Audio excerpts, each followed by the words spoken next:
Yo, what's up? Hello, what's up? What's up? How did you find me?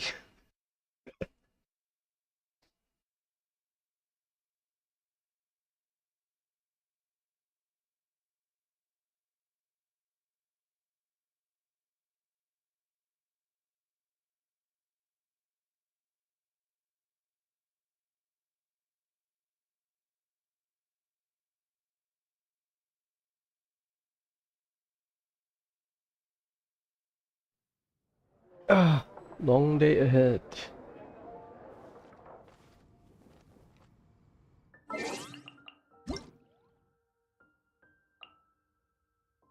Oh, yesterday. Choto, choto. Where's my yokai watch? How many do you need, Kira? I need 46, right? So, yeah, tomorrow then.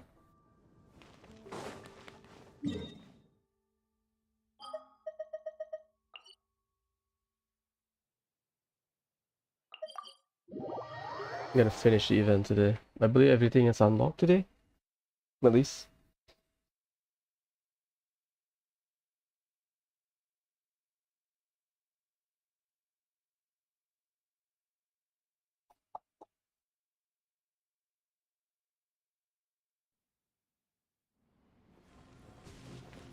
So yeah, yesterday I double checked This realm the is truly artifact beginning to thrive. loadout leak.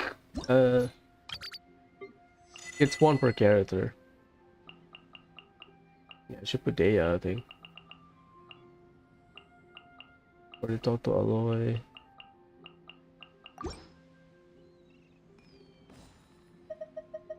If you ever Where is it?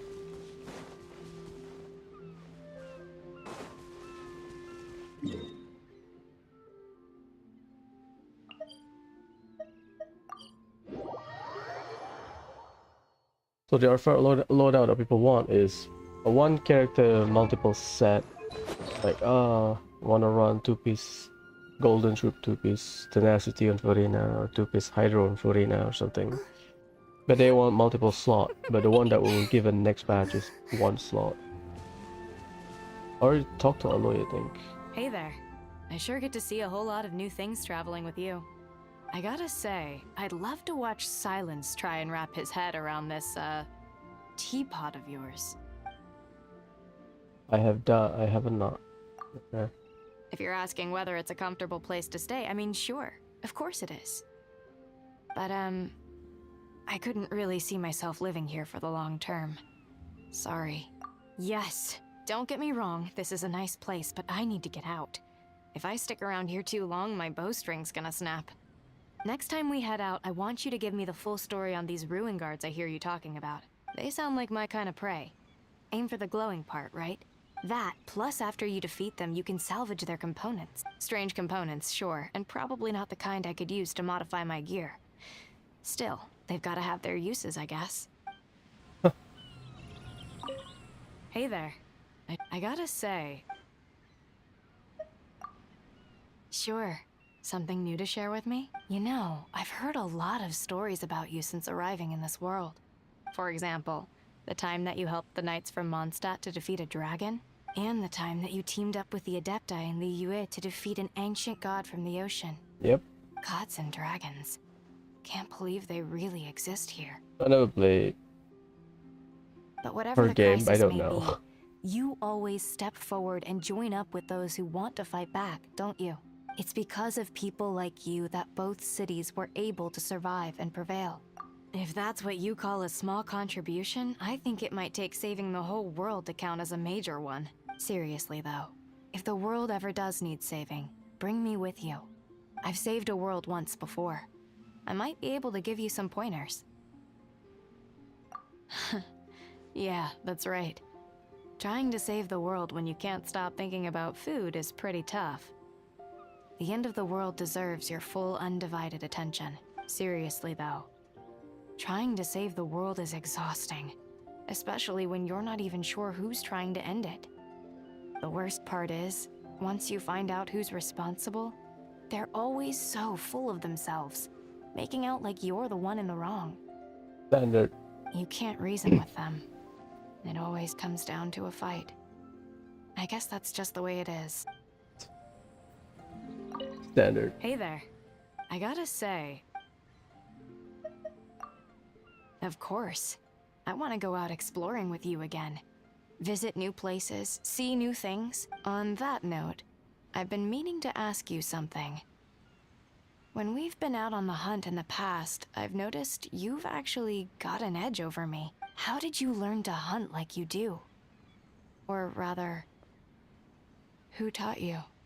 Self-taught. Razor. Paimon. And modest about it, too. So I guess you started out with natural talent and then worked at it relentlessly. Plus, you go on all these adventures to hone your skills. That's what really shaped you into who you are today. A lot like me, I guess. I started out okay. Then Rost really trained me up. He was a great hunter. And an even better man. I hope he'd be proud of who I am today. Thanks. But to be honest, the only reason I started training in the first place was to win the proving and get a boon from the matriarchs. I wanted to know who my parents were. Back then, I never thought I'd be uniting everyone against an evil machine and its army. In fact, I probably would have found the idea of everyone uniting together even more far-fetched than the part about the evil machine. If you ever do have the chance, you should take it. My world has its troubles, but it's worth seeing. And worth saving. But didn't you tell me before that you aren't from this world? You came here as a traveler too, didn't you? And you ended up staying to look for your missing sibling, correct? Don't worry. As long as she is still in this world, the two of you will meet again. That's if I have a say in the matter. As a fellow Outlander, I won't let you do this alone. I'll be ready to help whenever you need me. Wherever the hunt leads, I won't turn you down. In the meantime, when you have a moment, tell me more of what you know about this world. Starting with hilly churls, abyss mages, and geoviscia patchlings. I still don't know where any of their weak spots are. You're gonna have a bad time. Well, who has weak spot? Rune machine. That's it. The rest are just elemental reaction. Thanks, Aloy. Why did I do Purina like that? My bad, Purina. Companion. I have what? Beto? Not Beto.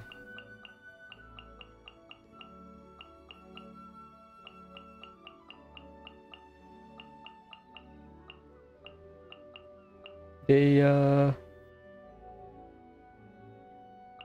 and Charlotte. Okay, they are done.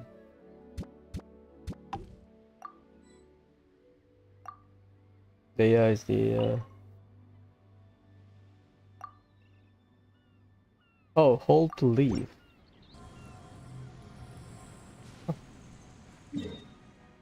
Whatever. God damn it, Arome. Jeez. Let's collect rock. Do my dailies. And then I'll do the event. The event has 5 parts. So my guess what? About as long as a character story quest? Because DLC not as long. DLC is about an hour. I think they deliberately make a shorter event for DLC. Because we already gave you Archon quest. No. Solidify.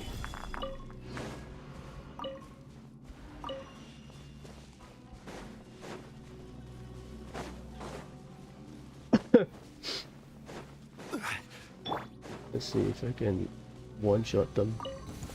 Shower me with praise! Time to shine! Clouds high. The birds call.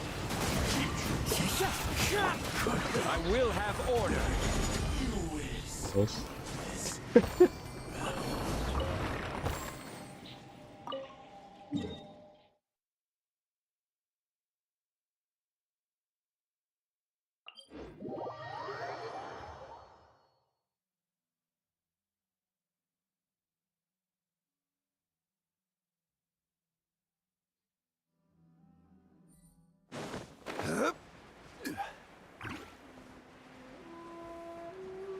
Their current leaks plot are the most so far, from what I remember.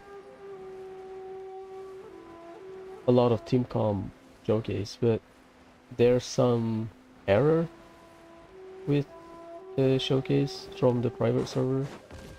I was trying to find a video or a showcase, like whatever you want to call it, about the grouping strength or Shanyon, but not available for no reason, at least. It's either they get the data wrong or something else happened, because in beta showcase from the private server during Furina's beta, we did not get her HP drain mechanic. It's just from text. So all of the showcases doesn't do anything because we cannot test the damage output. Gain, the stacks gain, the buff gain from her draining mechanic, the fanfare stacks. So yesterday I was looking for Shanyon or Cloud Retainer's full strength, because leakers mentioned again from data mining that The show begins. he has around the same strength as Kazuha, but a different way of doing it. Basically, she will jump 3 times upwards. Yeah, that's how you jump. You don't jump forward, you jump upwards. And then she will dive bomb. However, rather than Kazuha, to put it simply, as an example, where he is the center of your grouping, your plunging, Cloud Retainer will... So I'm gonna show you here. The Kazuha is our center, so it's a lot easier and fluid to use him because you don't have to think, you just... Shower me with praise. You just have to position yourself, right? So Cloud Retainer in AoE situation, she will aim at one of the either enemy. So in AoE situation, she will aim for one enemy, and that one enemy will be the center. So it's a bit chaotic in AoE situation because you rely on auto targeting, and I always not just me, everyone has issues with auto targeting. Diana's burst being thrown at like somewhere, not hitting the enemy, so that you don't so you cannot swirl them properly. Venti's burst, when you shoot his stuff, he doesn't like do it properly. There's a lot of like issues with that. So Ningguang's burst, you know, not reaching the enemy for some reason. So auto targeting is a bit iffy. I hope they change it. We are still in the middle of leaks, and we are still in the middle of a beta, so I hope they will make her the center, just like Kazuha, for more consistency. But I don't like it. If she's good because of that, then I might use it. I might pull for her, but I'll just get her because she can heal. That's it. And also depends on the strength of a grouping. We don't know so far how hard she can pull. Kazuha is the best grouper generally because he can pull people, he can pull smaller enemies, and he can break bigger enemies' poise, so you can stagger them. So while you cannot pull them together, you cannot pull them like just like smaller enemies, you can stagger them, so at least, you know, you get something. Venti against bigger enemies is just nothing. Because Venti is pulling smaller against smaller enemies. Venti will be better grouper than Kazuha. Because if you don't have to, you know, dodge or whatever. You're basically disabling the enemies. So I hope they change it. Because the auto targeting is a bit iffy in AoE situation. Solidify. Because your center of stacking, I guess, is based on what enemy she decided to target with her dive bomb or her plunge attack or whatever. Gather.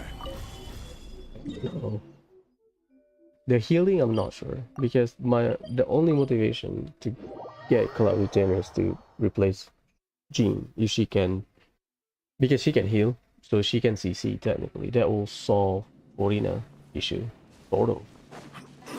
We have a healer that can you know heal. You have a healer that can crowd control. It's not bad. Adorn my night, one with nature. Shower me with praise. The issue is the method of grouping. I thought Hoyo will make grouping for everything. So every animal character being released, people always wonder, is this another option for grouping? Because Kazuha, due to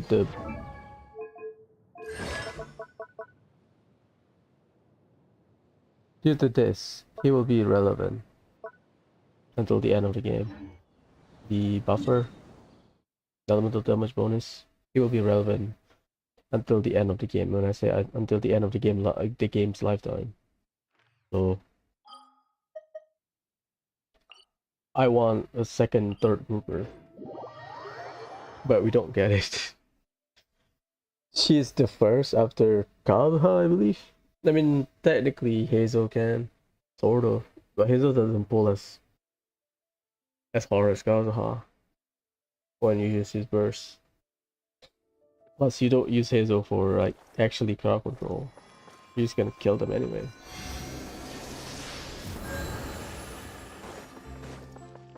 I don't know, to be honest. I hope she will be good for grouping, because dive bombing as part of a group, because based on her kit description, she will generate like a vortex whenever she dive bomb. So hit the enemy, generate a vortex like Kazuha. So that vortex will pull the enemy. Oh boy. Well, you gotta do what you gotta do.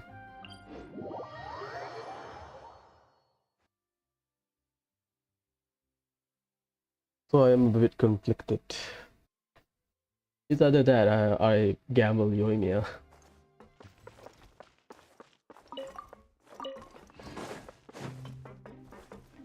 I don't know why I want Yoimiya. I think I just don't like Thunder Infestation as well. This maybe that's why I thought, oh, Yoimiya will solve my problem. I don't know, some bullshit like that.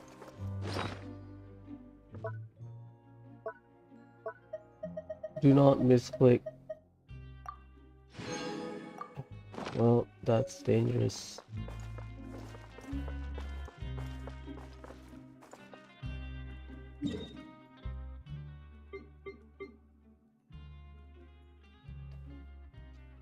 Hmm. 4 out of 10. I have to check the northern area then.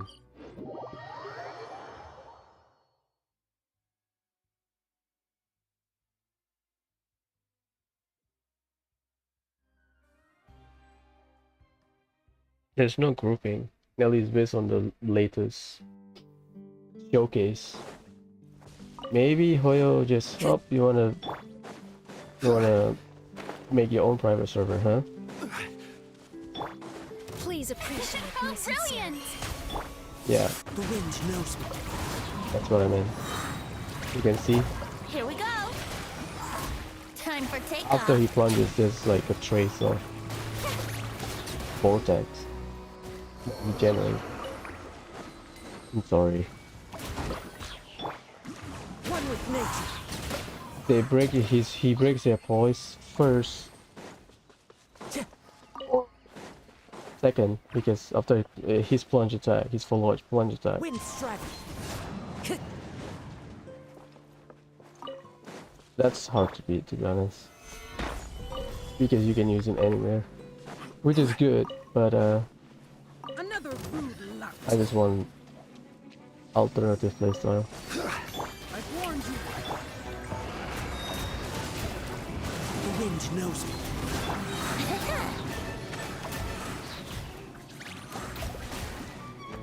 Nice free-to-play damage. Wouldn't gliding be faster? I don't know, we'll see.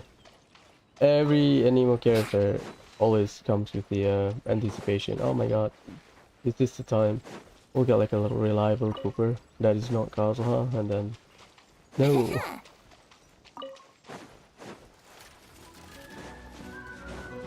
Do you need Grouper? No. But... so far it's very obvious we don't have two chambers or two halves with these bosses. For all three chambers. Into the wind. So far. Think you can get away? Grouping is still Brace relevant. yourselves. And Anemo generally good. So if you have someone as flexible as Kazuha, like Venti can just be a battery and maybe some extra damage against bigger enemies.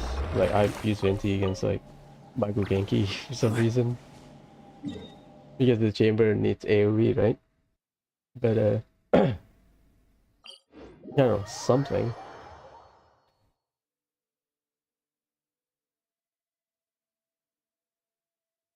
We'll see.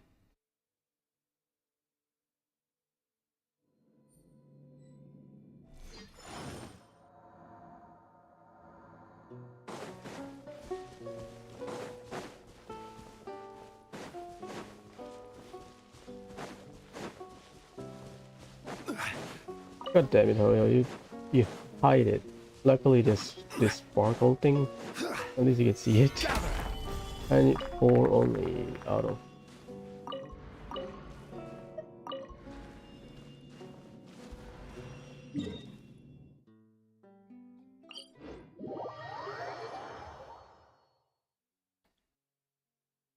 I haven't seen Gaming skill, I don't know. Kinda worried. Not worried, I think for most people reactions it's fine. Because Lantern Ride privilege, I guess. Leeway and Lantern Ride privilege. No. But I was hoping for like a off-field pyro or support pyro. No.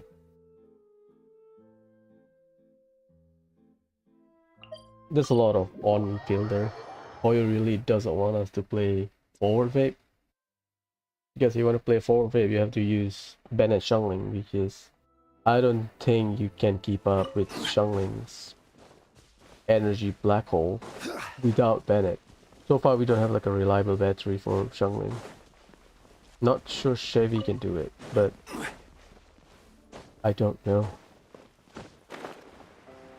Well, it's Chevrolet.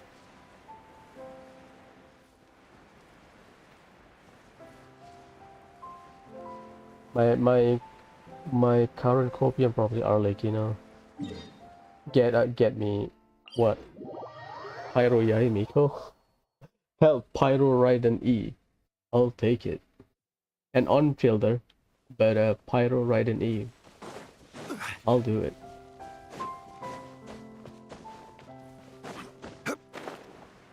Where the hell is it? Please.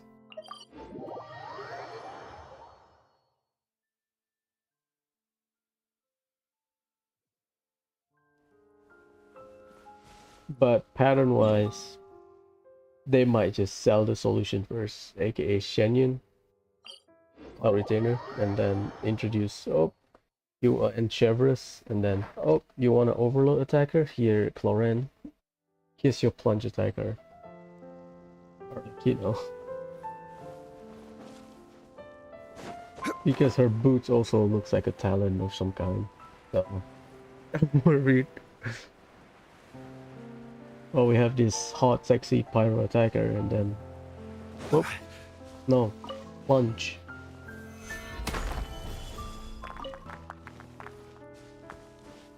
What the?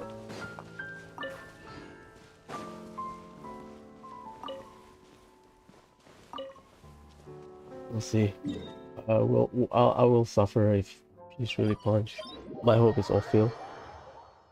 Because off field will have more value in my opinion compared to on field.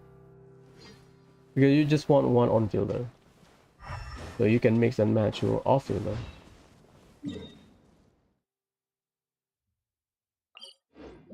And that's dank. On field attacker, you have to build the team around them. So you are basically one on fielder, three off fielder slash support slash healer. Even though their field time will not be long. That's the current pattern right now. For yourselves, female off fielder like Florina, and then sell their on field potential at C6. Easy money. Oh, you want to play female character that is on field? Up since Raiden? Get C6.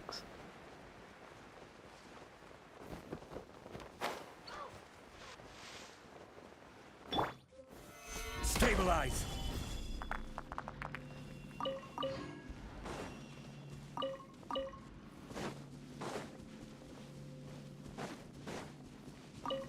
I don't know. We'll see. It's too early.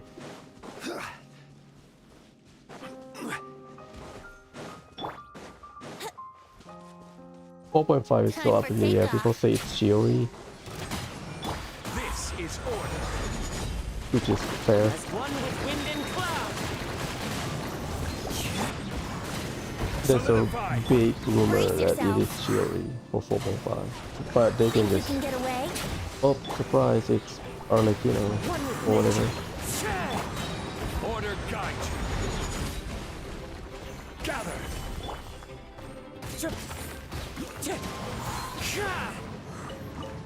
That's fine.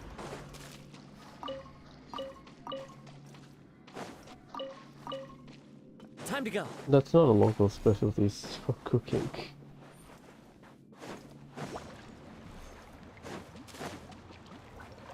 Ooh, that's a good placement. That's really good for him. Into the wind. Yeah, the vertical is Shower me with praise. Yahoo! not vertical. Horizontal range, not as far as I thought. They did buff it when Sumeru drops, I believe. Stabilize.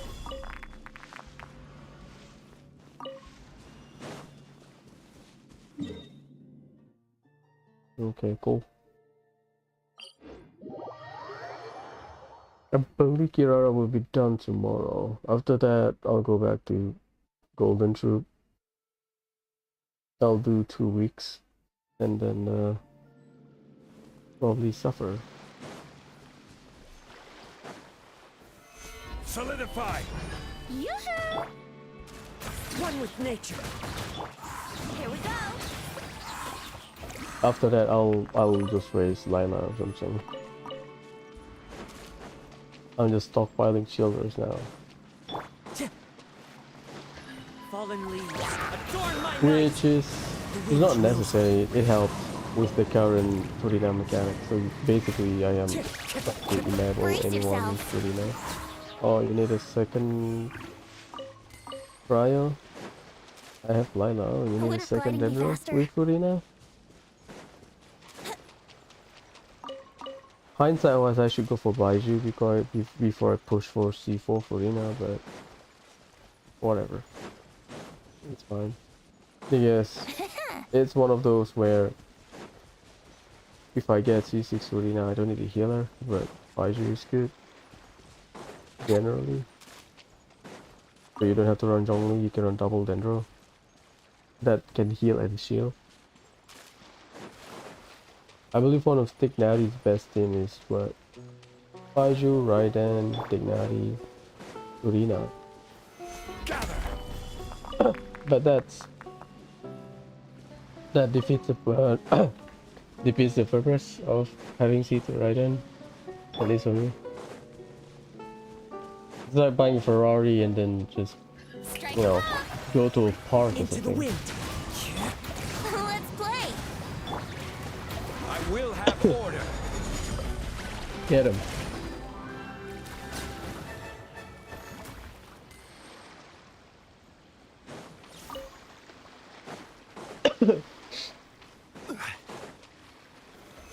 Solidify. We also need. Well, I was about to say, oh, we need Here we go. off-field Geo, and I remember Albedo. I don't have Albedo. I think Navia will have fun with Albedo, I think. Time to go. Just for the fact that Stabilize. both can generate crystallize, so she has more bullets. I know about sword characters that need bullets all the time. I play God Eater. One with nature. So I know the struggle, especially in a gun-based God Eater.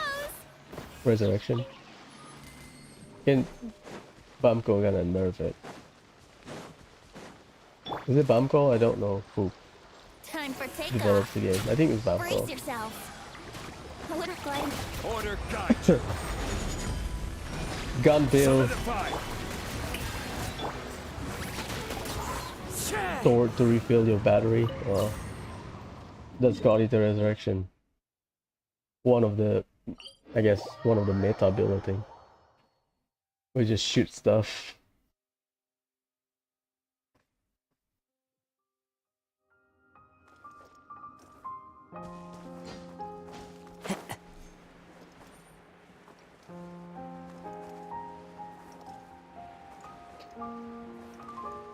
We need one more pyro or fielder. If not, that's not Shangling. Even better if they are Time to go. skill based. Ooh. That's even better. If I want to be honest. Skill based? I follow the wind. More option for Golden Troop. Golden Troop is not as universal as Emblem, I think. Unfortunately. We don't have a lot of characters that are base, skill based. That is off field. Like all of the good stuff, all of the good off fielders are burst centric. Yalan, Xingqiu. So Emblem can be the best. Did you want to run high ER? You want to run? You want to optimize their burst damage? Blah blah blah blah blah blah blah blah. There's no end to this.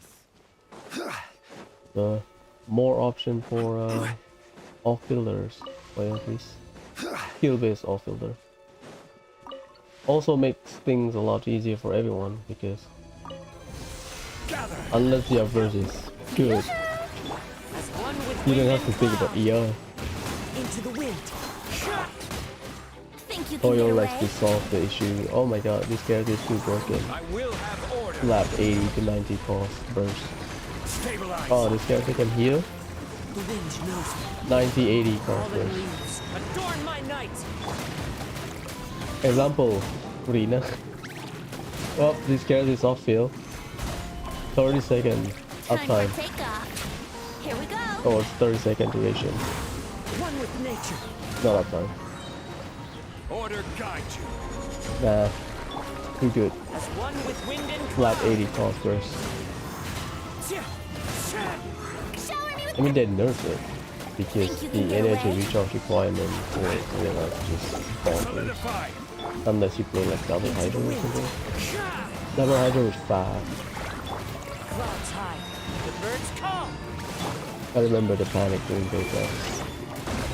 Stabilize. I will have order. Like I have to run like 250 ER arena because our burst is just dank. That's fair.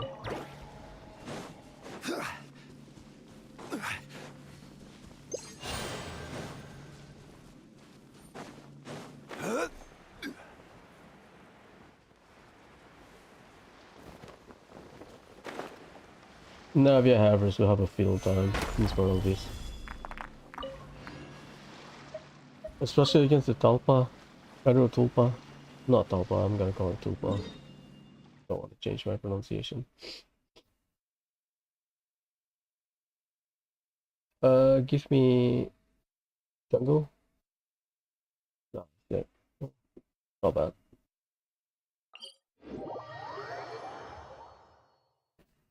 For Hydro Tulpa, I don't know. It's either Hyper Bloom or Vape, I don't know.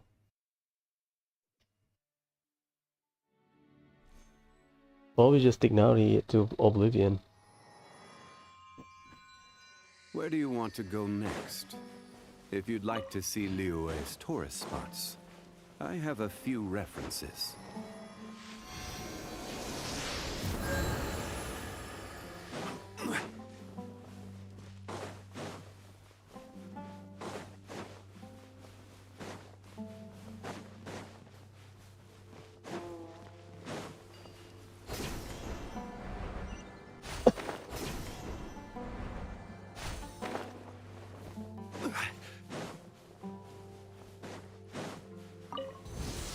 Solidify!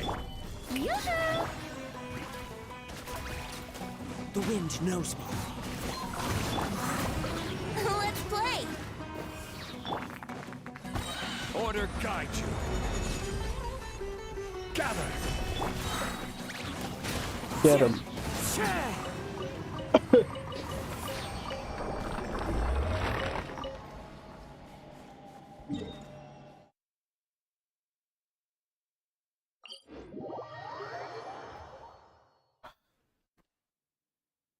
The Chiori design. I mean, they should announce it, right? Before 4.4 starts. The beta for 4.5. Or at least a drip market character. Did you mean 4-star or 5-star? I don't know. Probably potentially 4-star. Solidify! Shower me with Into the wind. I'll take Siegfried if she's not a healer. She's another hydro healer. time for takeoff. I get it. Easier scaling because HP. One with nature. Becomes the hunted.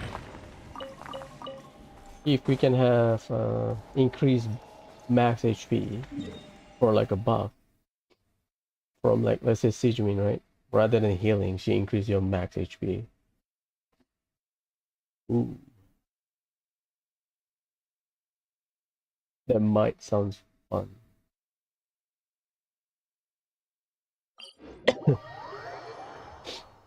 I mean, it's good. Again, it's increased max HP might be good for like what Etrian Odyssey. I'm not sure the relevancy in Genshin, where everything is carried to kill stuff fast. The heart.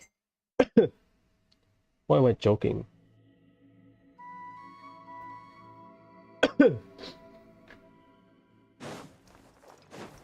Crevasses in here.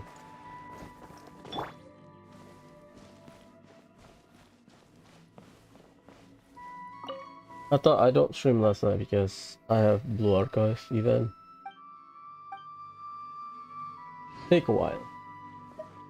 About a few hours. Because I want to read the story. But once you're done with everything, it's not that bad. You just log in for like 10-15 minutes. Be done. Sometimes you have free, sometimes you have join firing drill. Depends on the event that time. Stabilize! Do not jump. One with wind and cloud. I'll jump. Wind strike. So this is my early game nightmare. Ah shit. Doesn't survive.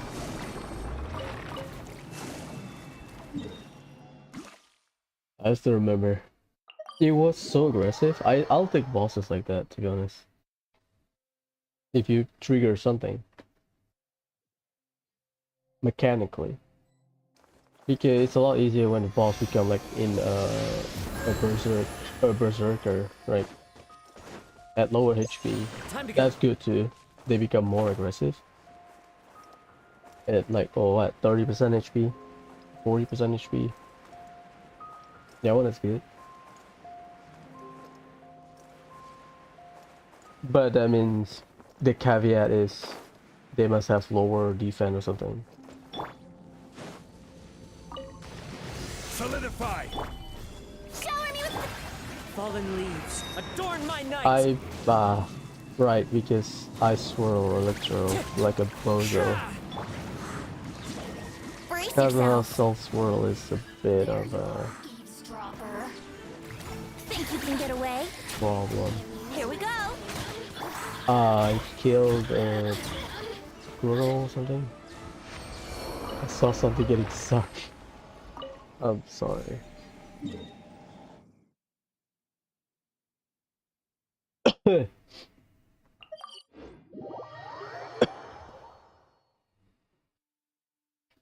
I wish Hoyo just stop, you know, making CC exclusive to Anemo.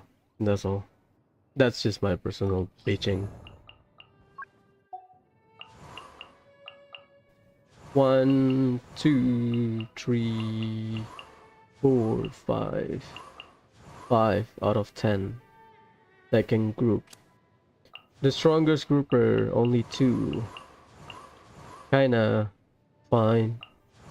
I mean, they can group, it's just whatever, you know. I mean, I think the advantage of Sucrose is sacrificial fragment and C1. So you can technically stagger them. Because you can hit them 3 times in a row. Whatever. Gather! Clouds high. The birds call.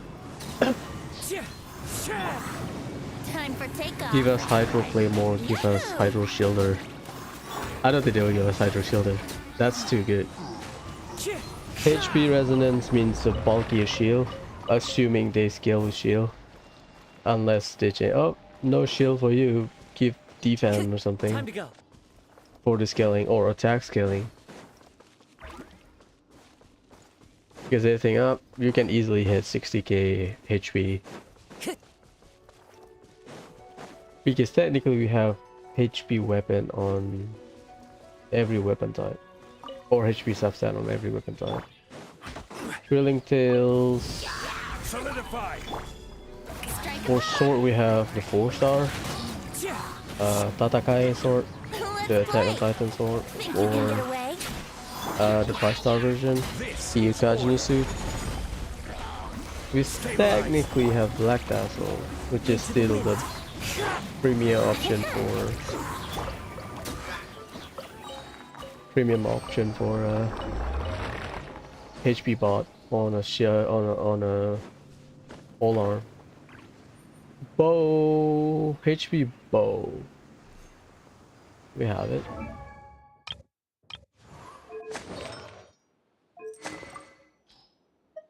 I don't think so.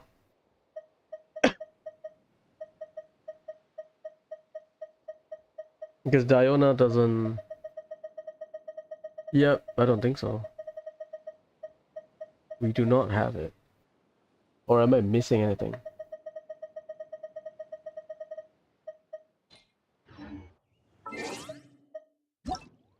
Totomate.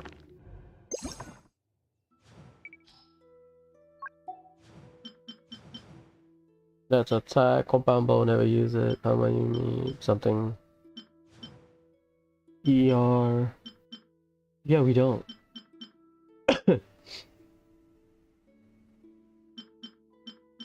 That is the one that I know. Like 5-star crit rate, crit damage only. Crit rate, attack, ER, crit damage, crit rate or crit damage. One of those. Crit damage, crit Rate, because 44%. This one is rate, I think. One of those. One. All other premium weapon gives you crit damage. God damn it, Jack, you dumbass. The wind knows me. That's a C6 practice. One with nature.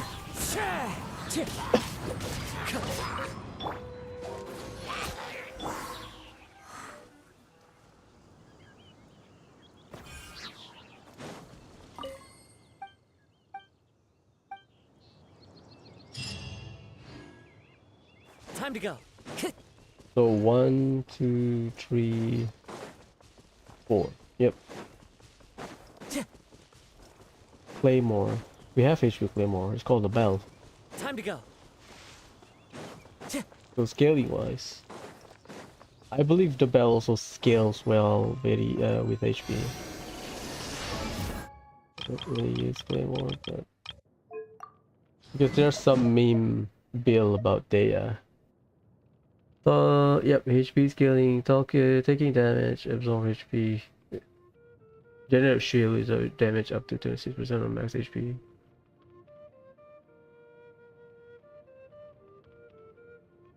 I really hope they make like one character just like for using the bell. I know there's one Daya build that used the bell. The issue is the trigger rate is 45 seconds one time every 45 seconds. Yeah, so in the it's not like a very good weapon for rotation. 45 seconds is what? 2 rotation? Half of the time required to close for all of this. Key item. Garcia. I've been getting Garcia like almost every day now. I need a cat. Give me the cat. Give me Jafar, you know? Desert Hadramavi. Which one is which? Okay, I'll go here first. Well, we can go here. Whatever.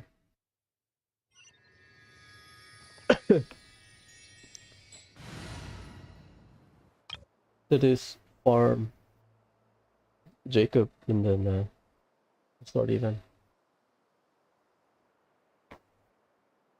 There are a few wish lists I have. I think I want Aqua.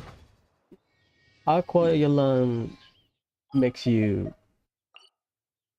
or at least for me, forces you to pull for C1. Just so that you can lower your ER requirement. So you get some HP, right? But or you can just slap ER sand. I don't know.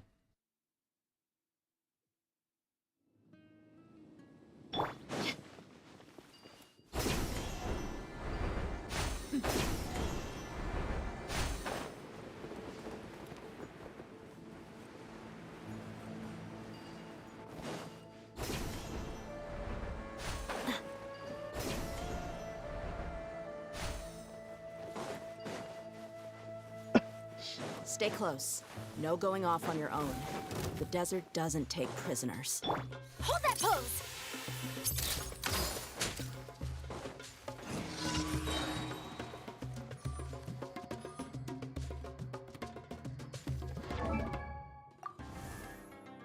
Huh? 184. I mean, I have C6.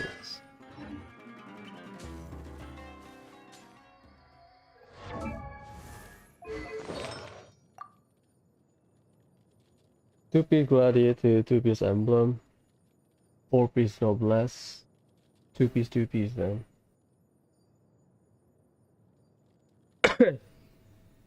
Not a lot, because the rest are just uses they use whatever.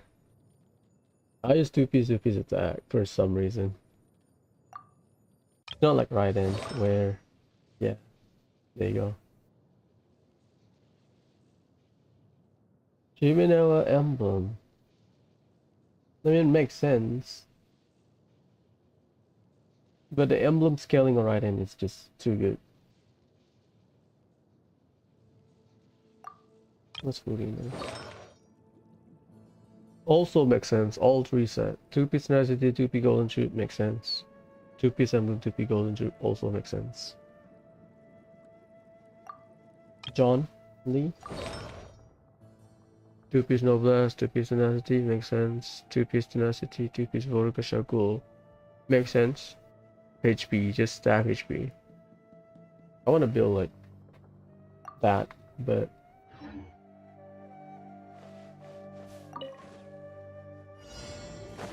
I don't want to waste my resin.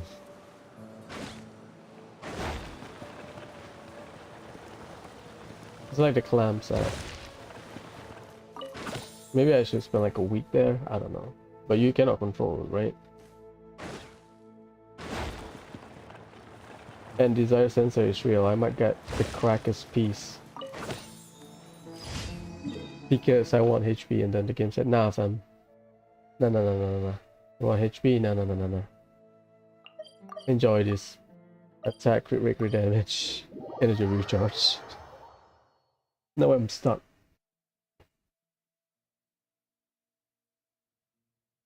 That's what happened when I farmed tenacity last time.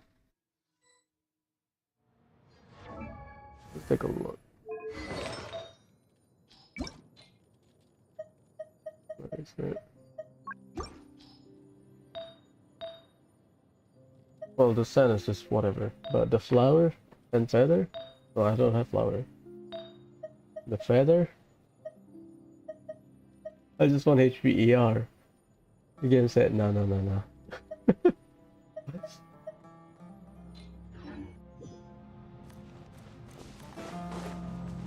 I would say Following orders. Buckle up.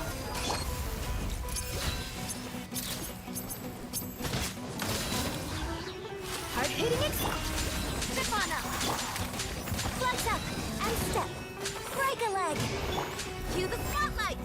Over here. she got golf block, idiot. Let's get it on.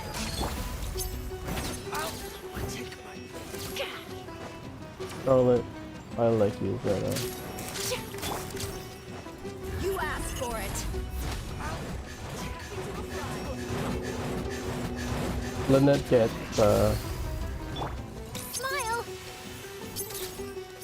Smile. block. Breaking you. Step on up. Strike is one. Black fly and step. Be amazed. You're dead meat. I know that I can fail, but hey, we don't know.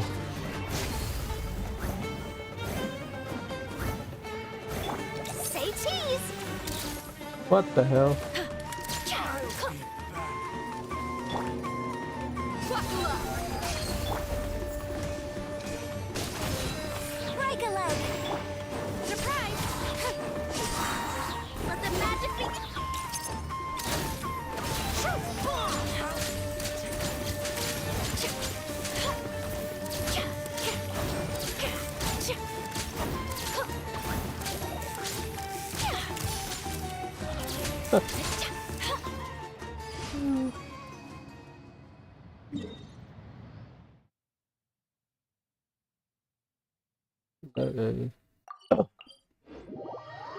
That's funny. I think 200 will be like a sweet spot for a full rotation, but this is not a proper team. I also run like Perfect lighting for a photo. what Come on, strike a pose. Don't one forget to sack, smile. 3-5 on this team, like a bozo. Oh, I don't know this one.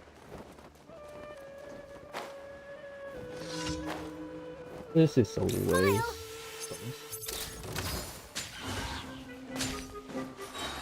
Breaking new. Look alive. Be amazed. Step on up. What? Yeah, she cannot go over or go Your grand through finale. her own hat. Is it? That's one thing I just realized. You asked for it.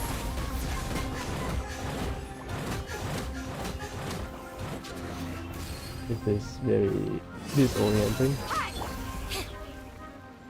Also a waste because pyro, you get the elite stuff.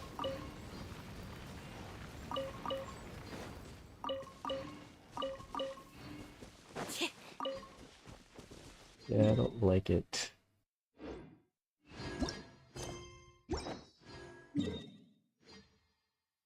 We have to fight a slime. Well, whatever.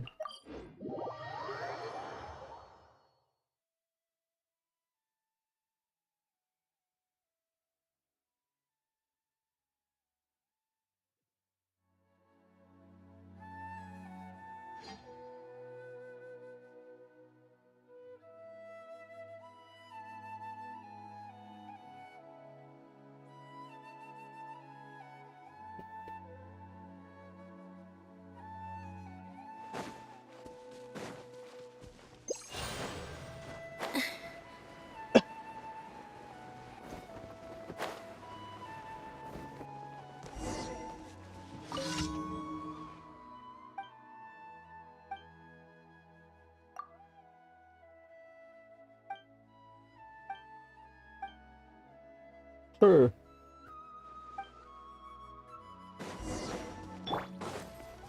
Hold that pose. Strike is one. Flags up. And leap. Buckle up.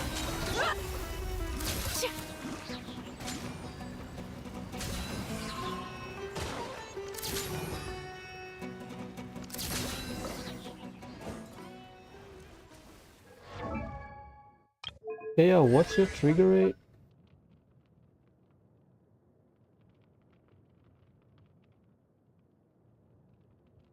.5.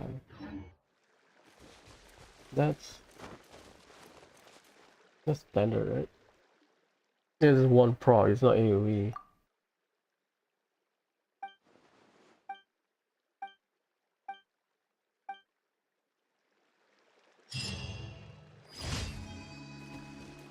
Boy,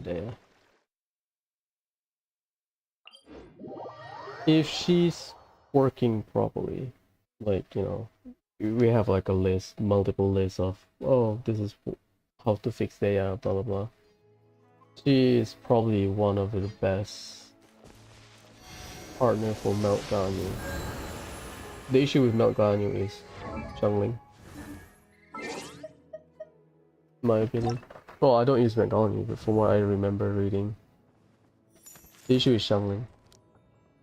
Because if you have Daya, you don't have to rely a lot on... Because Ganyu on field, you don't really generate a lot of stuff. There are a lot of particles. That will solve a lot of problem. But I think burn melt Ganyu is like a thing. Even though they change burning. So, you know, at least we have the alternative. But they are probably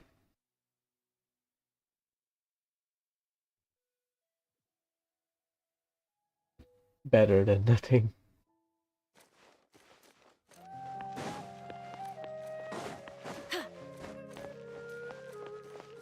Ad Astra Abyss.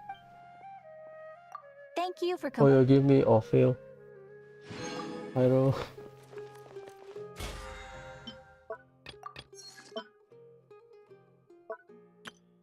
Awesome, I mean we can do it. Domain. I haven't done TCG. Let's finish the event.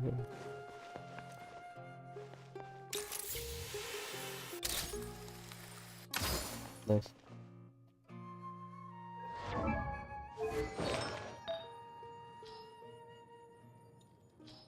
Did I use like highest ER?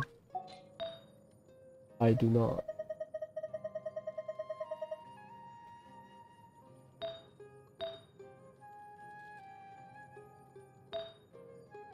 That was a mix up. Fair enough. If you keep your eyes peeled and your mind engaged, you'll find there's always a new I'll story check the nearby. boss. Just So that I can see what element I need. But I think if you bring Dendro, Pyro, Hydro, you get because Electro and Cryo Shield kinda easy.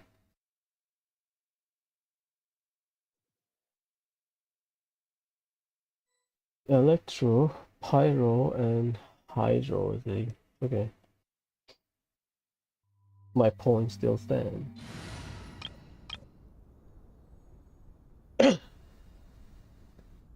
Yolan for Pyro Shield. Nahida can cover both for some reason. Bennett can do Electro.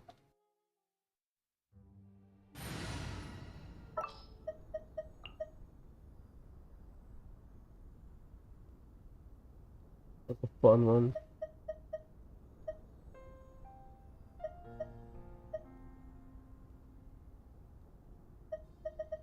Do I run Cookie for a trigger? Sure, why not? What'd they do this time?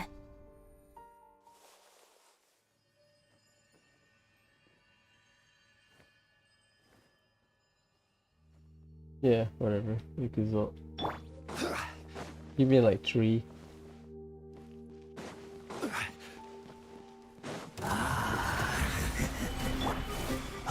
Committed to memory. Not yet. Give thanks and receive thy blessing.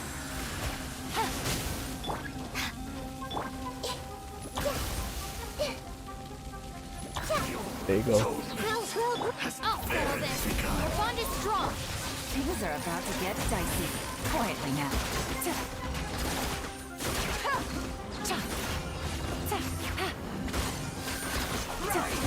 Retribution. One more Committed to memory. upon your soul. The unholy dross. Gather.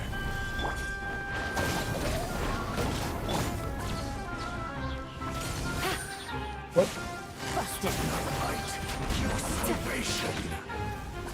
In the end, all It shall works. return. It works. CBH, I had a lot more fun, but it was 35. No, I still at 10, so son of a bitch. Oh, Navigating the roads. I roll it then. They bless me. I could go back to Deepwood, you know, try to get some dang piece, but I'll do it for the pressure Always there with a because few different ideas. don't wanna interrupt the boss. What's the team here? We have Yoimiya, Chiori, Furina, Ayato, Ayaka for the event. For the guest character, so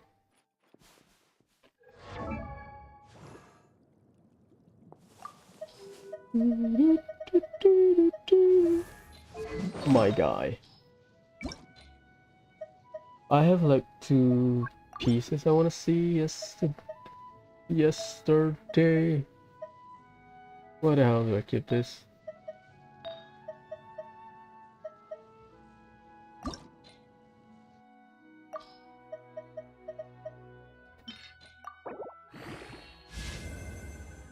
Yeah, it's not as hype anymore.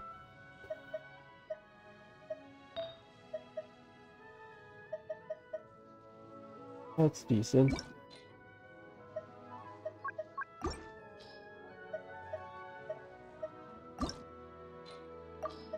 I mean, I could use some upgrade. TBH. A bitch. 3, 4. 4 times the disappointment. 4 times the waste. God damn it.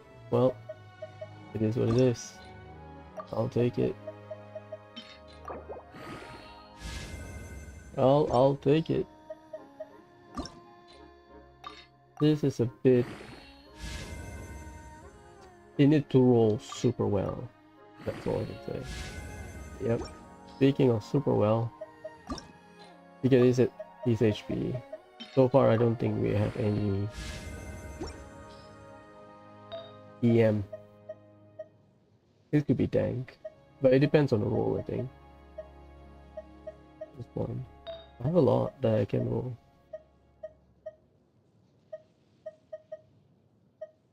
Where is it? The one that I got yesterday.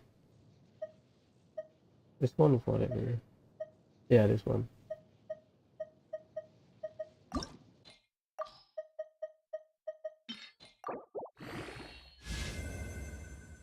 Two out of three. It's EM. I don't have crit rate, is it? I have this. I have like one functional crit damage. Two. This one is.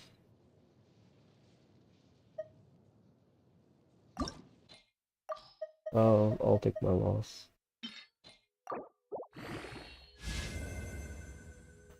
Woo.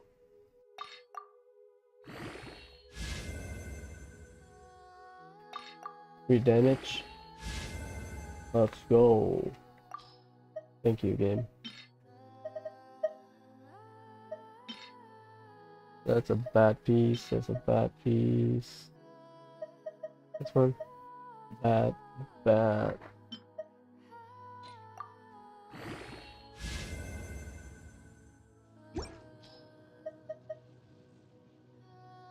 I'm losing a lot, huh? I want to use that. I am out of fodder. I think. I can roll.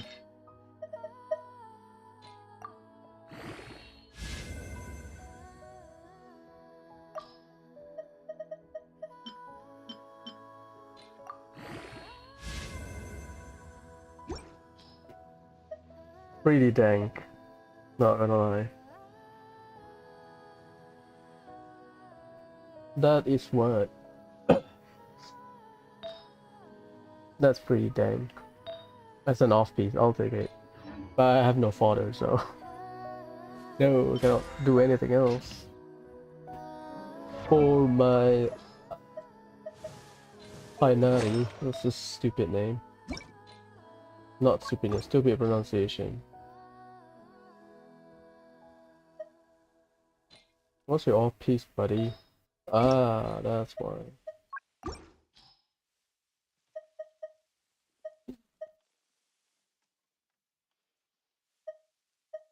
Okay. PM 28. Ooh. So he got carried by that.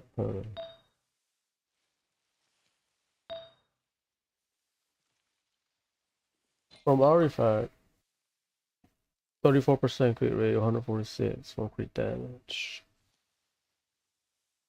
Roughly about 62. I want to compensate. Let me do some quick easy math. 146 minus 62, 84%. That piece, this piece covers 29. Because 3 damage gives you 62. So if I use this piece, which I think good, I can just stack crit damage across other pieces because I got 31% from here, 5% from base stats, and 20% from weapon. Artifact gave me 34%, and take a look. That's 10, 19, 3, 3. Yeah. But I don't think I have that many pieces with like high, very, very high crit damage. I want to use this. This is 28. I got nothing else.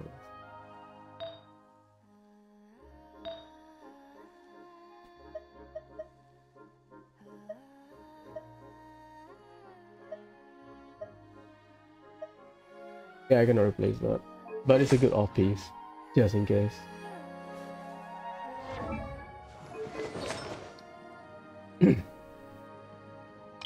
Who can use it?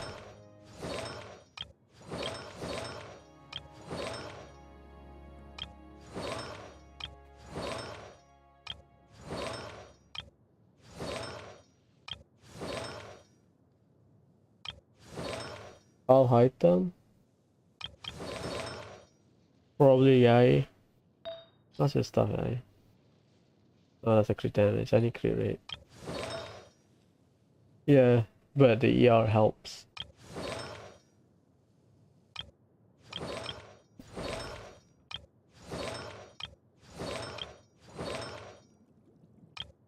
No one.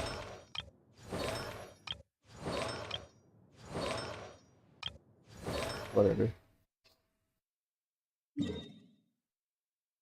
Zapdos.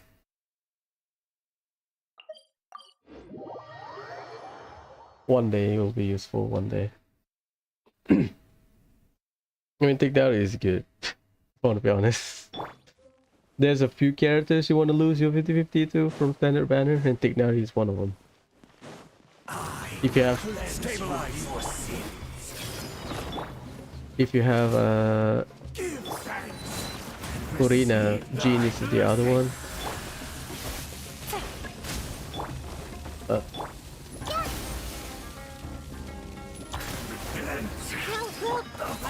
terrified! Dissipate! Quietly now. Here comes the catch. Not that bad. Did you get Navia, or you are saving, or you don't have enough Imogen? What the hell is this? I mean, give me. Just finish my dailies. I'm just grinding stuff. Oh, I can mix up tomorrow because I need 8 minimum. Perfect.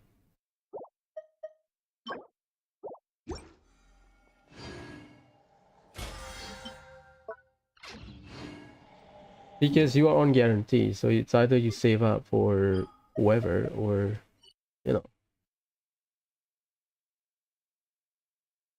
you have your options. If you like her, go for it because you're on guarantee, right? That's the thing about losing 50-50. If you are not, you know, not gonna go through with a character, do you commit or do you wait for future banner? Take it easy.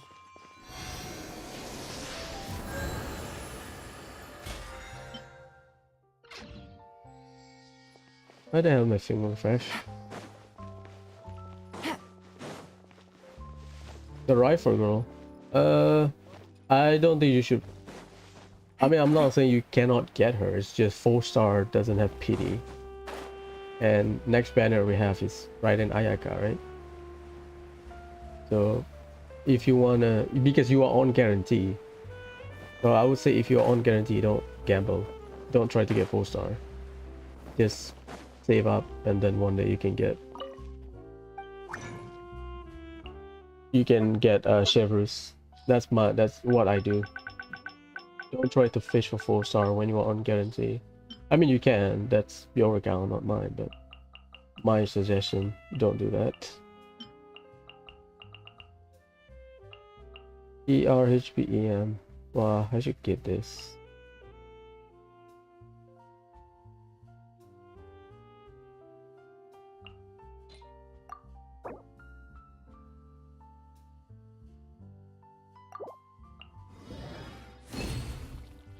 Just wait, you know.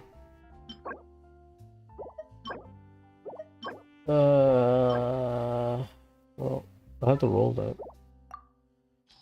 Just wait, you know. You can get within 2 days. What's so bad? Just wait. Ugh.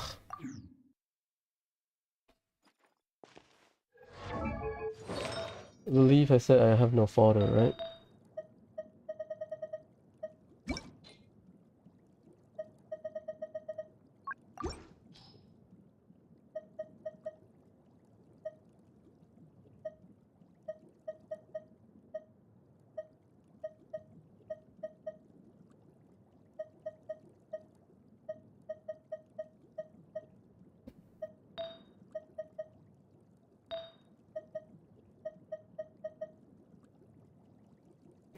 Hmm.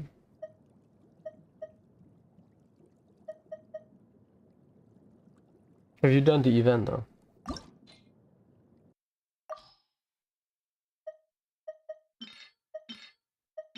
Yeah, no. Okay, so I'm gonna bullshit my way and ride from Romana to Harbor. I mean, just wait 2 days. You'll get enough. Don't worry. I haven't done it. I just about to start the event.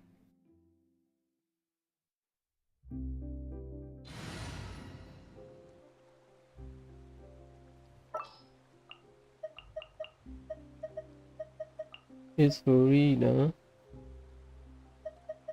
Oh yeah, so who else in the event?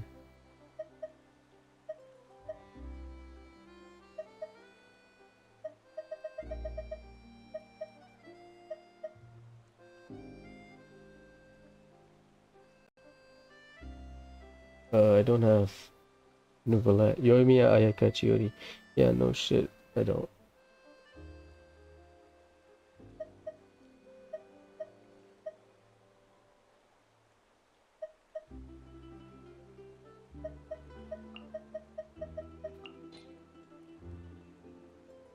I mean, eventually you can get. It's a matter of time and luck. I knew you'd miss The longer me. you play, the more you can get 5-star cards. This is not real life gambling where you can gamble everything and still got nothing. No, it's just I've been playing longer probably. What's the trigger? Fontinalia Festival. Kiribati. Asking for candies. Huh.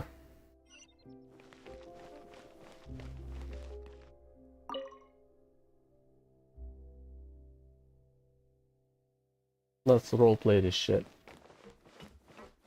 What's up, Eval?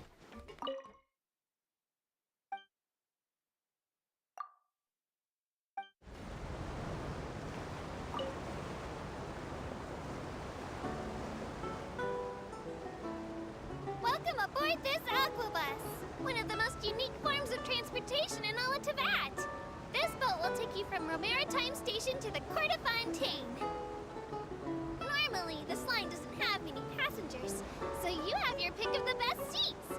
Oh, but you still have I mean, to as follow long all as the you log in passenger every day, guidelines. farm your dailies and stuff, These do include event, not placing sharp tools flat maintain on the your chairs, and not bringing grind. overstuffed lunchboxes on board. Eventually, you can get that many We've had 5-star. quarrels break out I between mean, luck plays a passengers over part things because like sometimes you get that. early 5-star, Some right? even escalated into You can get private more 5-star. brawls.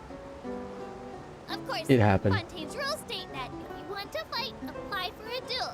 So, those two It's passengers not were promptly advice. sent to the It's fortress just of basic Maryland, gacha where mechanic. they went on to live peaceful, disciplined, and well-mannered lives.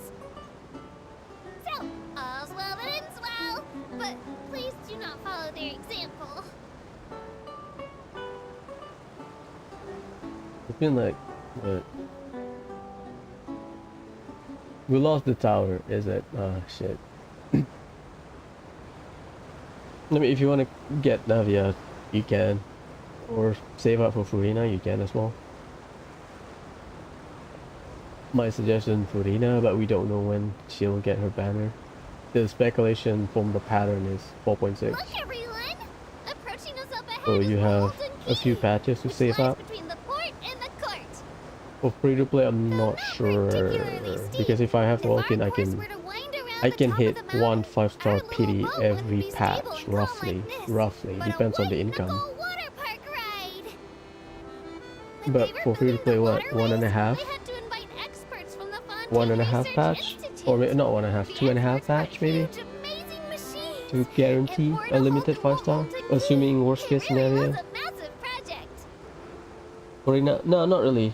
Usually Archon will get reruns every 4 banners. After 4 banners of their release. So Furina, not 4 banners, 4 patches. So Furina 4.2, 4.6, we just like Nahida released 3.2, and then 3.6 per rerun. Fontaine has a lot of Yeah, alabaster 3.4 patches. Raiden 2.1 and then 2.5 per rerun. So far, from what I know, from people that play since day one, they say Archon always have 4 patches period of rerun after they are released. Because the pattern is, let's say Furina, she release in 4.2. 4.6 is the speculated the speculated patch for her rerun, which in line with Raiden, Venti, Zhongli, Nahida. And then based on the current patch, or based on the current pattern, every time we get a new nation, we'll get like a Archon marathon. So every patch will have like 1 Archon rerun, something like that. So new Archon release, and then 4 patches after that we'll get their rerun, and then probably new nation, unless we get like a surprise appearance. Because we already have Raiden banner after this, right? So the next rerun probably when Atlan release, and then Sunez Naya or whatever, something like that. But Archon will get their rerun faster after release. And then it's a matter of if they have relevance into the story, or you just follow a pattern. Oh, new nation, Archon marathons, okay, we can get more money from new players or something. I don't know. It's like a pattern thing, but Hoyo dislike pattern, so whenever they establish a pattern, they try to break it. So far Archon, it follows that pattern. So far. But they can troll us. Oh! Furina, oh not Furina, new Archon, we run in like 2 banners, sorry, 2 patches after the initial release. Maybe they can do that.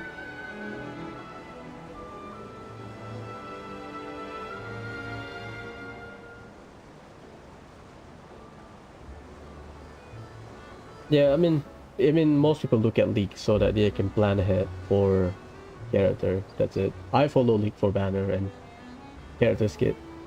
I know some people don't like to be spoiled because of leaks. I get it. I get spoiled by leaks. But usually I don't pay attention to those. I just pay attention to banner, character skit. That's it. So yeah, keep out with your leaks, I guess. Please don't forget your personal belongings and disembark slowly. No need to rush. You don't look at leaks?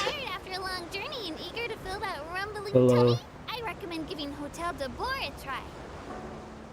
Though the food there is crazy expensive and not exactly suitable for Melusines, tourists have always given it great reviews. And sometimes there are even special performances. For tourists from abroad, it's absolutely worth a trip. Merry Xmas. Thanks, girl. I waited for you when Fontaine is released.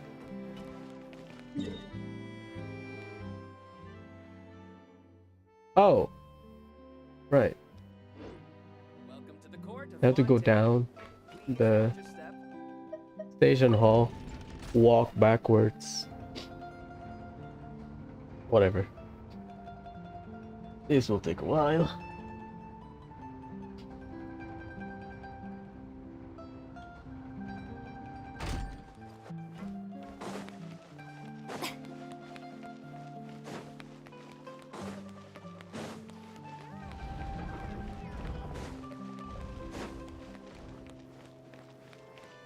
Have you done the event?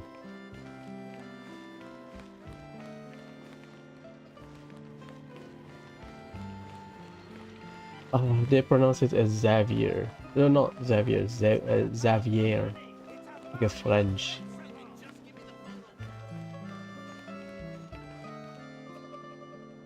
What?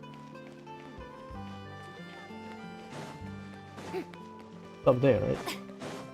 Am I tripping?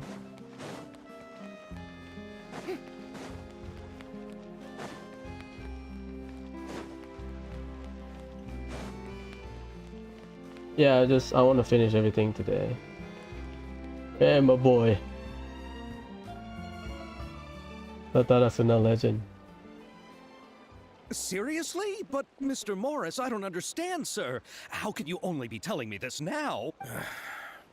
I'm afraid that there's nothing really I can do. I'm really facing a crisis. My hands are tied. But what about my film? Biggest lie. It's not Xavier. It's Xavier. Well, I'm afraid you have to come up with something on your own. Take it from me. Sometimes you just have to let things go. Same goes for this film festival.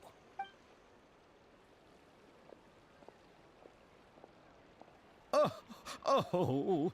This man indirectly saved Tatarasuna. Indirectly. Because of the movie. I remember it now.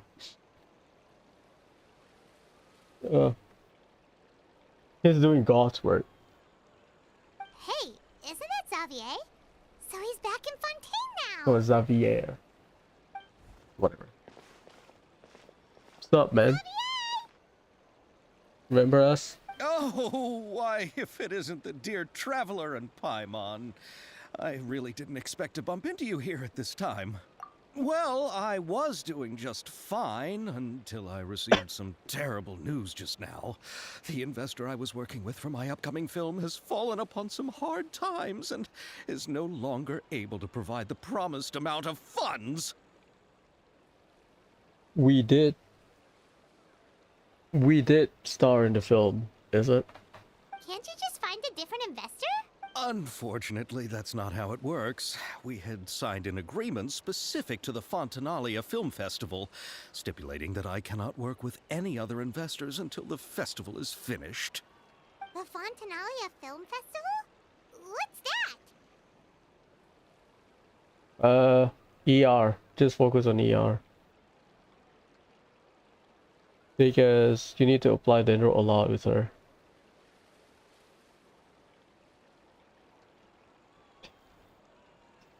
I mean, they could be. Nothing wrong doing drugs. It's just a matter of consequences. Oh, is this your first time participating in Fontaine's Fontanalia Film Festival? Then allow me to fill you in. Yeah, I just got here. The Fontanalia Festival was established to commemorate the legendary Loch Knights, who went on a quest to search for the Oceanids, and eventually welcomed the Hydro Arconageria. Loch Knight went to the quest to search for ocean. Oh, okay. The holiday is deeply connected to the founding of Fontaine, as well as its unique laws and trials. It's one of the most important festivals for this nation. Wait. Mondstadt, we have 2 celebration. That is important to the nation. Liyue Lantern Ride at least. We have Moon Chase. In Azuma we have Comic-Con. Which is not relevant, it's just a way to celebrate. Oh, we are opening our borders again. Sumeru we have Sub-Zero's Festival. Technically. So Inazuma is getting shafted. They don't touch upon the history of the country. As always, Inazuma getting shafted. Jeez. Well, we have Comic-Con, basically. While every other country is up, we have this deep lore about the history of the nation as part of the celebration, right? God damn it. Why? What's with that weird expression on your face? It's like you're trying really hard to remember something. I was just trying to recall the exact description from the books, in order to avoid any unnecessary arguments over semantics. I usually try to recite things straight from the source. Well, either way, Paimon thinks she gets it now. It's just like the Windbloom Festival in Mondstadt, and the Lantern Rite in Liyue. There you go. Yes, those are festivals of a similar variety. Who doesn't like a good festival? And just like those of other nations, Fontaine will hold a plethora of events around this time each year. To commemorate the Lock Nights, people will imitate them by putting on special costumes, raising golden cups, and going door to door asking for pure water. Oh, that's what it is. But a few years ago, Lady Farina started to find the whole idea a little drab, and so decided to change the part about pure water to sweets. That would be funny. Imagine Halloween. People just pour water into a cup. Really doesn't surprise Paimon at all. The whole thing seems more akin to a carnival now, and it's quite popular among the kids. Every year you can hear a bunch of them saying, "Trial or treat." Oh, that sounds pretty fun. But how does that connect back to the film festival you mentioned? Ah, yes, it appears I've strayed off topic. I just got too excited after seeing you. Let me get back to the point. The Fontanalia Film Festival is an event proposed by the Fontaine Film Association this year. Now that film technology has matured as a medium, it's the perfect time to introduce more people to the art form. Isn't it like Calvart? Film. Okay, whatever. During this time, people may submit films to be evaluated, and the entry with the highest score will be given the Farina Award by the association. Very in character. The what award? She just used her name. Like, oh. The Farina Award. You know, after the Hydro Archon. They coined it while Lady Farina was still in power, but even though things have changed, no one has made any motion to update the name. Should be good enough. I mean, you are still on the lower level of scaling.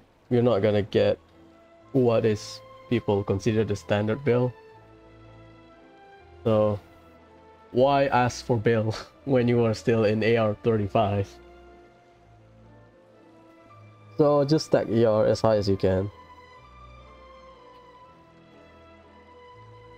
I don't think you should build that many characters. You keep saying for build for some reason. I don't think you should spread your resources, because once you hit higher adventure rank, you will realize your resin is limited. So yeah, whatever. Perhaps everyone still thinks of it as a pretty appropriate name. Even though she isn't the Hydro Archon any longer, Lady Farina is still Fontaine's superstar. Anyone with eyes can see the way she shines on the stage. Yeah, I did it yesterday or 2 days ago. Huh. Alright. Guess the name does work pretty well when you put it that way. Oh, but who would have guessed there'd be an issue with the funding? How will I ever explain this to Miss Chiori? Not to say all the other actors who traveled all the way here from Inazuma. Chiori? Sounds familiar. Where have we heard that name before? Yeah, that's a boutique I'm on. Yes, that's her.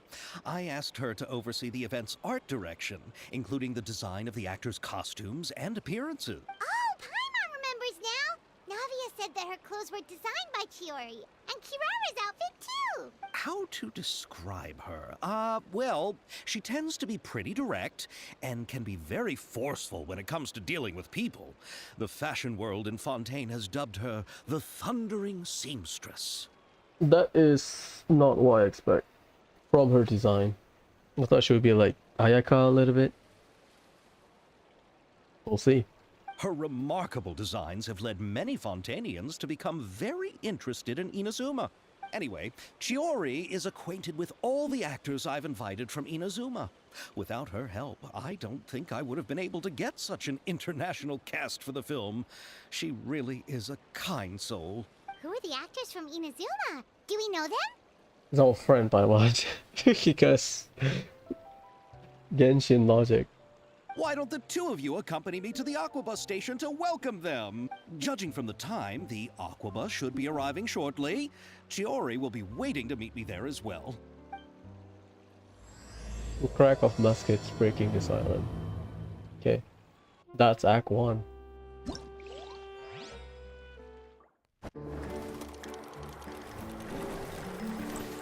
Great opening screen.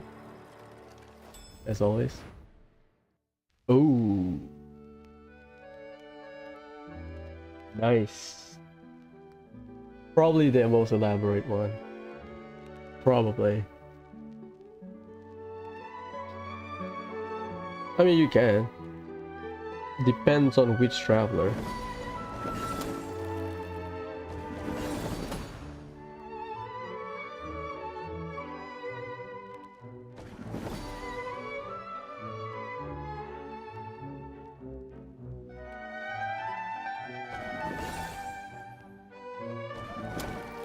Most people use Dendro Traveler.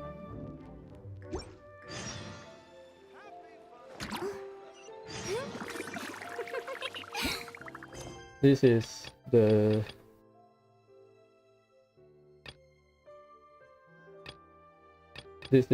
shop stuff.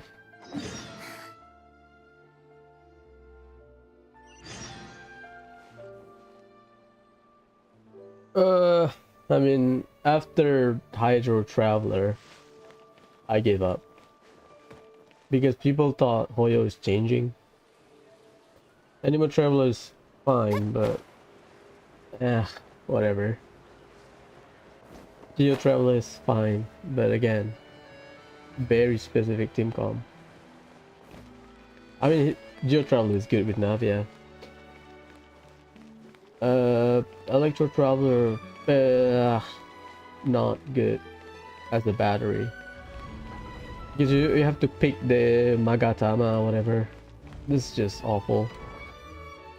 The Indoor Traveler is when people say, oh shit, finally Hoyo knows how to make like a good traveler. Maybe this is a change, you know, in terms of design perspective, because we get it. You know, gacha game, they want to sell characters.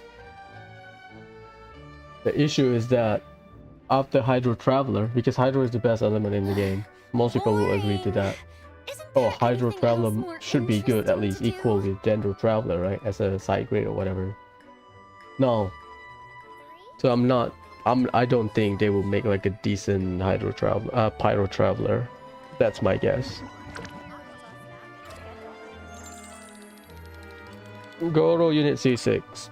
And you only use Goro for Geo. Yeah, so if you don't use Geo, then don't use Goro.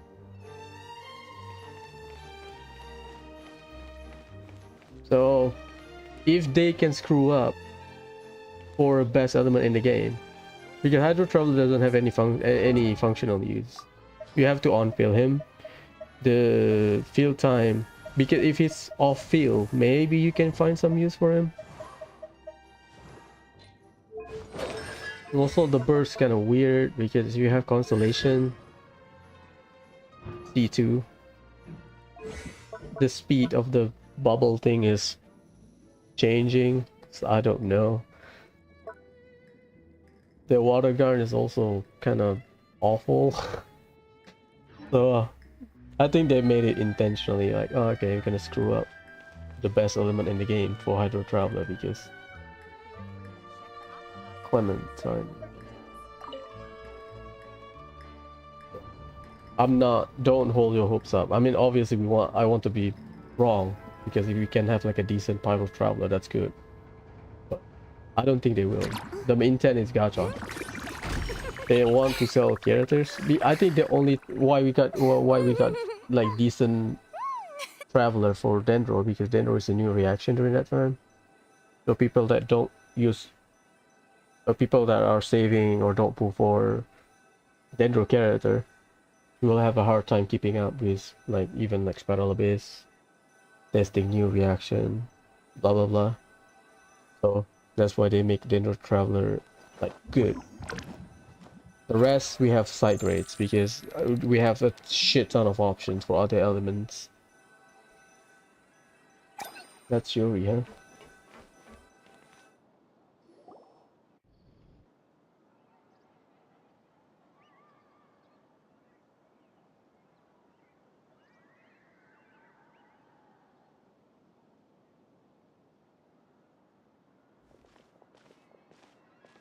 Miss Chiori? It's like Kunoichi, I think. Your talk with the investor sure went fast. The Aquabus hasn't even arrived yet. Oh? And who are they? I save your nation. Allow me to introduce you. This is the Traveler and Paimon. Pleased to meet you. Likewise! We've heard the owner of Chioriya Boutique is a skilled seamstress, so it's a real pleasure to finally meet you in person. I'm gonna praise Navia because Navia is a lot more intricate. Why, thank you. I strove to create an outfit that matched her high social station as the demoiselle. So tell me, what happened? I can tell the conversation didn't go quite as expected. I mean, it's rare to find gacha that like complements the main character. Main character usually get dropped straight away because gacha. They want to sell characters, so if the main characters is relevant throughout the entire game, what's the point? You know, I know there are some challenges, but they want money, so make them as dog shit as possible and sell the good one. That's most gacha I play. It's very rare to have like a good main MC for gacha. It's either MC is special or they just drop it once you can get once you unlock gacha in the game because not worth investing. Traveler do not need vision. He can use it normally, so vision is just redundant, to be honest. I don't think you can steal someone else's vision and use them. I don't think so. Because if that is a valid option, then most people will try to steal vision holders' vision and then, you know, abuse the power. But so far, none such cases because I think they know once you take over someone's vision, the vision become useless or something. I don't know. Well, it's like this.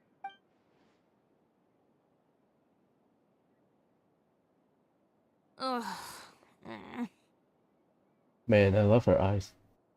I know, Chiori, you don't have to say it. You did remind me that this investor was a little bit sketchy. Yes, there's no doubt about that. But how could I pass it up? He offered me twice as much as the others. And therein lies the problem. Yes, but just put yourself in my shoes. After obtaining such an excellent script, it's only natural that I would want to make the most of the film. The budgets that the others had proposed were nowhere near enough. It's difficult to find someone willing to front such a large amount of mora, so... Don't be sad, Xavier. We might be able to help scrounge up some more together for you. Let's farm Leyline. Oh, thank you, Paimon. That means a lot to me. But the cost of the film is staggering. I'm afraid that any mora we can scrounge together in a short amount of time won't even be able to cover the actors' fees. We need to move on. What's happened has already happened, and there's no changing it. But now's not the time to give up. What? You're saying that you have a plan? No, that's not what I mean. I'm simply saying I wouldn't give up just yet. Yeah, she looks like a ching now, huh? Shit. Because of the skirt. Well, whatever. The actors I recommended aren't just after Mora after all.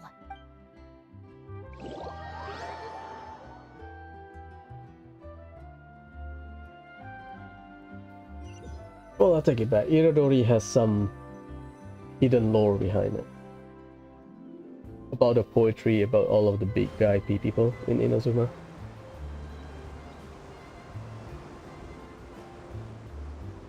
Really? Then where do you live? Oh yeah, I forgot. Inazuma not bothered We by Melusines that. live in Mercy Village. The only way to enter is from underwater. Yes, she will be playable. We have her model. Oh, you must be pretty tired after work every day, right? I mean, you have to swim all that way just to go home. We are so thoughtful. But some Melusines choose to live in the Court of Fontaine because it's so much more convenient. This is our stop. Oh, we've arrived. But I haven't even finished chatting with Abel yet. I also enjoyed Aval's introductions to Fontaine along the way. Everything you described was so clear and detailed that we can't help but want to hear more. Thank you so much. I'm usually working here on this aqua bus, so I hope I'll have the chance to see you again. There are still many more more places I'd like to introduce to you. I mean, Yoimi are probably not surprised because Inazuma has yokai. Welcome to the court of Fontaine. It's not like Mondstadt or Leeway where Adepti is like, ooh, a big deal. Yokai is just like regular people. It's just that we don't have yokai NPC in the overworld. Like Fontaine. Chiori, you sure have changed a lot. This is the first time we've seen you since you left Inazuma. I haven't realized it's been so long. I was in such a rush when I left that I didn't even get to say goodbye. Thank you for extending the invitation, Mr. Xavier. I'm looking forward to a fruitful trip here in Fontaine. What's up, bud? It's an honor to have the head of the Kamisato clan visit us. So they're who you meant when you said you had actors coming from Inazuma? Oh? It's the Traveler and Paimon. Wow, what a coincidence! Ayaka and I were just talking about you on the way here. Are you also here for the film? We just ran into Xavier earlier and came over with him. But I'm not an actress. Sir Kamisato and Lady Ayaka are the real actors here. I'm just tagging along with Ayaka to have a good time together. About that, I mean, how was I supposed to contact you when I was making preparations for the film? I figured you were probably busy, and I didn't want to disturb you. Technically, we were leading one of the films, right? We act and like do the script and stuff. So I could only keep you in the back of my mind while I sought other actors to play the lead roles in the film. I thought we were buddies. I had been thinking about a surprise reunion with you during our trip here, but you still managed to surprise me first. Oh, so you all know each other already! My, what a coincidence! What are the chances everyone could be brought together here like this? Why don't we go to Hotel de Boer and catch up over a meal? I've already made a reservation. Huh? Did you reserve 2 spots for us too? Yes, of course, of course. I'll be sure to tell the boss to serve a few more delicious dishes just to make sure there'll be enough food. Very well. Then please, kindly lead the way, Mr. Xavier. So, Yoimiya to Leeway and then she will be Mrs. for White. I believe child is not available in Sumeru. I don't think so. I went to Inazuma, Monster. Wow! I don't think so. Buildings in Fontaine are so tall. Just look at how big they are. Right. Rito, Konda Village, Narukami Island, or Inazuma City. Fair enough. And there's the fountain that Aval mentioned earlier. It really is a magnificent sight. Will you please release a Yokai Village or something? You know. Please. Oh, I need more Inazuma, to be honest. And look at that huge spinning sphere. Where does it get its power? Wait a sec! Could it be one of those clockwork mecha we've heard so much about?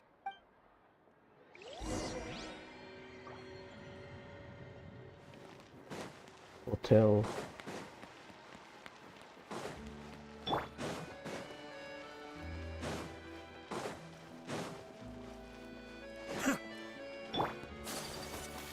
Hi guys, that's everything.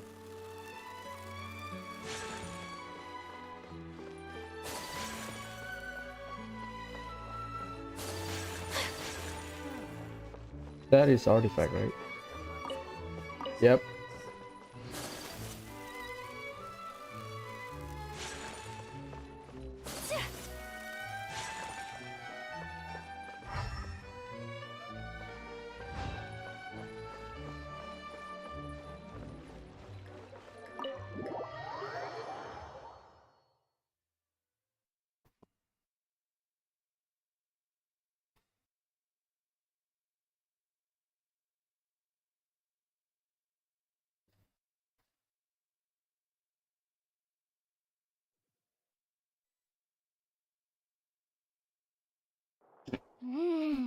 So this is what food from Fontaine is like. It sure is different from what we have in Inazuma.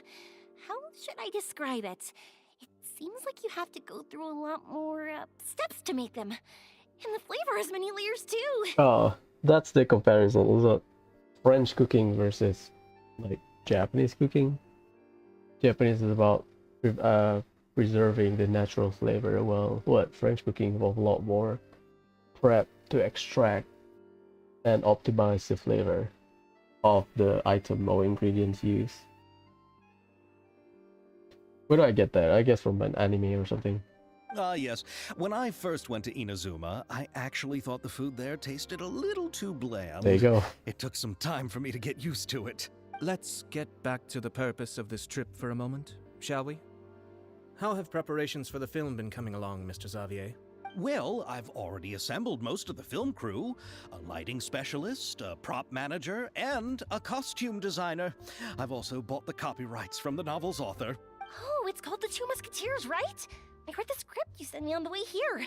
The story is pretty good. Originally, I was planning to start filming as soon as Sir Kamisato and Lady Ayaka arrived in Fontaine, but I'm afraid I've run into a bit of a problem.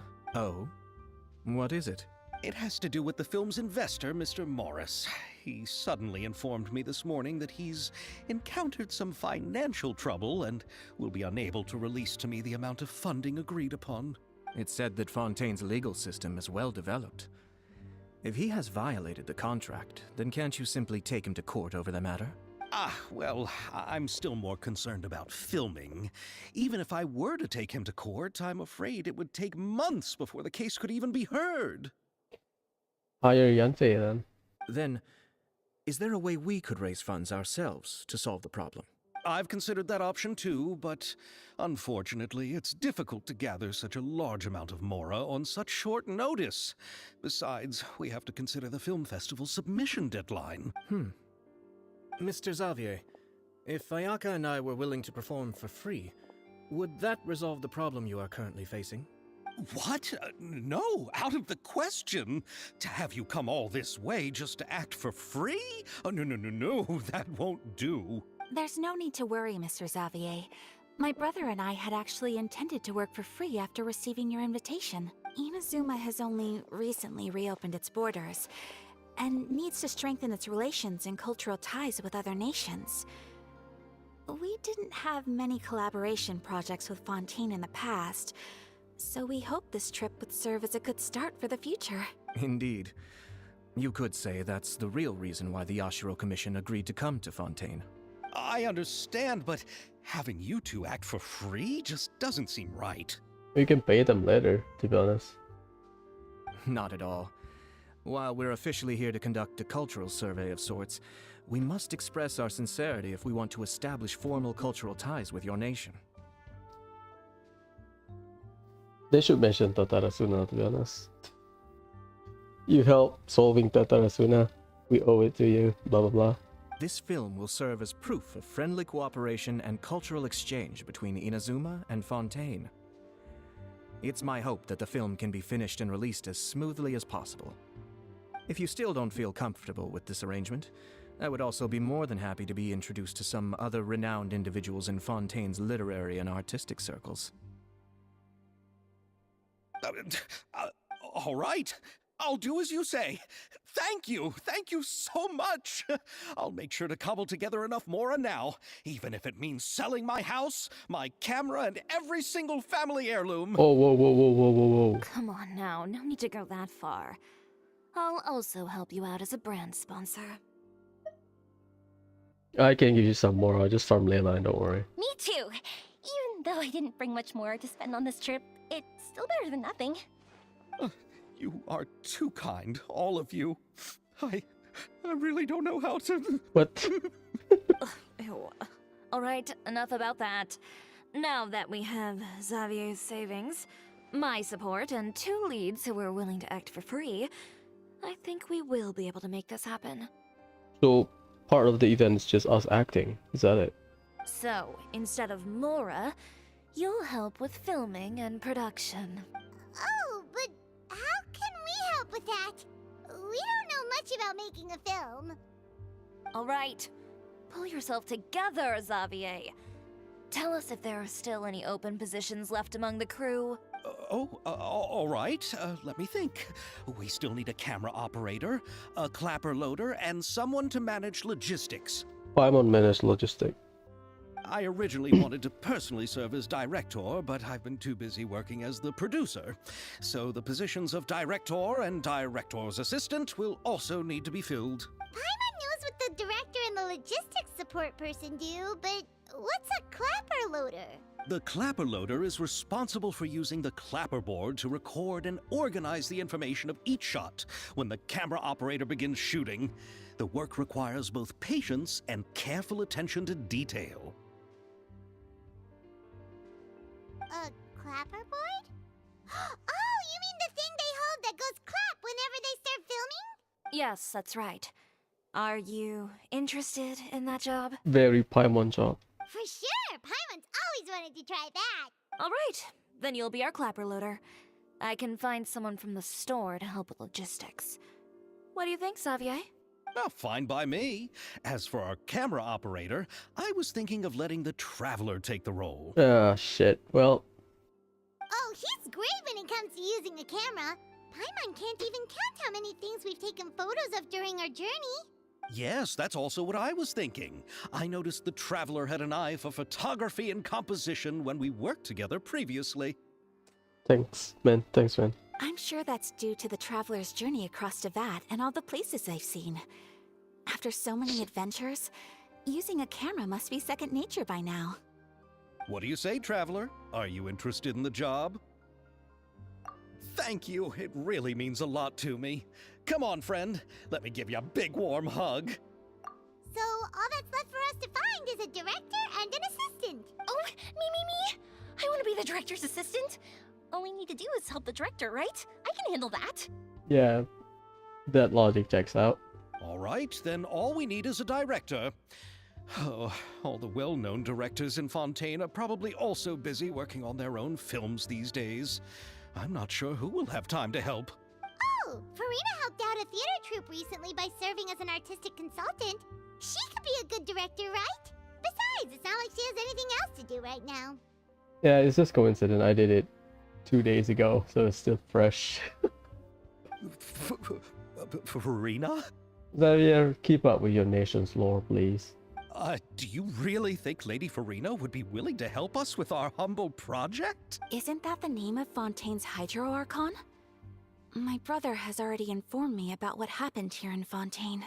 Yep, that's her. She helped out a theater troupe not too long ago, and now she's taking up work as a director. Well, I'm a VIP. I can I can saw hit that with that. musical. Her performance was perfect, and the storyboards were also excellent. Don't let her form or identity intimidate you. She's the best candidate we can think of right now. You'll never know until you give her a shot. fine. You're right, Shiori. I'll do anything for the sake of my film. Anything! Then I'll have to ask the Traveler and Paimon to show me the way to Lady Farina's residence. I just hope she'll agree to help. Do you need us to also come along? No, there's no need to trouble you with this. Besides, you've just arrived in Fontaine, and I'm sure there are many places you would like to visit. Just leave this task to me. It's part of my duties as the producer. Very well. Then we'll be waiting to hear the good news. I'll go with you. By the way, you might want to consider bringing a gift. Sweets, cakes, macaroni. And don't worry, we won't simply drop you off at Farina's place. We know Farina pretty well by now, so having some familiar faces there should help your chances. Besides, the whole thing was our idea in the first place. All right, then I'll start making preparations. As for the gift... A gift for someone who was once seen as the Hydro Archon. I wonder what she would like. I recall that Lady Farina once fancied a clockwork ring, so perhaps I should get another exquisite clockwork contraption for her. Huh? Can't we just bring some desserts, like the Fontinalia mousse? But wouldn't that be a little too cheap? She does like desserts, though. Isn't the Fontinalia festival happening right now? I heard Abel tell us on the Aquabus that Farina introduced the tradition of going door to door and asking for sweets. To do something like that, she must have a real sweet tooth. I agree with Yoimiya. If the gift is too fancy, it might actually make her feel more uncomfortable. Alright then, let's go buy some Fontinalia mousse. Getting skull again. But will that really be enough? We'll be asking her to do a lot of work, you know. You're right. We need to further sweeten the deal. Huh? You want something even sweeter than Fontinalia mousse? Yes, we'll need a gift that's sweeter than any dessert in the world. But what could that be? Your words of praise. That's easy.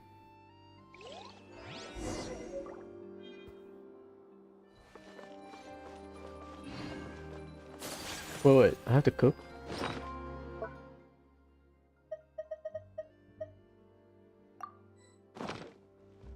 Well, let me cook then.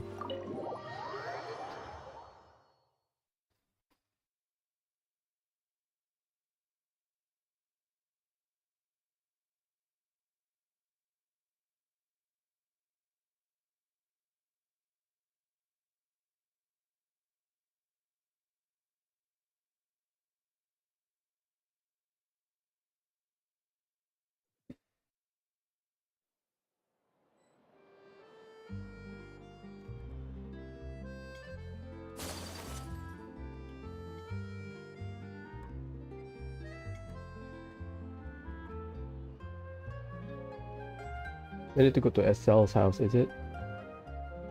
I'll follow this path.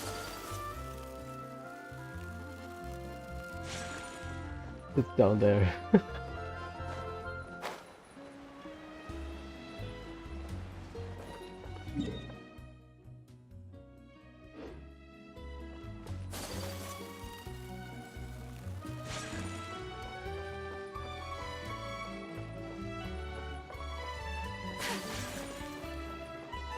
Wait.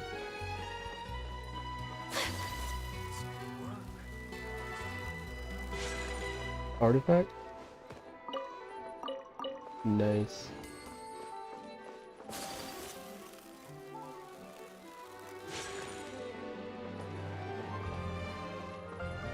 Oh!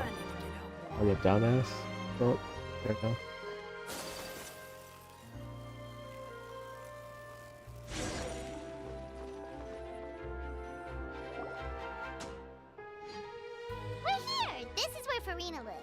Okay, I'll go knock on the door.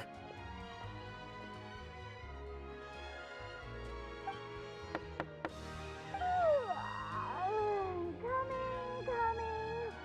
Ugh, seriously, who's knocking before afternoon tea? Who are you? Lady Farina, please allow me to introduce myself. I am Xavier, a film director. Hello. Oh, is that the traveler in Paimon I see behind you? And who's this? I'm Chiori. Ah, the one from Chioria Boutique. Hello, hello. So, what are you all doing here? Do you need something? Did you just get up, Farina? It's already past noon, you know. Huh? Oh, Paimon means the weather is so nice in the afternoon and the sun is so warm. Just like how you make us feel. Sleeping in late is a really smart idea. What? No. I was just up late last night reading some novels. What does sleeping in have to do with the weather? This is a small gift we've prepared for you, Lady Farina. We hope you like it. No need to be so formal. I'm just a regular person like everyone else now. Oh, is this Fontinalia mousse? It's one of my favorites. That's great! So, actually, there's something we need your help with. Given your renowned passion and understanding of drama, I would like to ask that you serve as the director of our film crew. Oh, but didn't you just say that you're a director? Yes, but for this particular project, I'm mainly working as a producer. Besides, I'm sure that your understanding of the performing arts far surpasses my own, Lady Farina. Are the Traveler and Paimon also part of the film crew? I'm the camera guy. Yep, we sure are. Paimon's the clapper loader and he's the camera operator. Camera operator? That can be a pretty technical job, and it directly affects the final quality of the film. Are you really up to it? No, I'm not questioning your abilities. It's just that I've never really seen you use a camera before. Ah, fair enough. Maybe you can come up with a test for the Traveler and see for yourself. If he can satisfy you with his camera skills, then you'd have nothing to worry about and can join the team. What do you say? You sure are getting better at rolling with the situation, Paimon. Oh, I do wish to see how skilled the Traveler really is with a camera. Alright, how about this? We'll work with what we have. I'll give you some scenarios and see if your work is up to my standards. Very good. It's essential for the camera operator to understand the director's vision. I'll make my decision after seeing your work. Are you ready? I have high standards, you know. Sure. Okay, grab the camera and I'll give you a scenario. Estelle Bright.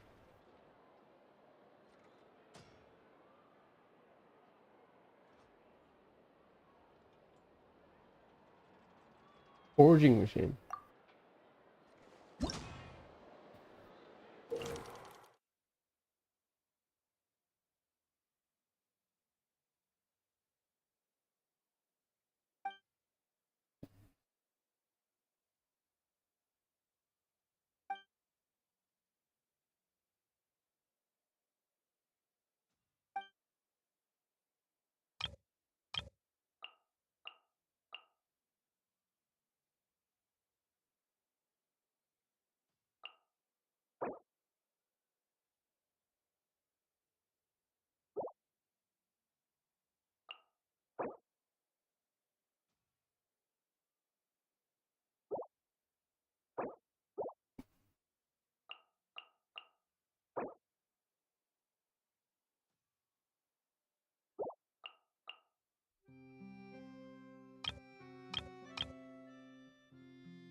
This one.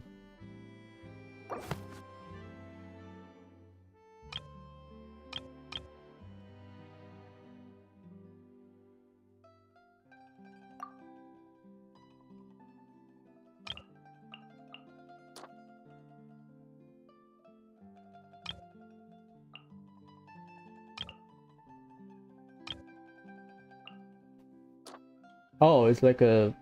Ah, I see. Ah, okay, okay, I see. What was it? Okay, okay, cool, cool, cool. So this is first scene. Look at the narration.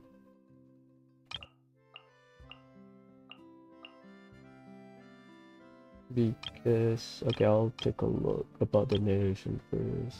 Estelle.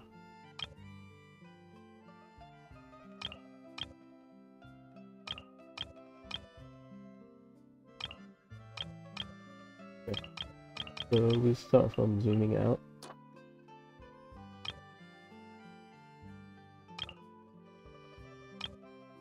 Be more shot so we can see the entire thing. Machine. What the hell is this?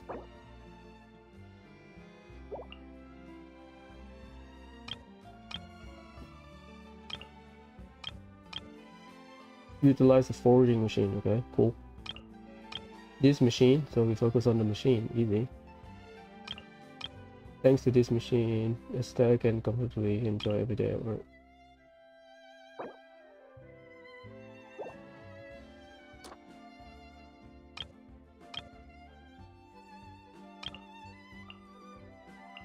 That's the weapon, I believe. I thought they'd give you detail.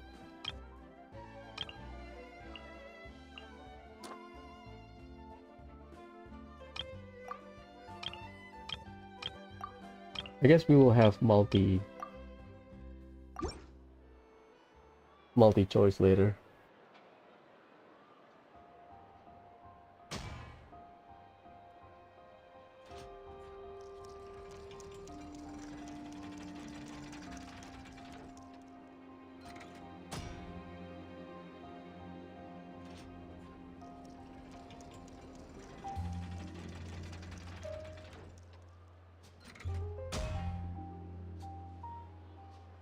Yeah, slideshow.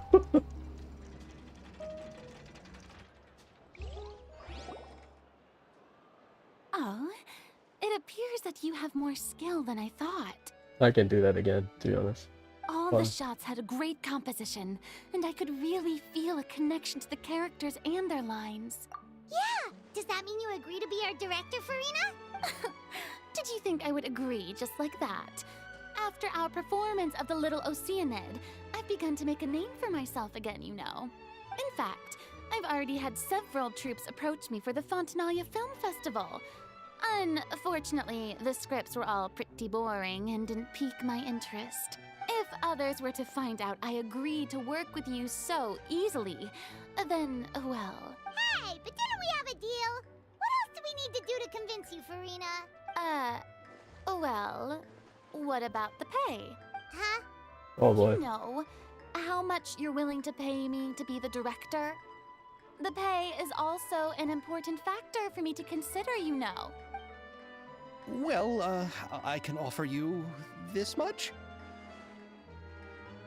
What? That's all? If Nervilat were to hear of this, he could charge you with underpaying your labor.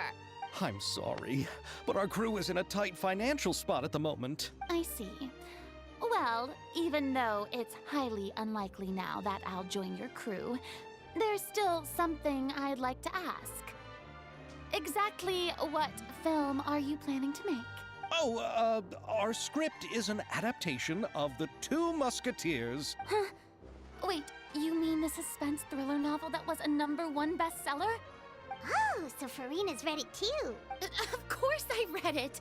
I've always had a keen interest in artistic works that strike a chord with the populace. I see. It all makes sense now. You must have used most of the budget to pay for the copyright. Not really. The novel's author transferred the copyright to me practically for free once he heard that I wanted to make a film adaptation of the story. The lack of budget is due to another issue. He probably just wants to get his name out there. So, Mora isn't the most important thing to him right now. It reminds me of a delivery courier who wears one of my designs while traveling all across Teyvat. I didn't charge her much for the outfit either. The exposure she provides for my brand is well worth it. So, are you a big fan of this story, Farina? Well, it's alright. The pacing of the story is good, but the character relationships could use some work. When I was reading it before, I always felt like some things were left on a rather unsatisfactory note. I have high standards, you know. Ahem, Mr. Xavier. If, hypothetically speaking, I agree to be the director, how much freedom would I have in terms of script revisions and creative interpretation? Oh, as much freedom as you would need. I wouldn't dare doubt the tastes of Fontaine's greatest star. Good. Then I'm free to alter the script as I see fit? Absolutely, no problem. All right. It seems that your crew really can't go on without my care and direction. So, you agree? Yes, I agree. Although the pay is well below what someone of my caliber deserves. A great script calls for a great director. I mustn't let a perfectly good story be ruined due to lack of funds. If you have fine cheese and bread, you wouldn't just let it sit on the counter and get moldy just because you lack an oven, right? I mean, just put it outside, you know, under the sun. Everything will be good. Oh, Hydro Archon above! I'm not dreaming, am I? Somebody pinch me. There's no more Hydro Archon, you know. And it's still a little early to celebrate. There's a lot that goes into shooting a film. Although the trickiest tasks of finalizing the script and casting the actors have already been taken care of, we'll still need to reserve filming locations. Not to say set up lighting and props. And by the way, since we'll be filming The Two Musketeers, we'll need to find an action choreographer. Ideally, a professional who has actual experience with muskets. Yes, I've thought about this as well. I was hoping that you might know someone who could handle the job. Me? If this was before, I could have simply asked Florand. But it's already been some time since I last talked to her. Navia can also use firearms, but unfortunately, her style is quite different from that of the characters in the story. Could we ask the Special Security and Surveillance Patrol? Oh, you mean the Special Patrol's Musketeers? Yes, that's right. They work with muskets every day. I can't think of anyone more qualified than them. They would be under Nervilette's jurisdiction. Unfortunately, I, don't have any connection with them at all. So, in the end, we still have to start by talking to Nervilette. No need to go to all that trouble. I know their Captain Chevres. Oh, you do? Wait, Chiori, how do you know the captain of the Special Patrol's Musketeers? You buy clothes for me? No particular reason.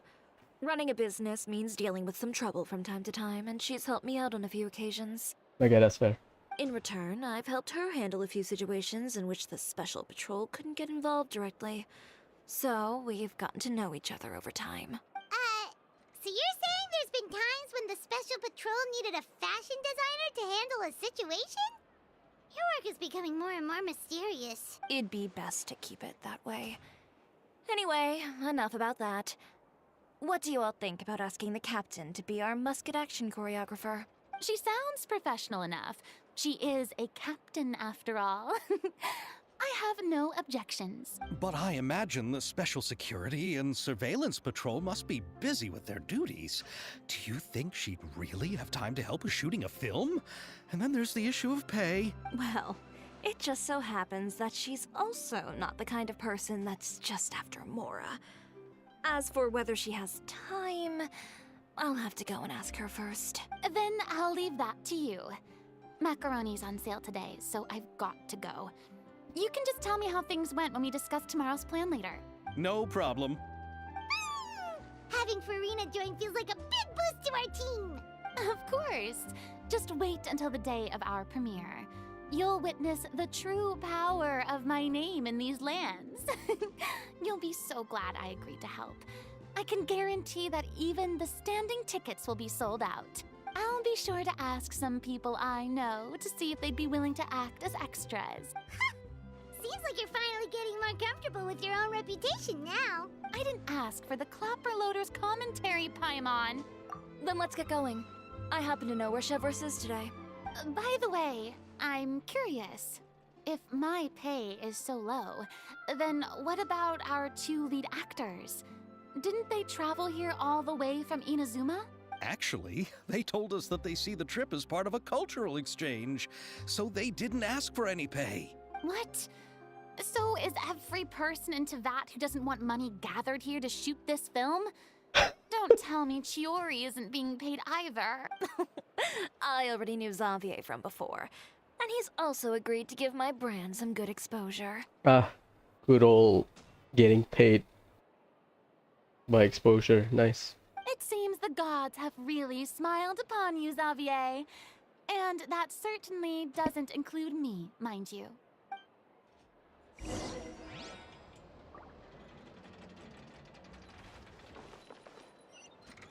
That's part one, right? Yep. Chevreuse is up there near Xavier when we started.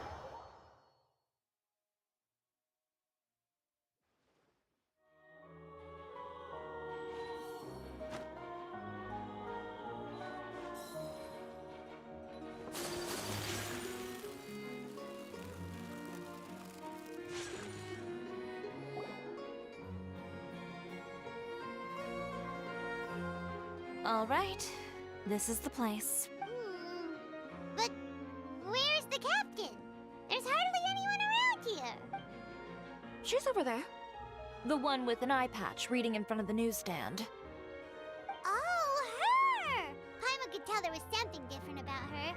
She seems kinda intimidating. Please wait here for a moment. I'll go fetch her. She's working now, so you might not want to get in her way. Working? But isn't she just standing there and reading a novel? Just trust me.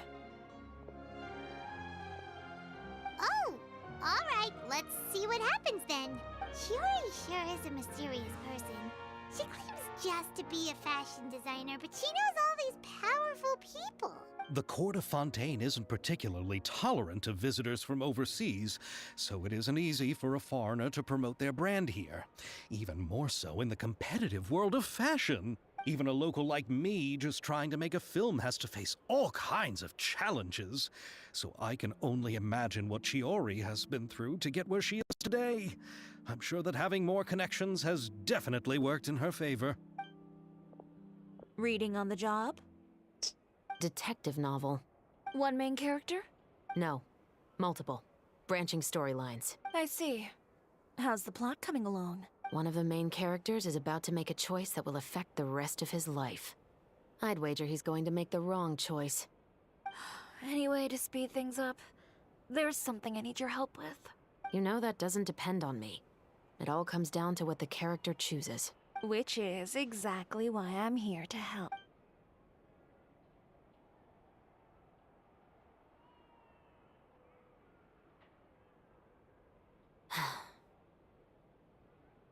All right. It appears he made the wrong choice in the end. Halt! Huh? What's going on? Hand over whatever you're holding. Oh, it's just a book. I didn't buy anything else. Then I'm sure you wouldn't mind letting me have a look. Excuse me, officer. I don't mind you standing around here, not purchasing anything, but I'd prefer if you didn't disturb my customers. It's bad for business, you know? Don't give me that act. You won't be able to get off so easily either. I am Chevraz, captain of Fontaine's Special Security and Surveillance Patrol. I will say this one last time. Hand over whatever you're holding at once. And before you do anything unwise, let me remind you that I'll have you on the ground before you can even think about making a run for it. All right. I'll give it to you. But please let me say something first. If there's any contraband in that book, then the shopkeeper here is the one who slipped it in. I don't have anything to do with this. Why, you trying to leave me on the hook, huh? You were the one who said you wanted it. Save it for the interrogation room. Take them away, Letelier.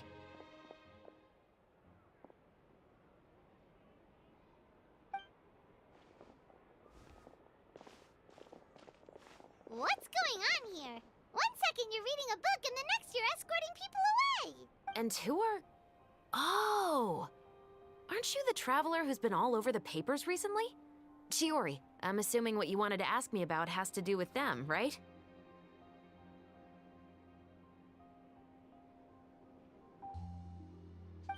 Maybe I can let you in on what's happening then. I mean, I've been helping solving crime, so... Now that Vacher has been brought to justice, no new shipments of synth will be made and distributed to sellers. The Fontaine guards have been busy collecting the remaining synths still circulating on the market. Okay. Thanks to a tip from our reliable source here, this should be the very last batch. Oh, so you were pretending to read a book in order to catch the bad guys. Oh, Paimon almost forgot to introduce ourselves. Paimon is Paimon, and this is the Traveler and Xavier. Hey, I'm Chevraz. You probably already heard me introduce myself, so I won't bother repeating it. Yeah, why didn't you make a move as soon as you had the chance? Were you worried that my intel wasn't accurate? No, I wanted to see if the shopkeeper would turn himself in first. All he had to do was come up to me and say that he didn't know where the synth had come from. If he did that, then I wouldn't have had to press charges on him. Loophole. He had the whole day to turn the synth over to Chevraz. But instead, the moment I came up and blocked Chevraz's line of sight, he took the opportunity to sell it off. Yep, he made the wrong choice, even though the right choice was right there in front of him. That's what she meant. But you knew they wouldn't make the right choice. Yeah, I knew. I was just hoping I'd be wrong for once. Enough about that, though. What did you want to ask me about? Train us to use a musket. Oh, you see, it's like this.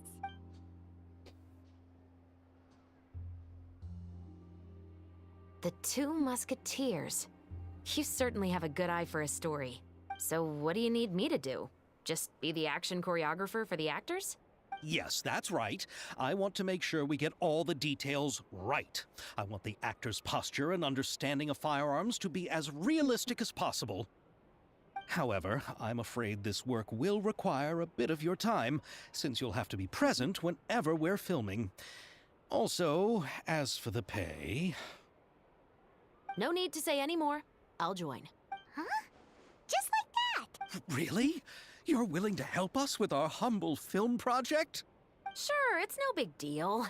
As I said, we've wrapped up our investigation here, so I don't have any other tasks on my plate for the moment. Besides, I personally really like this novel. I even have the collector's edition at home. Stories where justice prevails over evil never get old for me. Then we've got a deal? Yes, I'll see you on set tomorrow. Oh my! I can hardly believe it! I should tell Lady Farina immediately. Oh, and I must tell the prop manager and lighting technician to get everything ready. We start filming tomorrow! Calm down, Xavier.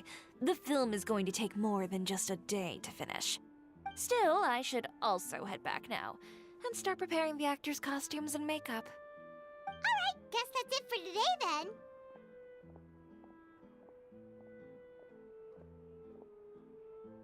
Traveler, Paimon, please stay for a moment. I have something to tell you. Then I'll take Xavier back. Poor thing. He's so excited that he can't even walk straight anymore. I don't want to spend our first day fishing our producer out of the fountain. Dumbass. Yep, see you tomorrow.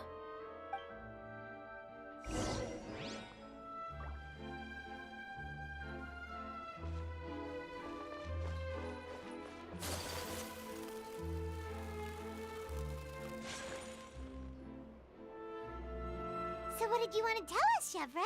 Have you read The Two Musketeers? The story is about a pair of children born into the household of a baron, and their struggle to survive together and take revenge for their mother. They were raised at the baron's estate, where their mother worked as a maid. The two were illegitimate children that the baron had with the maid, so they were never treated well by anyone. One day, upon returning home, they found their mother had been murdered and left dead on the floor. It was quite evident that the culprits were the other members of the baron's household, who never had any kind words to say to them. However, the baron was able to exert his influence and keep the whole thing under wraps. The mother's death was eventually deemed as a suicide, and there was no chance of bringing her murderers to justice. The two siblings decided to flee and someday avenge their mother. Many years later, members of the baron's family suddenly started turning up dead one after the other, all killed by gunshot.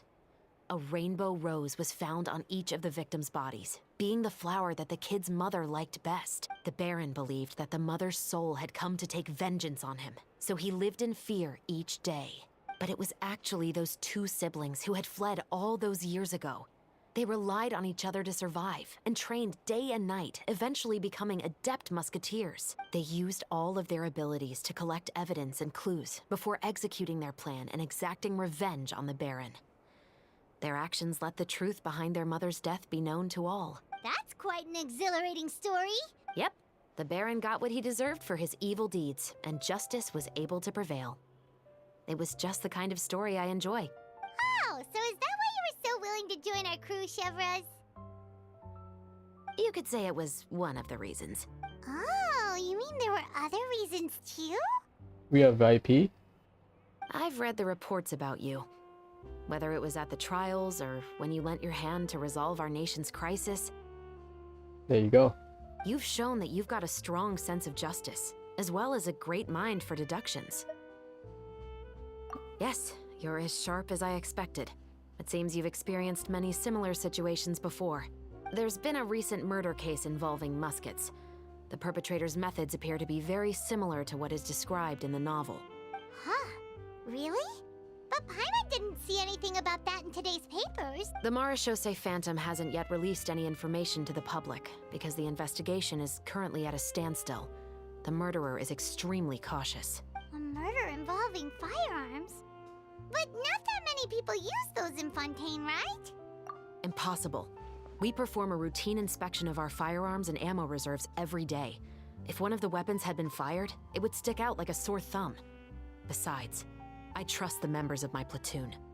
Good approach. However... Well, that's all I can disclose about the case today. Huh? What do you mean? I hope you all can go back and get some shut-eye. You can decide tomorrow whether or not you'd like to join the investigation with me. I'm aware this might not be the ideal time to add more to your plate, but the more capable people we have, the better the chances that justice will prevail. Carrying out investigations isn't actually supposed to be our responsibility. Our job is to apprehend the perpetrators. Finding them is really up to the Marechaussee Phantom. You could say I'm taking part in the investigation out of personal interest. I don't want people to see Muskets in a negative way, and also, I'm concerned about the similarity between the crimes and the story. You mean they might be connected somehow? Or a copycat murder. I suspect so.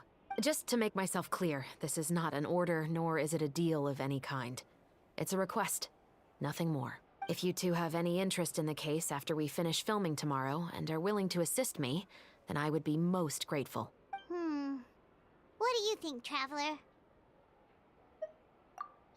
you're right. Paimon's getting a little tired too.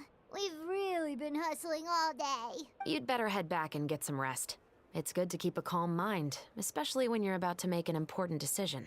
Otherwise, when the moment comes, you might end up like that shopkeeper and not even realize that the right choice is right there in front of you. Part 1 done.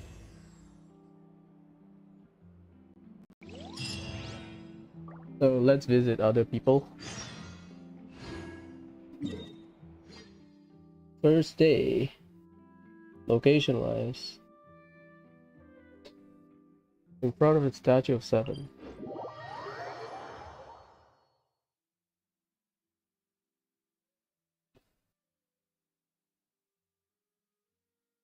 I hope I don't trigger anything.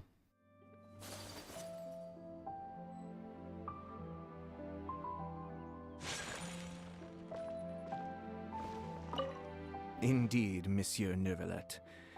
I'd very much appreciate hearing your thoughts on everything we just discussed, including my initial proposal and the general direction of our potential cooperation. Your proposals are reasonable and quite well thought out.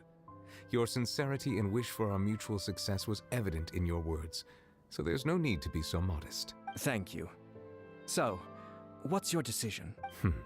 If you're asking for my personal opinion, I'm willing to cooperate in full based on my own opinions and my impression of Inazuma's culture. However, Fontaine doesn't run simply based on the feelings of one individual. I'm sure Inazuma must be the same. Everything must be done in accordance with the regulations that are in place. Yes, of course. I will submit a written proposal outlining the details of our potential cooperation to the Palais Mermonia within a week. And I look forward to hearing from you. This could be a teaser for Fontaine Inazuma event. Indeed, Monsieur Neuvillette. Your proposals are... Okay. Thank you. One line only. If you're asking for my... However, Fontaine... Yes, I will submit a written... And I look forward... Maybe. Because Ayato is like, what, cultural ministry equivalent, right? Ayaka is at the cafe down here.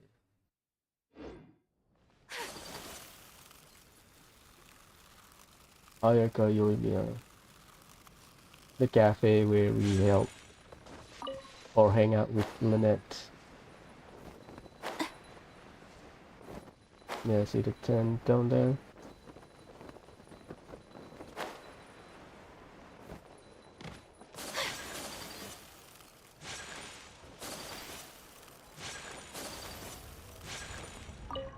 Here, Yoimiya.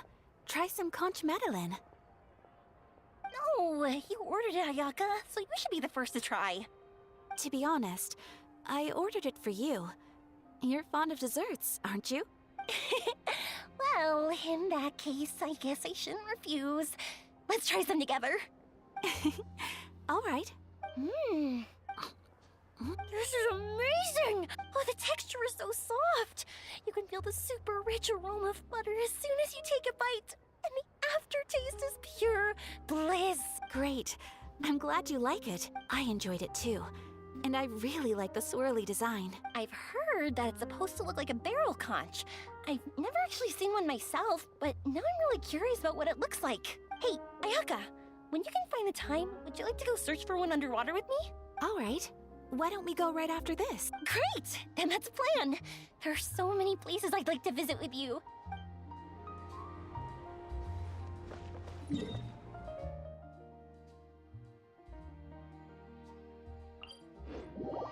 In front of the fountain.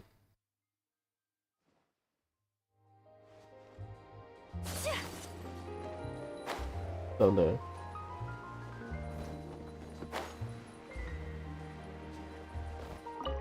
Oh, how lucky I am to have so many kind-hearted people assisting me. Yeah, just watch your step now. Everything I've been through is starting to pay off now.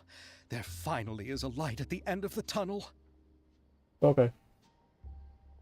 Ah, I see it now. What lies before me is a whole world of hope.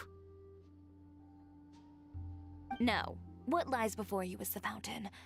I hope you can start seeing clearly, or you'll end up taking a dip in it. Well, I need to pee, be right back.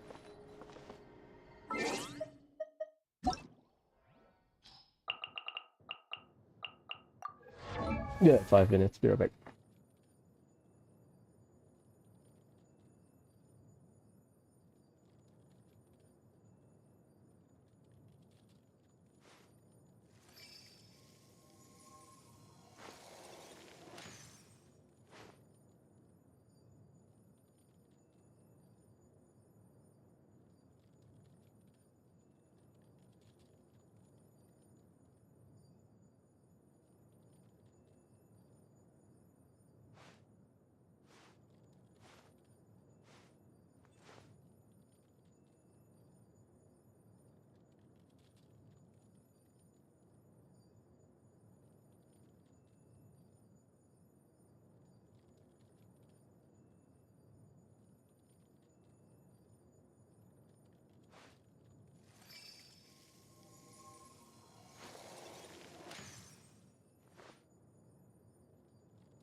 I'm back.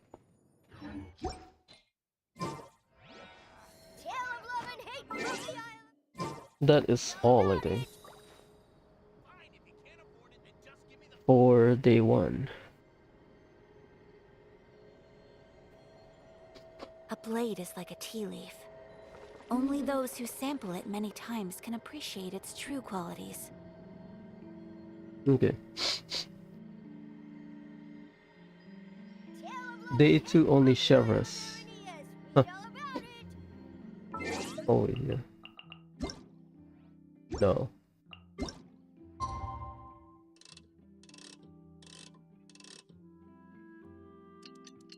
Punctual, bruh.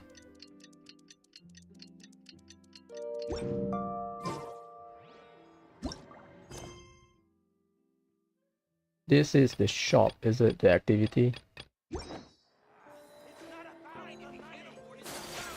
I believe if I do this, I can max out my mission point. Yeah, encounter point. Because that count as 1 quest, I believe. That depends on my daily commission. If it's all combat, I'll do that. If it's not, then I'll just do normally. I don't mind it.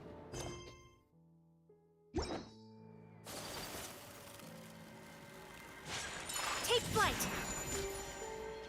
This is Mondstadt water. You cannot freeze it. Big machine run on clockwork too? Whirling snow.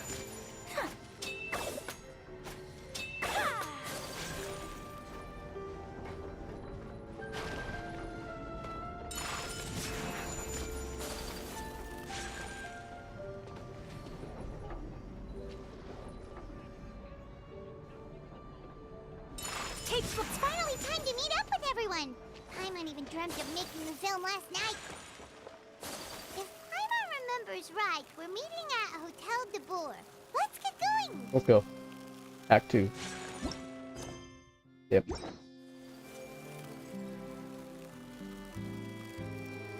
So we have a main quest and a side quest where we have to help Everest. That's fair.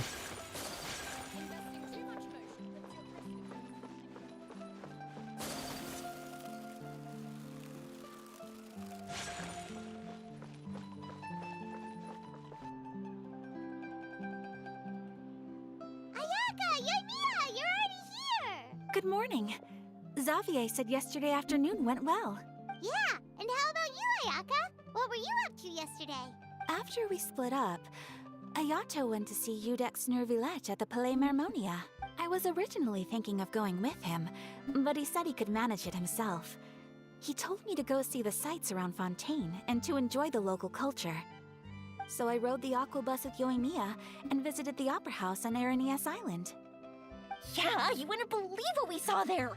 2 mechanical puppets that were dancing together! You've already seen them, right? Yeah, those 2! Amazing, aren't they? We sat and watched for quite a while. It was mesmerizing. Like we could keep watching them forever. Oh, it was the same for us the first time we saw them too! Afterwards, we went swimming at the beach! Well, diving to be exact. It was the first time I ever breathed underwater! Yeah, because they are vision users. I held Ayaka's hand and we counted down together. 3, 2, 1, and then splash! We were beneath the waves.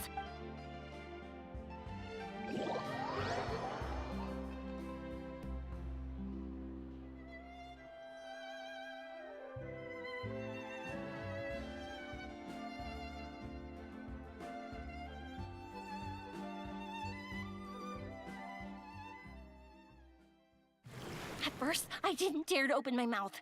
But once I couldn't hold my breath any longer, I decided to take a big breath in. Turns out the water wasn't as salty as I imagined. It didn't really taste like anything at all. Before I knew it, I was breathing like normal down there. It was an amazing feeling. Ayaka said I was too nervous and needed to loosen my grip. She got used to everything way faster than I did. I knew that the Traveler could do it, so I had no doubt we could do it too. That helped me feel at ease as soon as we dove in. The underwater world in Fontaine truly is beautiful. I love seeing the romaritime flowers blossoming underwater, like little candles lighting up the streets at night. Yeah, and there were so many creatures that we've never seen in Inazuma.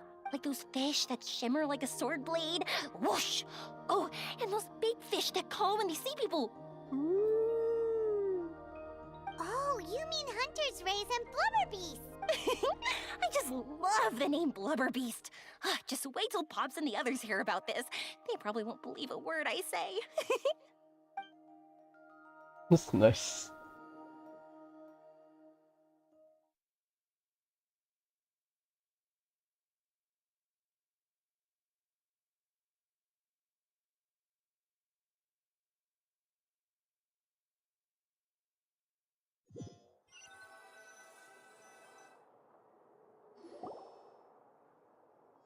Yoimiya was down there for quite a while.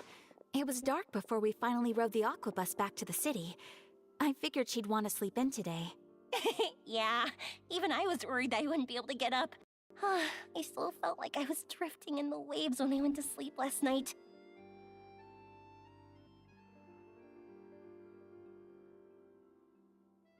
But as soon as I woke up today, I remembered that we'd all be shooting a film together, and I was ready to go. Speaking of the film, where's everybody else? My brother and Xavier were speaking to the restaurant owner about using the place as a filming location. They should be here soon. As for the others, We're here.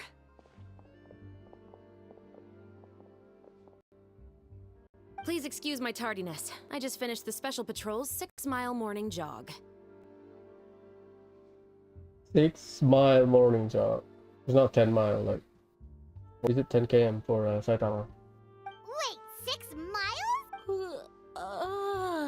I'm so tired. I heard you all chatting, so I decided to come down. I sure could use some of that endless energy everyone else has.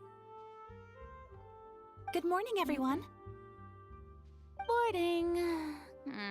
Can someone fetch me a cup of coffee?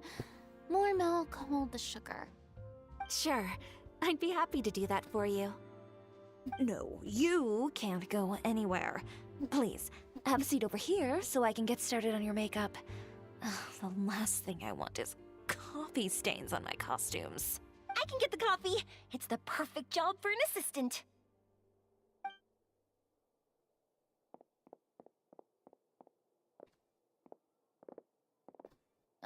So much energy. Seriously, what's her secret? Oh, Yoimiya's always like that. But you sure look exhausted, Farina. It's because you're not used to waking up so early, huh? Of course not. I spent the whole night reading the novel from cover to cover, marking sections that either need to be omitted or adapted. Wow. Paimon didn't expect you to be so thorough. Well, I was the biggest star in all of Fontaine after all.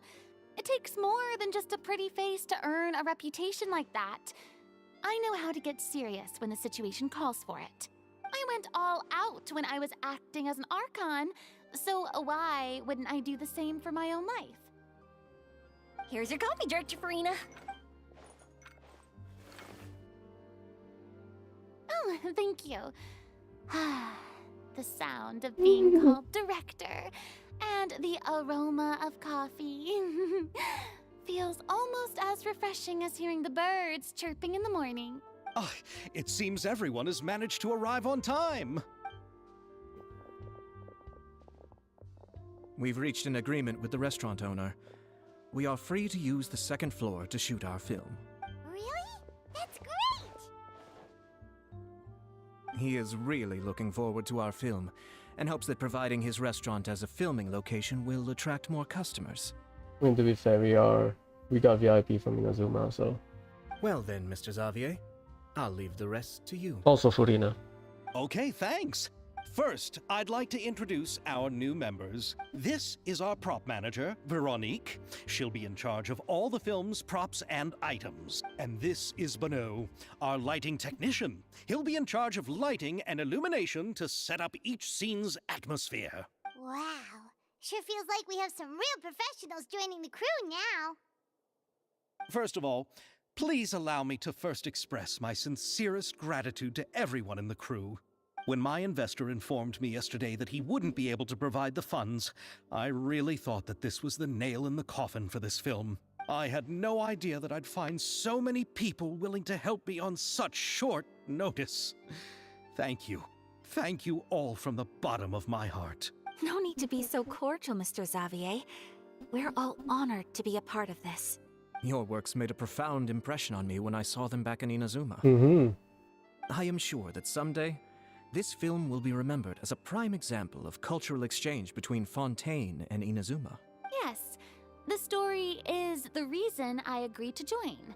I can't bear to even imagine what this film would look like without the very best director. Anyway, I would like to make a promise to everyone that as the producer of this film, I'll do whatever I can to ensure that everything goes as smoothly as possible. This is not just my film. It also embodies the thoughts and feelings of every person here, as well as the endless effort we are about to pour into it. So, without further ado, the Two Musketeers will officially begin filming now! You may take it from here, Director Farina. All right, listen up, everyone. The first scene takes place when the two young musketeers are living at the Baron's home, still unaware of all that is about to happen to them. We'll need props and lighting to set the scene. Our lead actors can go get their makeup done, and extras, please take this time to go over your positions. Whoa. Seems Farina's really kicking things into gear as the director. Is everyone clear? I don't want anyone traipsing around the set like umbrella finches. All right, cameras will start rolling as soon as the set is ready. Let's make a film that'll make some serious waves in Fontaine. Not the kind of waves that drown people. I mean, the good kind of waves. Seems like she's still a bit traumatized by that. Anyway, let's go see if there's anything we can do to help. Fiction wrote inside outside frame. That's a good title.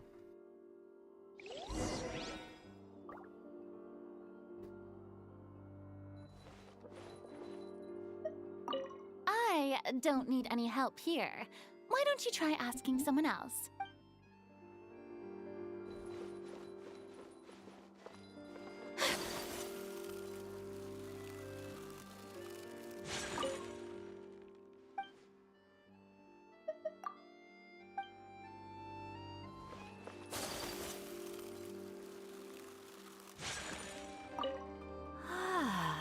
So this is what a musket looks like. Not exactly. That's it?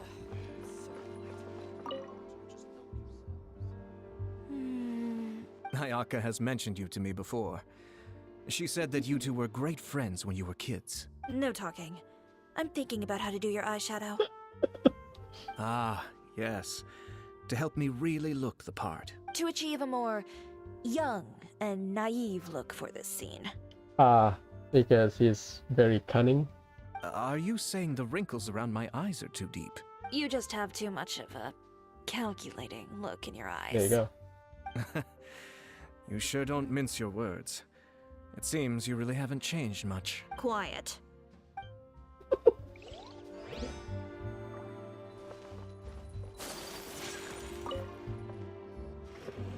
How about here? A little more to the left. You got it. Hey, Yoimiya, do you need a hand? No, I'm fine. You know, doing the lighting is kind of like designing a fireworks show. It's interesting to imagine what kind of atmosphere the lights will create. I heard that the Traveler will be operating the camera and Paimon will be the clapper loader, right? Those roles are just perfect for the two of you. Really? Is that because it'll be easy for Paimon to hold the clapperboard while flying? Well, sure, there's that, but that's not exactly what I meant. I just think that after all your journeys together, you two must have developed a super close bond and just naturally know how to work with each other. If I'm not mistaken, the director will want the cameras rolling as soon as the clapperboard goes clack. Oh, I see. me! It's amazing to see the magic behind filmmaking. Yoimiya, we need lights over there, too. Oh, on it! I've got to get back to work. Chat with you later. Oh, it's exciting to see so many people working together to bring the film to life. Seems like Yoimiya's really getting into it. But she was right. We do have a super close bond, don't we? Paimon's really happy to hear that. Oh, we are live.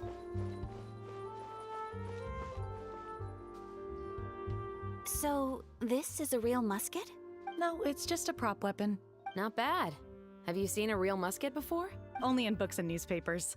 I made this one based on the relative shape and proportions I saw in reference images. When we're filming, some special gunpowder will be applied around the muzzle, which will help create the flash and smoke effects of a real gun being fired. Which means it'll be up to the actors to portray the recoil. That's right. The sound effects for gunshots will also be added in post-production. Thank you, Veronique. I think I know where to start now. However, the musket's gears and firing pin could still use some work. Adding some wear on the metallic components will make them appear more realistic. Also, be sure to rub the muskets with some oil each time before we start shooting. That'll give the impression that the firearms have been well maintained. Good point. You seem to know a lot, Miss Chevres.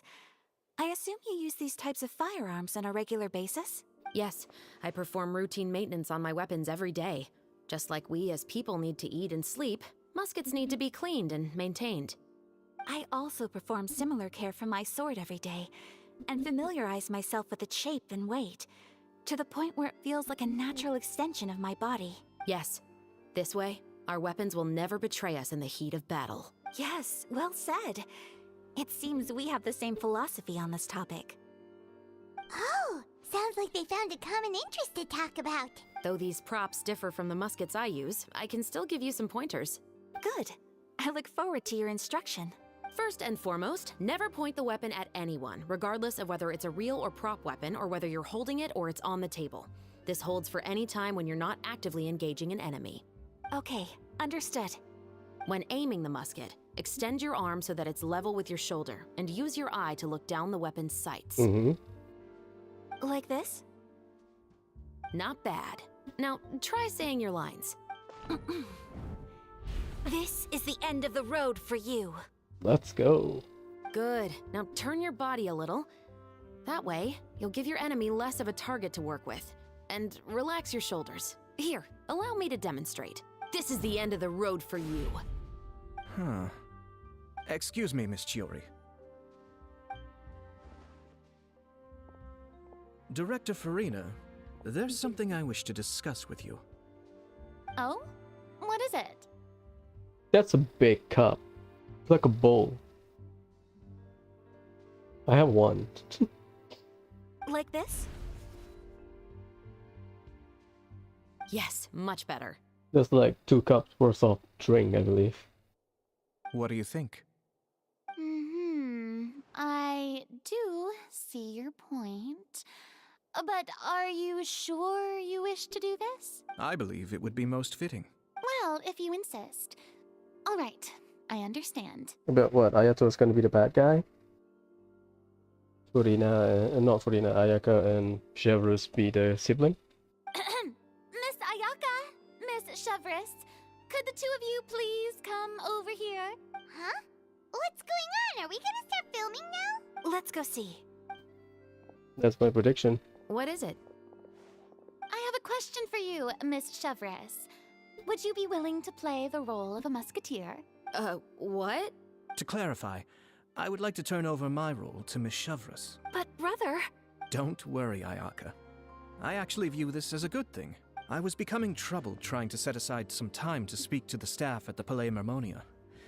I would like to have some conversations about the cultural exchange between our two countries, and I've heard that the bureaucratic process here can get rather complicated.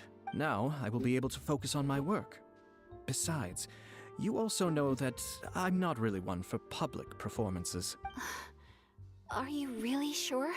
From a director's point of view, I also felt like the relationship between the two musketeers in the original story could be improved. The older brother in the story plays the lead role with his overbearing character, But this causes his character to overshadow that of his sister, and the theme of the two supporting and relying on each other isn't conveyed very well. But if we were to change the siblings to two sisters of a similar age, then that aspect of the story might come through more clearly.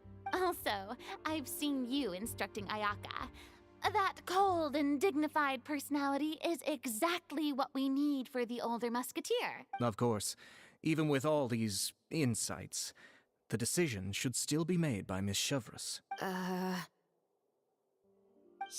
mentioned that she really likes the story, right? Paimon bets that she'll take the role. All right, I'll take the role. What? Good. It's decided then. I'll get started on making edits to the script.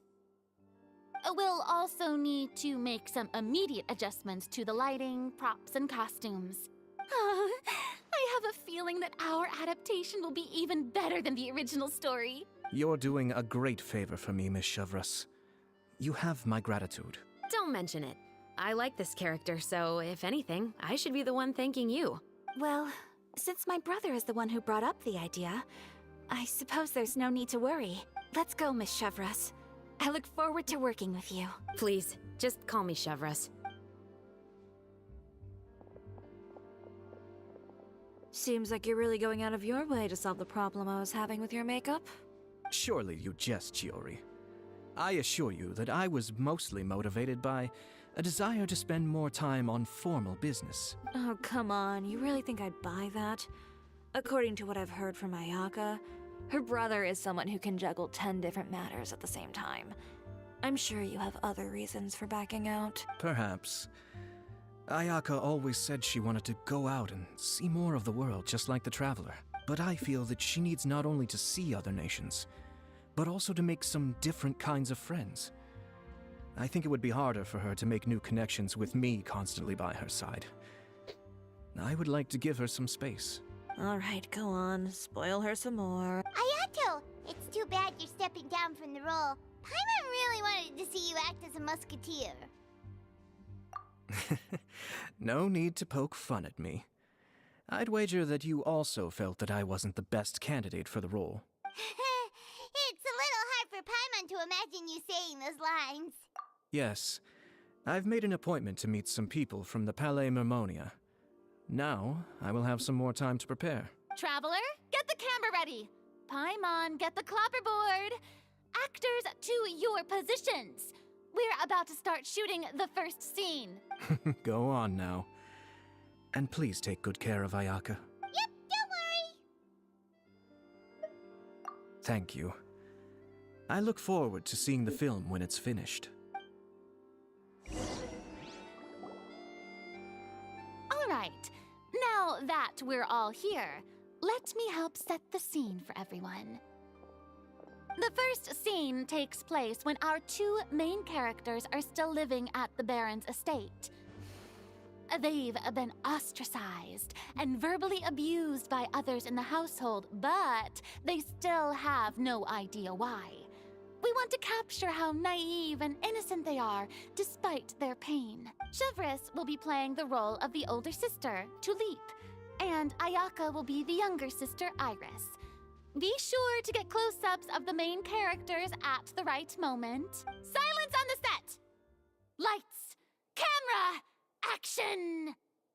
Let's go! Tulip, Mother's been out for quite a while now. Perhaps she went to pick some flowers on the way home. You know how she loves flowers. Is this Genshin version of buying milk? Oh boy. Iris, Tulip! I'm home! Mother! You were out for so long, we were beginning to worry about you. Oh, shit. I'm sorry, but I'm back now, safe and sound. Here, I brought your favorite treat, apple turnovers. Mother, what are those bruises on your hand? Huh? What bruises? Oh, I must have bumped into something while I was working yesterday. But I didn't notice them this morning. Then perhaps they're from when I accidentally tripped when I was out just now. By the way, did you have fun playing at home? What's the matter, Iris? Well, we've realized that no one really wants to play with us. They even took Iris's doll and spat at us. And they even called us names. They said we were... Shh. It's all right. Don't worry. Girls, listen to me. It doesn't matter what anyone says. Don't listen to them. No one can define you with such words. You both have wonderful lives ahead of you. Just like your names. You will both blossom like beautiful flowers. Maybe your time to blossom hasn't quite come yet. But one day, you two will bloom more beautifully than anything else. Don't let the soil you're in now ruin your future beauty.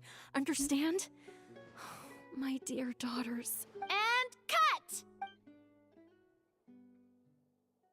Not bad. The actor's emotions were all on point.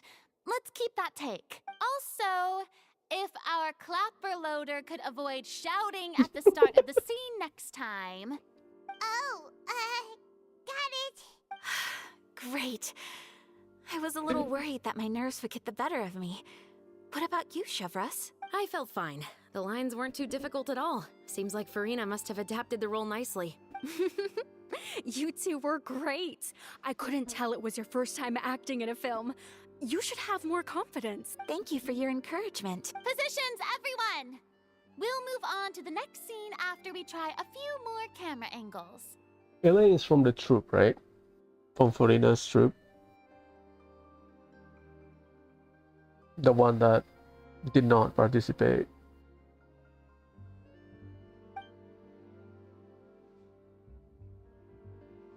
Okay. This scene is when our two characters return home, only to discover their mother has been murdered. Ready? Lights! Camera! Action! Mother, we're back. Mother.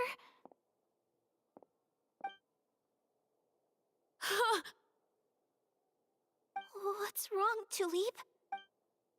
Iris, stay away! Huh? Why? What's... Mother! Mother... She's...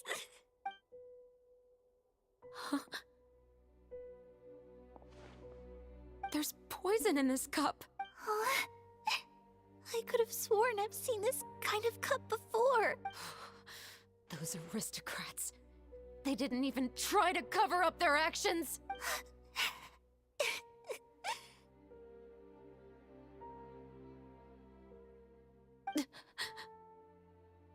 Iris, we need to leave this place. Leave? But now that Mother is gone, where can we even go? Anywhere. All I know is that we can't stay in this house. But are we just going to let them get away with this? We'll have our revenge, I promise you. Just not right now.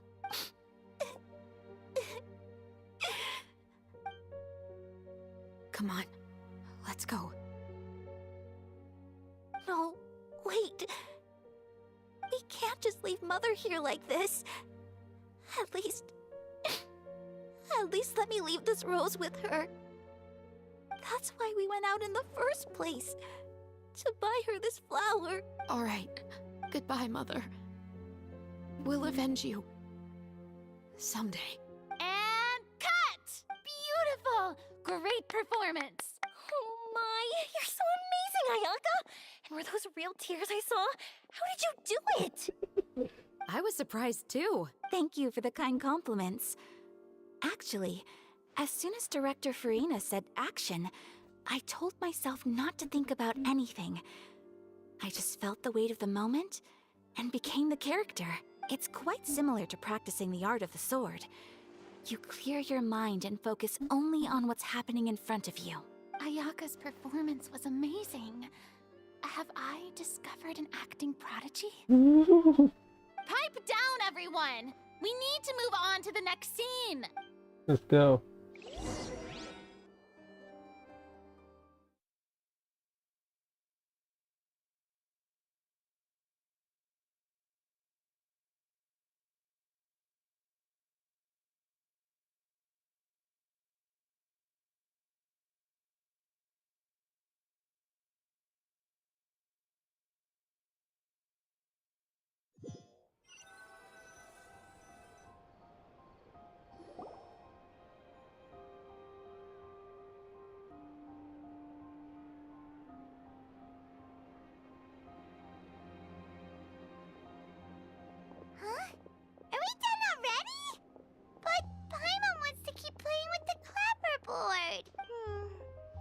feel, Traveler? Is your arm sore from holding the camera all day? A little bit. Good work, you two.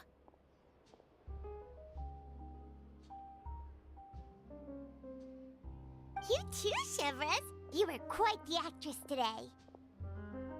I've read this novel many times before. I have a good grasp of my character's mindset. Anyway, do you remember my request from yesterday? Yes. Oh, right! We were having so much fun that Paimon nearly forgot! You have a case where the murders seem really similar to the cases in the novel, right? So, how are they similar exactly?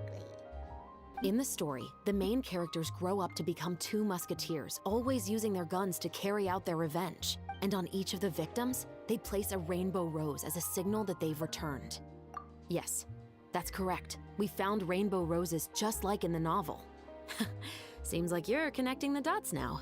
Oh, that does sound pretty concerning, especially after seeing the script today. Oh, now Paimon can't stop wondering what kind of ulterior motive the murderer might have. What do you think, Traveler? You're smart. Paimon wants to hear your thoughts. Good. On behalf of Fontaine's Special Security and Surveillance Patrol, thank you for your dedication to justice. There's no time to lose. We should start investigating right away. Follow me. Huh? Right now? But we just got done filming all day. Paimon's so tired. The most valuable intel always comes after nightfall. They are like small, remote islands in the middle of the sea. If you don't stay vigilant, you will pass right by them in the fog. That's how one of my favorite books always puts it, at least. So, where are we going right now? Let's start by checking out some workshops that sell mechanical components. If the culprit is making their own weapons, it's very likely that they'll visit those sort of places.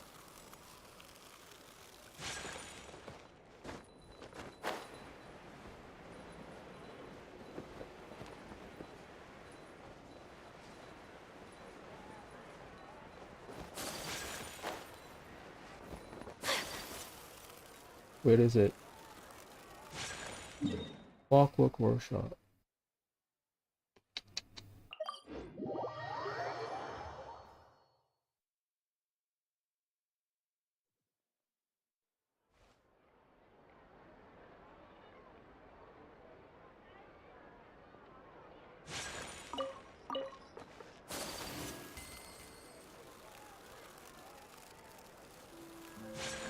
That'll better.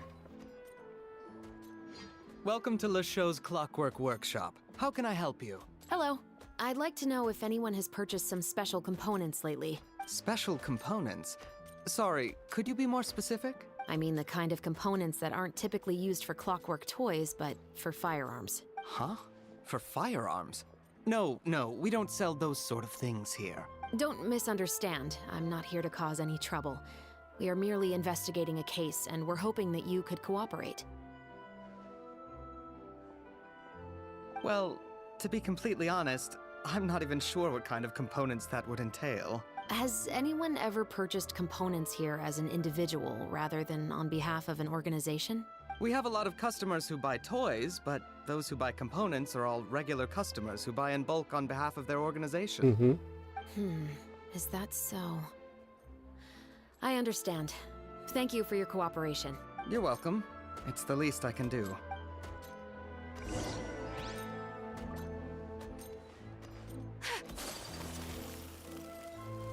Estelle down there.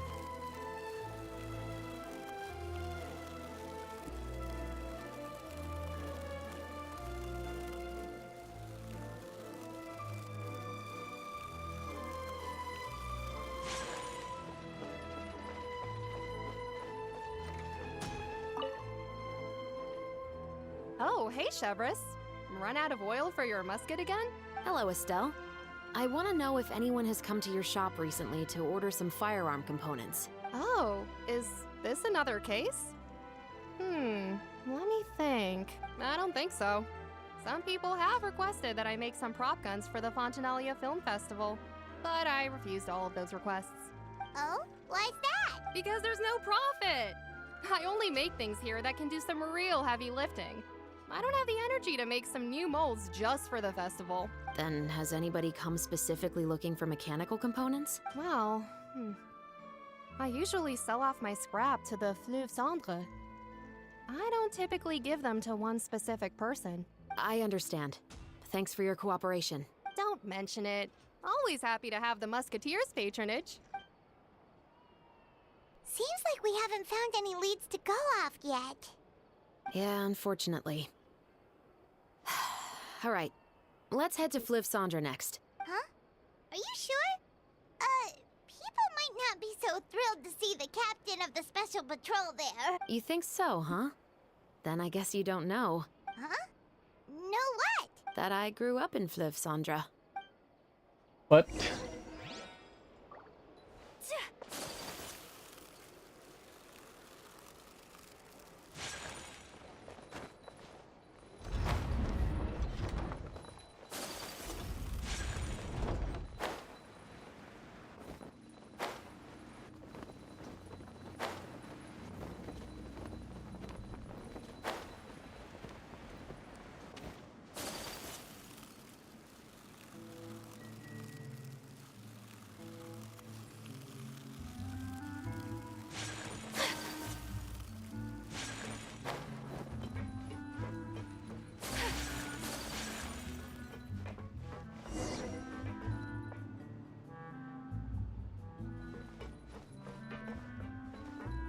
Emerald.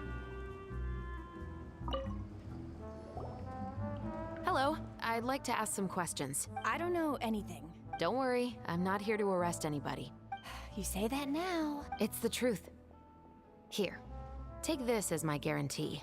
Wait, did Paimon just see what she thinks she saw? Is the captain of the special patrol bribing a citizen?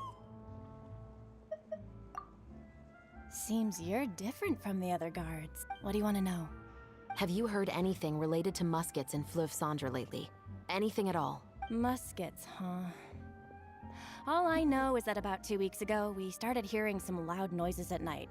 So loud that it's been waking me up. Were they gunshots? Possibly. It's hard to tell around here. Yeah, because the echo, probably. Someone's house collapsing, a pipe exploding somewhere. It's all the same. But the noises I'm talking about definitely happened after I fell asleep. Do you know where the noises were coming from? I don't remember clearly. Is it that you don't remember, or that you need to think about it some more? You tell me. Then please, think about it some more. She's giving her even more. The noises came from the end of the Southern Waterway. I came out and had a look for myself when I wasn't sleeping well, but I didn't dare get too close. That's all I know. All right, I'll take your word for it. Thanks for the pâte de fruits.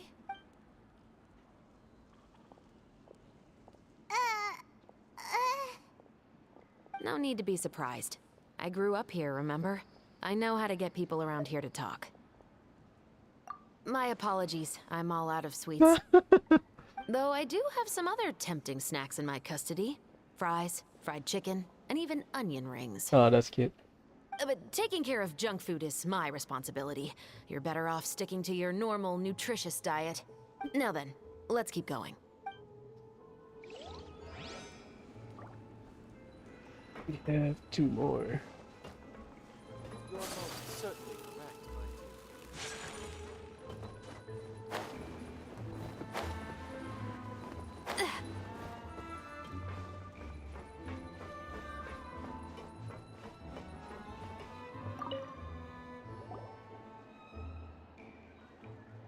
It's been a while, Tetro. Please, just get on with your request. I want to know if you've heard anybody talking about muskets lately. Information isn't free, you know. I've heard that bandits have been extremely active in the countryside recently, and they've been affecting the delivery of goods to Poisson. I can allocate some more manpower to help out with that problem. What do you say? You're still as helpful as ever. One of our men got drunk at dinner about a month ago and lost his gun. 3 days later, it turned up in the corner here. What's weird about that? He just forgot where he put it, right? This is Fleuve Cendre, my friend. Anything of value left in the tavern won't ever make it to the next day. But that gun turned out to be an exception. It didn't get any new wear and tear on it. and didn't even appear to have been fired. We were quite mystified as to what could have happened. I suspect it came back because the weapon was already known to the guards. You mean, a criminal was afraid the Marechaussee Phantom would use the shot marks to track them down? Maybe. But if that's the case, the culprit really took great care to avoid getting caught. I didn't say anything about a criminal. In Fleuve Cendra, knowing who was killed is as easy as knowing what clothes you're wearing today. It's the guy living in the east side, isn't it? I've never liked him. Every time he's here, he just orders a drink and sits there with a nasty look in his eyes. Ciò tomate. So, who was the one who lost the gun in the first place? Don't bother. Even if you ask, he wouldn't admit to owning a gun to some strangers. Not to mention the captain of the Special Security and Surveillance Patrol. He's right. I know you grew up here, Shavras. Even though you're on good terms with the Spina, you've still been gone too long. Not many people know you here now, and a lot of people don't like the Special Patrol. I know. So take my advice and don't show your face too much around here. It's for your own safety. I'll come and go as I please. And I'm afraid I'll be appearing more often due to my work. All right. Don't say I didn't warn you.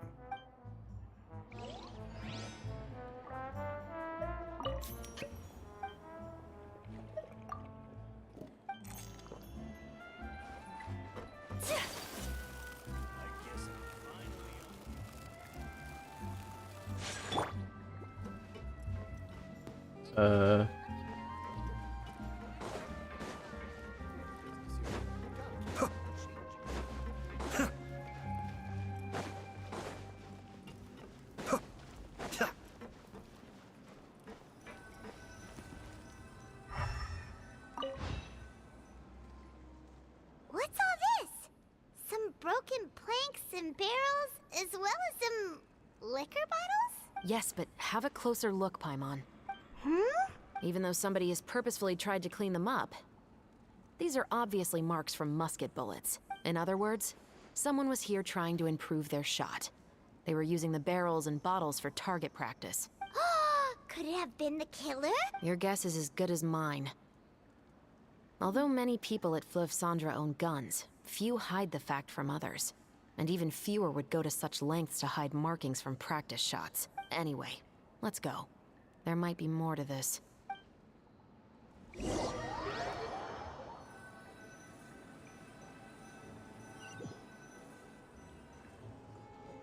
Seems like that's all we'll be able to uncover for today. Paimon feels like we managed to learn a lot more here than up on the surface. Yes.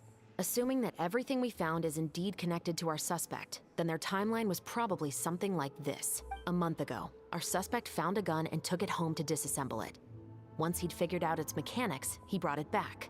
In the following weeks, he used some parts to create his own makeshift musket and took it to the Fleuve Cendra for target practice. Then, a few days ago, he found his target and carried out the murder. Once the deed was done, he left a rainbow rose on the body, just like the scene in the novel. That all makes sense to Paimon, but we're still no closer to figuring out the killer's identity. The deceased was a resident of Fleuve Cendra. It's said that he was a poor, solitary man. Yeah, that's also something I'm trying to figure out. If we are indeed following the novel, and there's a story behind the murder, then this murder should be an act of vengeance. But according to our investigation, the deceased didn't have any enemies. He was no saint, but no one's heard of a rival who hated him enough to shoot him dead. Much less care to leave a rose on his body. What message is the killer trying to convey? And to whom exactly? We've thoroughly investigated that possibility. He claims to have spent the whole day at the Opera House on the day of the murder, and the staff there have confirmed his account. Okay, so he has an alibi. Not only that, he lacks a credible motive as well. He has a family of his own, and both of his parents are still alive. I've looked into his records. He was adopted at the age of 6, and all the proper procedures were followed. There are also records of him at an orphanage before then. In the story, the mother of the 2 musketeers was murdered after the children turned 10. Of course, he could have changed the children's ages, but I don't want to assume anything without evidence. More importantly, I've also had a chat with him in person. He didn't seem like the kind of person who would pull the trigger to kill a man. Then, what should we do now? We have all this new information, but it doesn't help us move forward. Investigations take time. I didn't expect us to catch the culprit in just a single day. How about this? Let's spend the next few days filming with the crew. We can continue the investigation once we're done with the film. I'm sure that given time, new leads will present themselves. Wait, but weren't you saying Intel is like small, remote islands in the middle of the sea just a moment ago? Wouldn't you just miss them if you were to stop looking? Ah, but the book had more than one reference to the islands, Paimon. Oh? What else did it say then? As long as you spend enough time sailing through the fog, you'll eventually come across an island. Nice.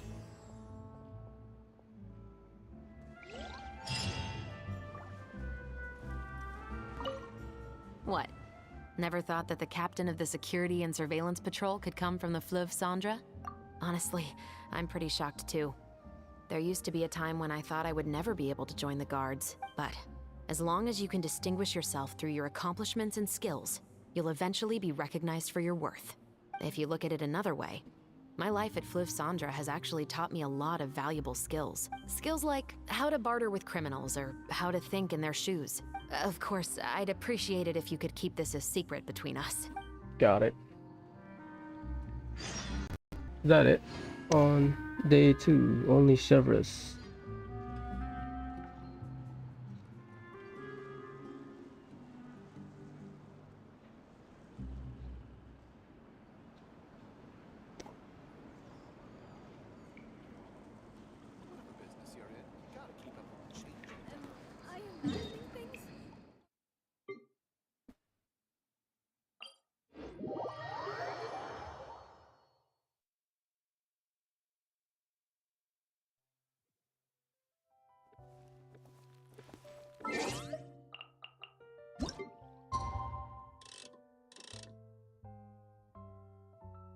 Punctual. Day 3, no follow-up. It's filming time again! Our schedule is jam-packed for the next couple of days, too. We've got so many different locations and sets to cover. Anyway, let's head out and meet up with the others.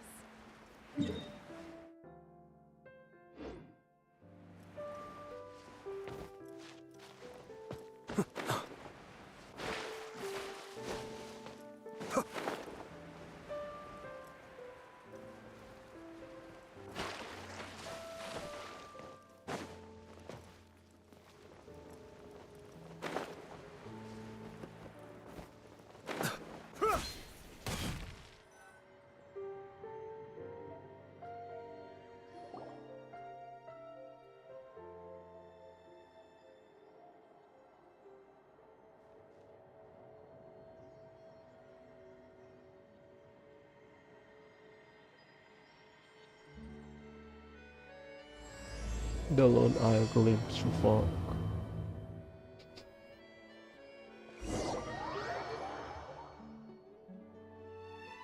Fast forward, huh?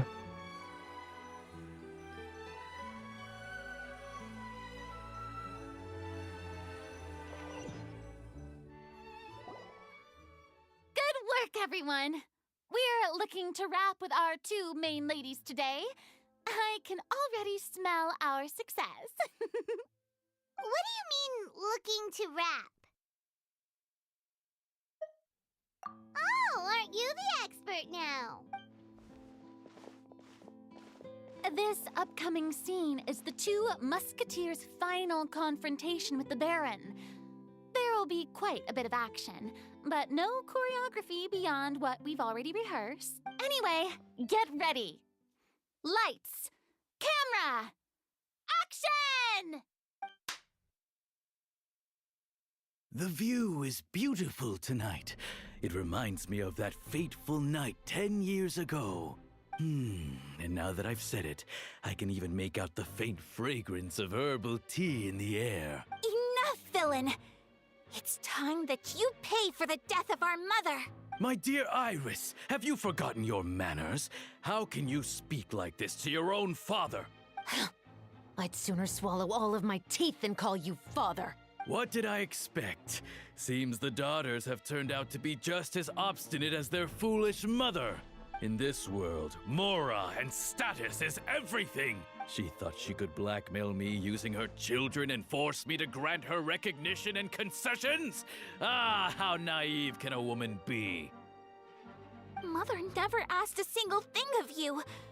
All she wished was for us to live a peaceful life, just like the others. It was you who personally brewed the poison of prejudice and sent Mother to her death. Compared to that deadly poison, the 2 bullets that will soon pierce through your heart will be like sweet mercy. And that's exactly why I said you're just as naive as her.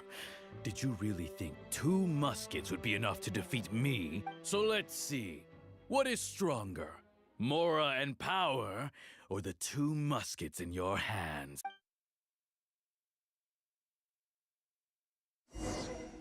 Get them! Oh, There are too many of them! It'll be okay. We'll cover each other, Iris. And Mother will be watching over us, too.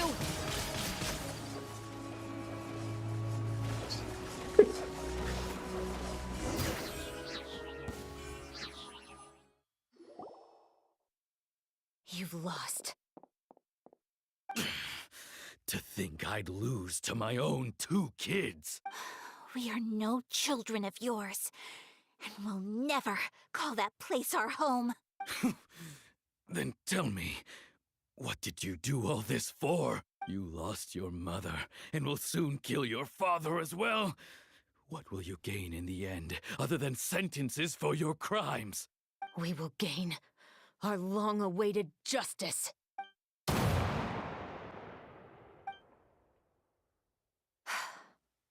It's over. Finally, it's over.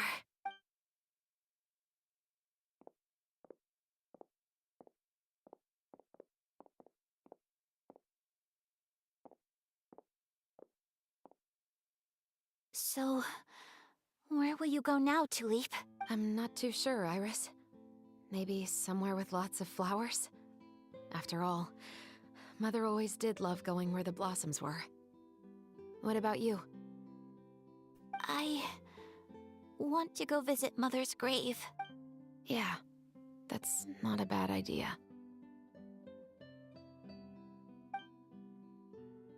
Huh? Tulip, look! What is it? It's Mother's favorite. The rainbow rose. Look, it's blooming again. they don't use it in a regular rainbow rose because you can pick it up. Excellent! That was beyond mesmerizing. Even I didn't expect the scene to go so well. And we got it in a single take. All right, everyone. We've got a wrap for Tulip and Iris. Congratulations, Ayaka and Chevres! Thank you.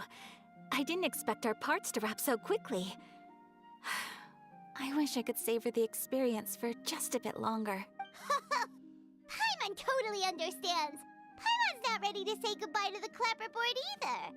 Filming has really been a lot of fun. You were great too, Chevres. The way you said, long-awaited justice. It gave Paimon chills. That is indeed my favorite line in the whole book. I still remember trying to act it out in my room the first few times I read it. Whoa, Paimon would have never guessed you're that type. Who doesn't like stories where the guilty are punished and justice prevails over evil? Don't forget, I'm the captain of the Special Security and Surveillance Patrol. Captain, I have something urgent to report. Oh boy. Please excuse me, everyone. I'll be back in just a moment. It's okay, don't worry about us.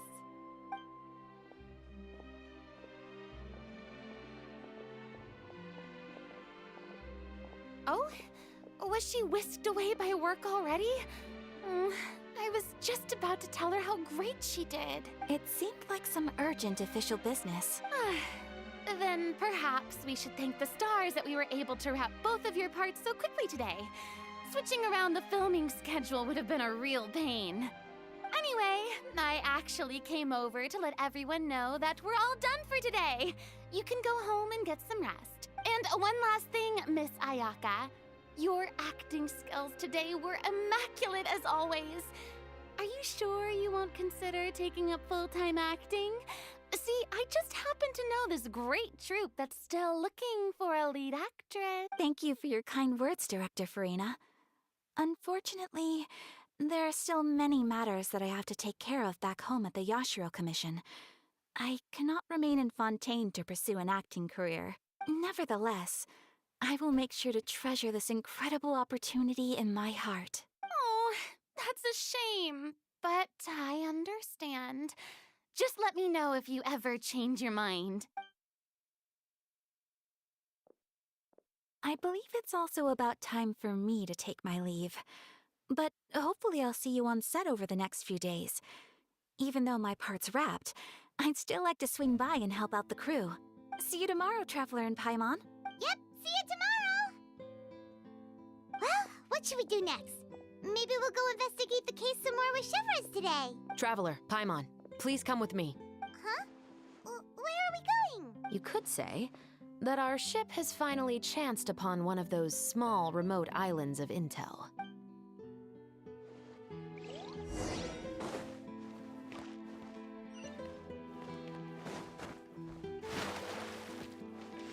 One kilometer. Ah. What's on?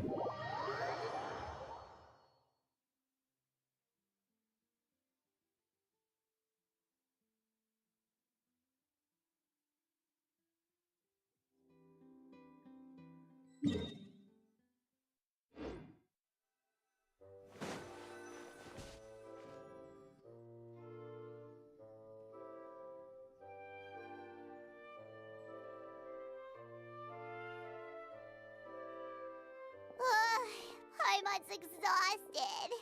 Paimon definitely didn't expect having to float this far after a full day of filming. So, Chevres, why did you take us here? Affirmative. It wasn't anything conclusive, but it should show us a clear way forward. Have you ever heard of someone by the name of Emily? Oh, you mean that famous perfumer? She's a good friend of mine. She's lent me her aid several times in the past to resolve some difficult cases. After I discovered the rainbow rose at the scene of the murder, I sent it to her. After all, she's probably the foremost expert on flowers and scents in all of Fontaine. And then? There was nothing remarkable about the flower or the trace amounts of soil left on it. But according to Emily, the rainbow rose left by the killer was derived from a very rare cultivar. Huh. Paimon didn't know that there were different varieties of rainbow rose. Paimon just thought they grew everywhere in the wild. Yep, me too. Flowers that are deliberately cultivated will always show some different features from those that bloom in the wild. We already knew that the rose left at the scene belonged to a special cultivar, but with Emily's expertise, we were able to pinpoint the place where it was first picked from. Oh, Paimon gets it now. So whoever first planted that rainbow rose was probably the killer. Precisely. And after we checked what we learned against some sales records from the past, we discovered that there's only one person in all of Fontaine who could grow and sell this specific cultivar. Really? And who is it? It's the novelist. But didn't you say he had an alibi? To be clear, I haven't changed my mind about him. I still don't think he was the one who pulled the trigger. However, that doesn't mean the true culprit never visited him at his home or never purchased a rainbow rose from his garden. Whatever the case, we will have to confirm a number of things with him. So you mean the next place we need to go is... Yes, we're going to pay him a visit at his home.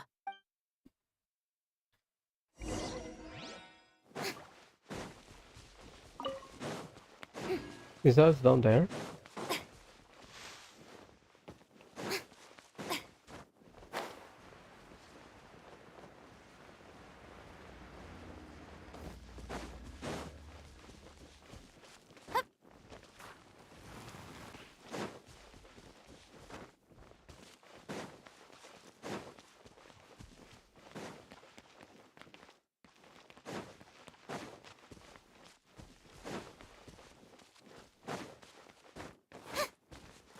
No, it's not.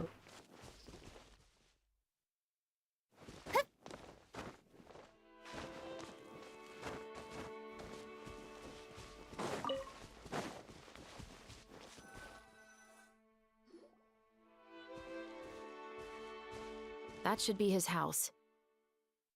There are so many Gardamex stationed around the place.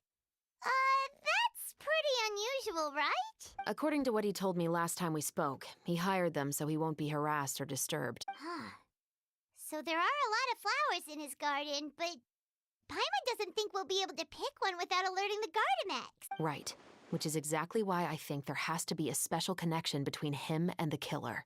So, should we knock? Just wait here for now.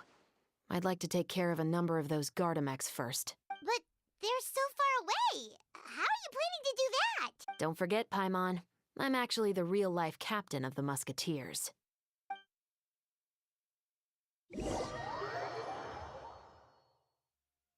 Combat?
Two shots. I thought we have to put like a hit the Usi Anuma stuff.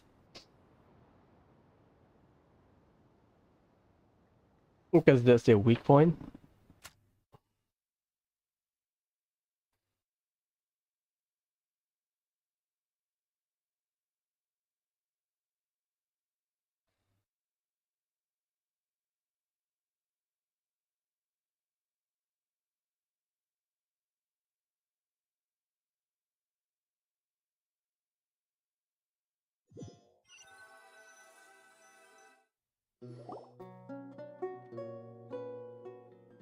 All clear. Let's go. Wait! Paimon's a little nervous now that we know he could be the killer. Can we go over our plan of action again? I'll go knock on the door and make sure it's safe inside. Once we're sure that we're in the clear, I'll ask him to come with us for a quick round of questioning at the guard's headquarters. But can't we just arrest him? We still have no evidence that he's the killer, or that he lent the killer any direct aid. Still, it would be appreciated if you could pick a rainbow rose from his garden for me while I'm talking to him. It'll help the Marashose Phantom confirm Emily's theory. Sure, no problem. Just be careful, Chevras.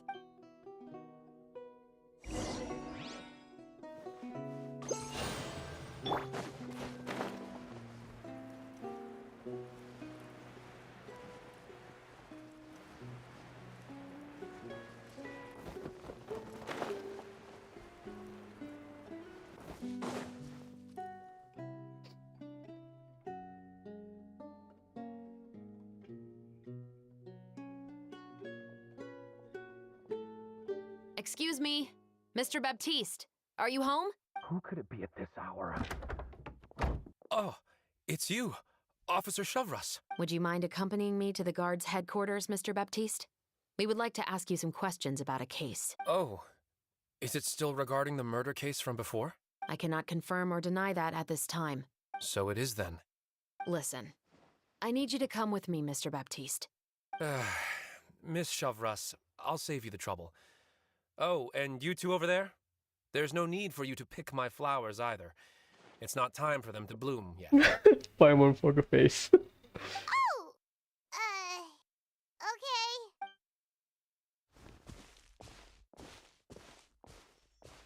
By saving me the trouble, you mean...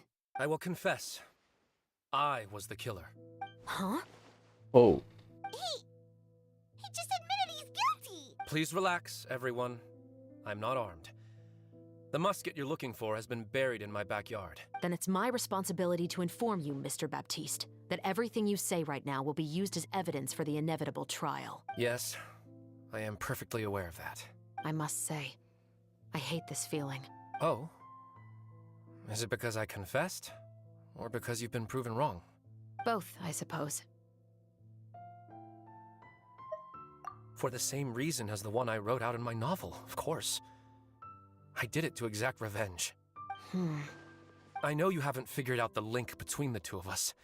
Had you done so, I'd have been taken away to the headquarters a long time ago. That's his sibling? But that won't stop me from always remembering his grotesque face. Oh. After all, he was the one who killed my mother.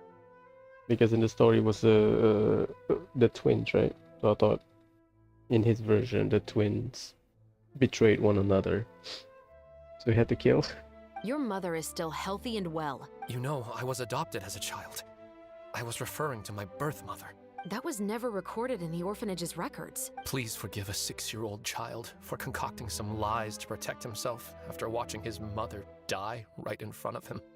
So, your novel, it was like a record of your life? No, of course not. It was a work of fiction with many embellished parts. But I am indeed the illegitimate son of a wealthy and influential man who abused his power to murder my mother. That part was 100% real. But the man you killed didn't have a Mora to his name. He was a hired assassin, an irredeemable beast who sank his fangs into a defenseless woman just for a few bags of Mora.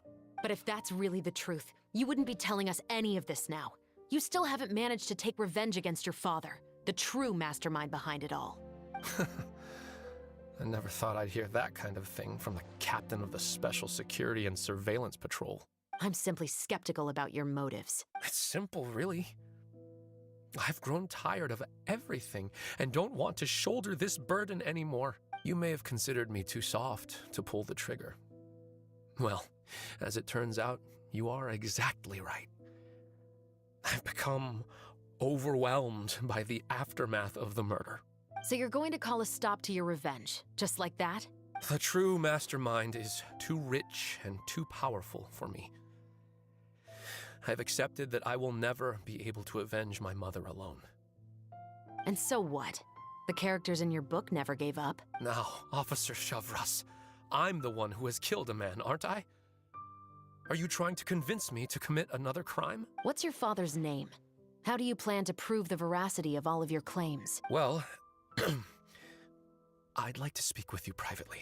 Sure. Why don't we speak privately at the guard's headquarters? No, it has to be here. I must ensure that we won't be overheard. Fine. Let's talk here. When I said won't be overheard, I meant by anyone. I would like to speak with you and you alone. Careful.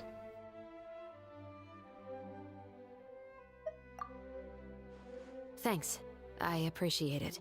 Please stay safe, Chevres. All right. Let's hear it. Will you really believe what I'm about to say? Well, that depends on what you're going to tell me. Fair enough. Fair enough. Then listen closely.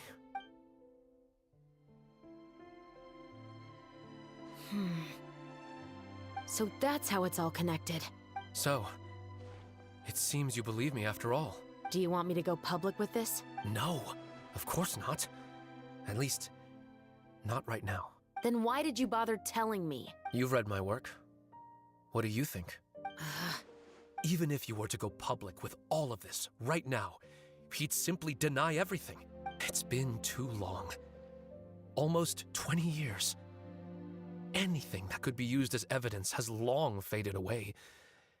Even if there might have been a solitary island of truth once upon a time, it has long sunk beneath the waves by now. Justice will never find him.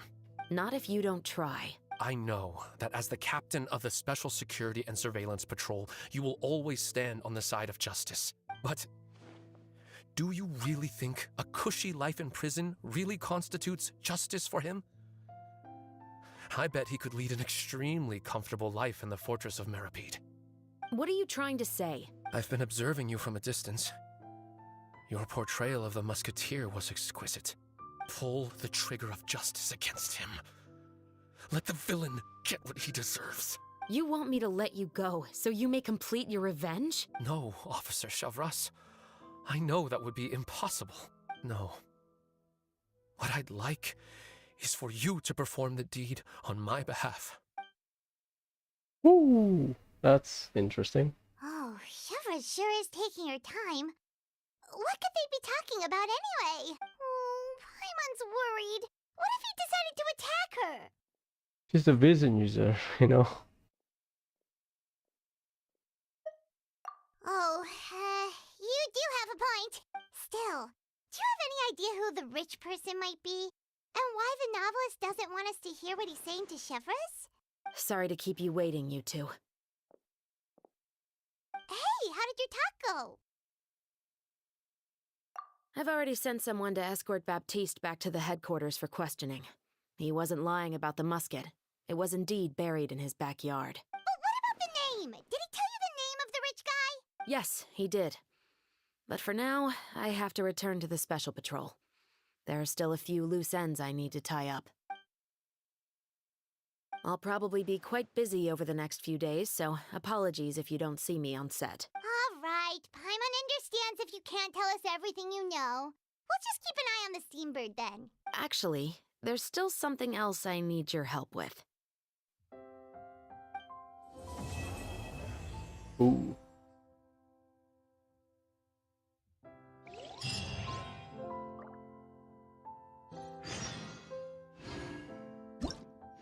Part 4. Part 3, there's no... Or day 3, there's no follow-up. Day 4, only Chevres. Day 5, it's everyone. Okay.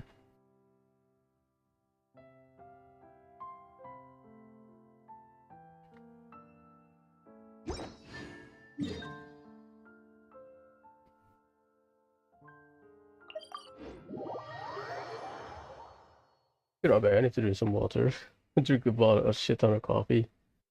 Need to dilute some stuff. Alright.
You good?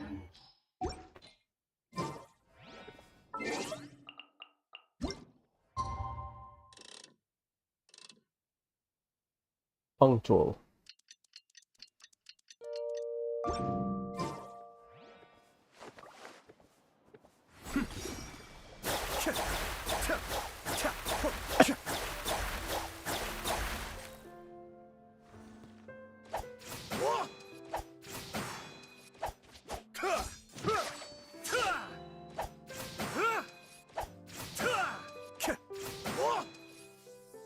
Be still.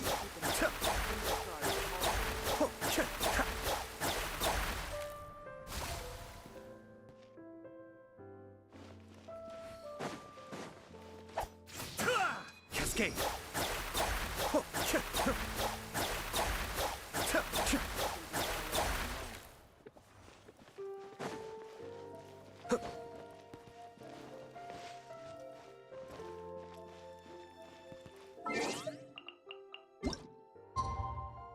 Following morning, well, he gives me a few hours until like sunrise. Genshin logic.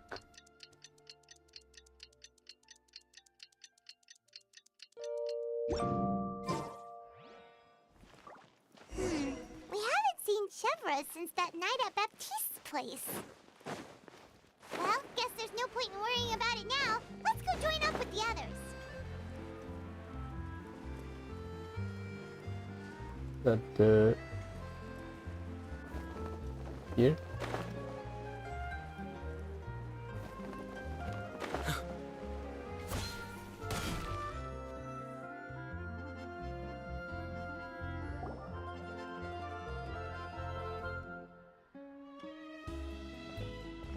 Good morning! Hayaka and I were just talking about you. Is Chevra still not joining us today? Probably not. We haven't seen her either. Huh? That's such a pity. Director Farina said that we've only got a few small scenes left before wrapping up the entire thing. She even said that she'll get me into a couple scenes, so everyone will have a chance to shine in front of the camera. We were also planning on having a victory feast once we're all finished filming. You can join us, right?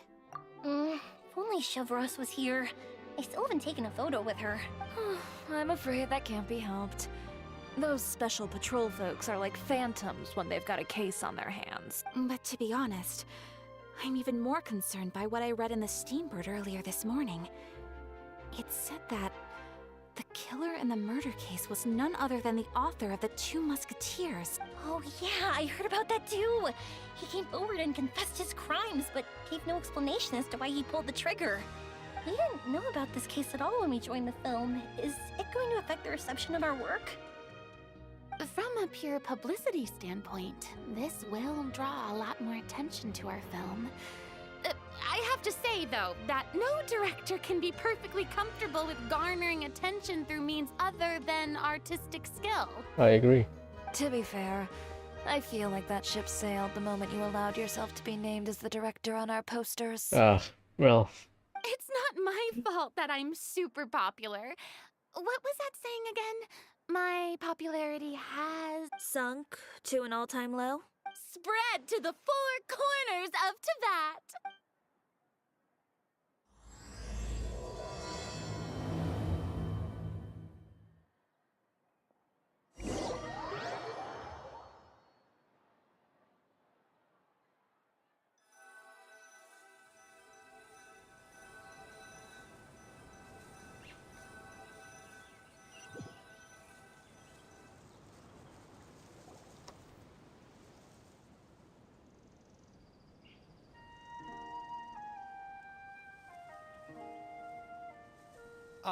Excuse me, everyone.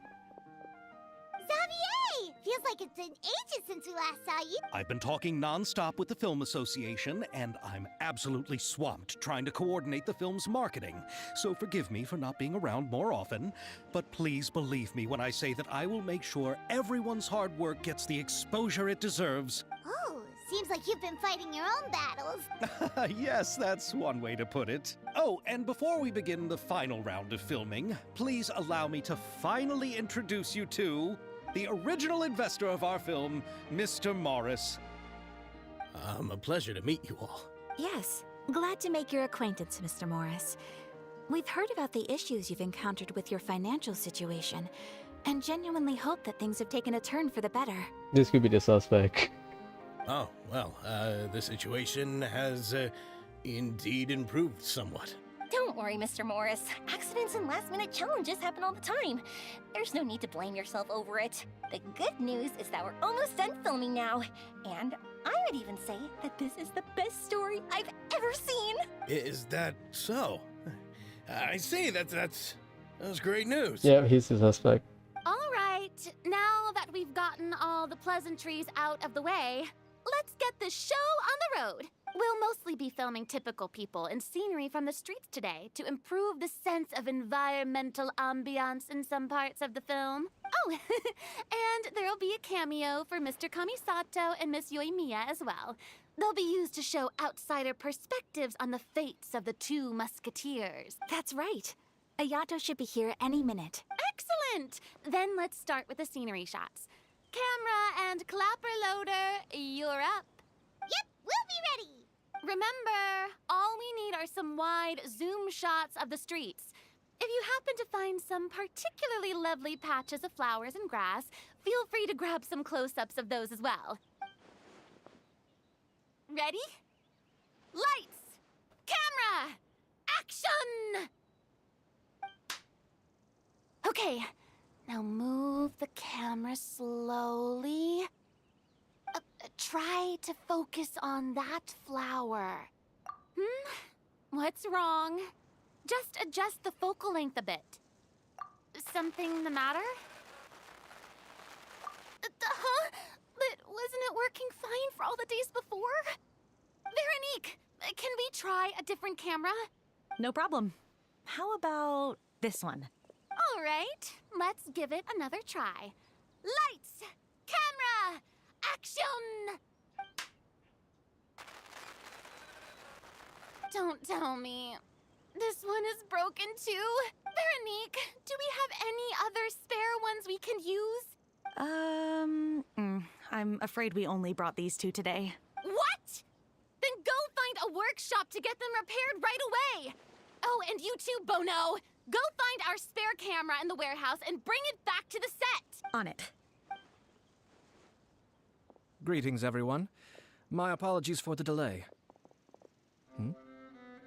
Is something the matter, Ayaka? It seems like there are some issues with the filming equipment today. We're stuck for the moment. I see. Well, let's not just stand here twiddling our thumbs. Actors, to the makeup booth. We'll start on the next scene as soon as we get a working camera. The people at the workshop told me that the part which holds the lens in place seemed to have fallen off. That's super strange. It was perfectly fine just yesterday. Well, no time to dwell on that now. Let's get back to filming. Ahem! Quiet on set! Places, everyone! Lights! Camera! Action! By the way, have you heard about that recent murder case? Yes, I have. It seems that they've caused quite the commotion in the city. I heard that the chief of the guards is so mad about not catching the culprit that he's about to explode. Oh? I find that quite hard to imagine, considering how he already looks most days. Director, we have a problem. Oh, we're in the middle of a take! Couldn't you wait until we wrapped up this scene? No, Director, our film, all the finalized film that we've been keeping in the case has disappeared. Oh boy. Oh wait, well, what did you say? Mr. Bono, please take me to where the film was kept right away. I'm coming too. No, Yoimiya, you have to stay here. Oh. Okay, listen up. Everyone who's not working on this current scene can go with Bono to look for the film. Everyone else, stay put and wrap up the scene. Sabotage, huh? Unbelievable. How could all these problems happen in just one day? We're back. How did it go? Did you find the film? We found it in the sewers. Huh? In the sewers? Is the film still okay? We discovered it just in time, so we should still be able to salvage it. The others are checking now to see if we lost any specific scenes. Oh, you scared me for a moment there. I nearly thought we had lost everything. I really don't want to experience that feeling of despair again. Okay, but who could have stolen the film and dumped it there? Could it be some competitors working on other films? But if they wanted to harass us, why wait until the last day? Yeah, let everything finish and then dump everything away. Okay, we don't have time to really look into it right now. Let's strike while the iron is still hot and wrap this thing up once and for all. Yeah, let's finish it.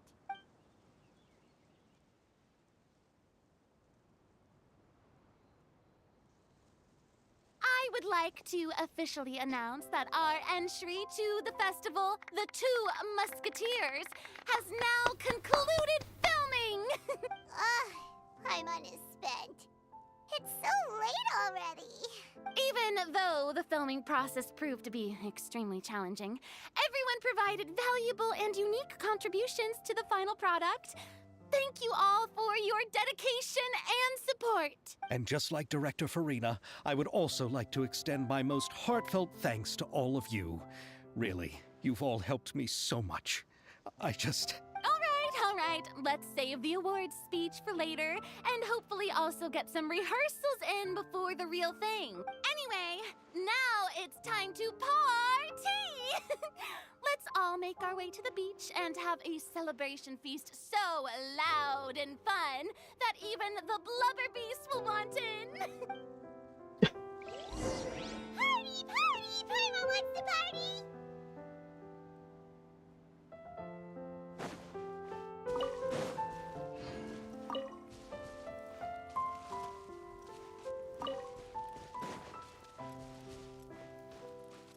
Whoa, this place is hopping. Everyone's finally getting to relax after wrapping up the film. Let's go chat with someone. Have you ever seen a fireworks show, Mr. Morris? It's pretty amazing. I'm afraid I haven't, but I'll take your word for it. What?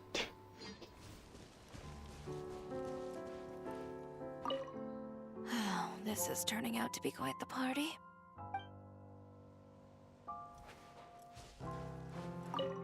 I was thinking, if this film turns out to be a success, could I ask the two of you to stay and be a part of my crew? Of course, I'll definitely increase the pay for next time. I'd be more than happy to, Mr. Xavier. Thank you for the offer, Mr. Xavier. But I've made some plans to go on a journey to the other nations once the festival is over.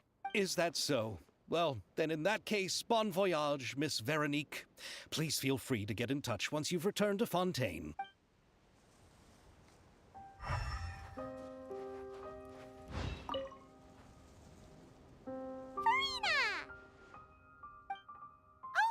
My darling clapper loader and camera operator, you've both worked really hard.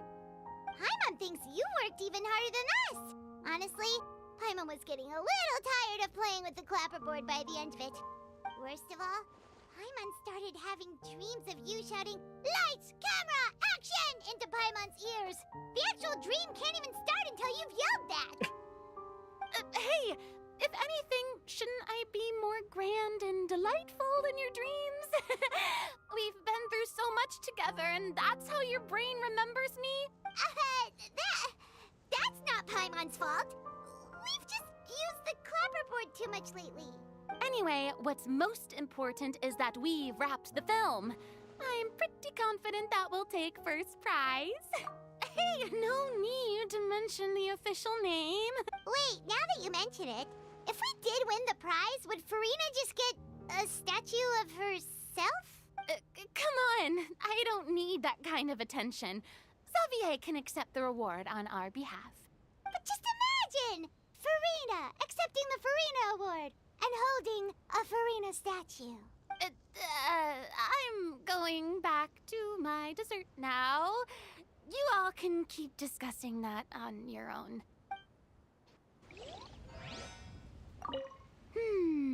What kind of dessert should I try next? Macarons, some kind of cupcakes, cakes.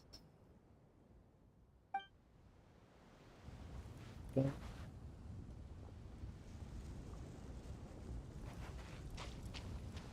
Some kind of ham. Hey, Ayato! How's your work been going? Everything went rather smoothly. Thank you for your concern. Ayato told me that we've already confirmed the dates for some Inazuma Fontaine cultural exchange events. Oh, future event? Ooh.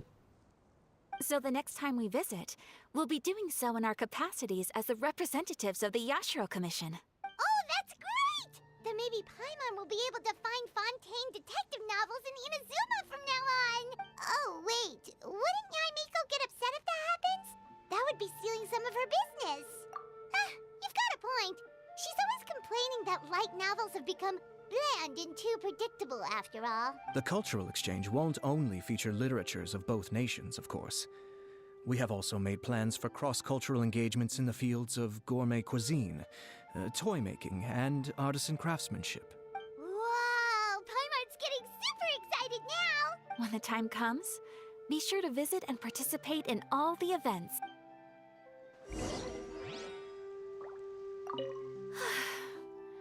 I wish we could have spent some more time here.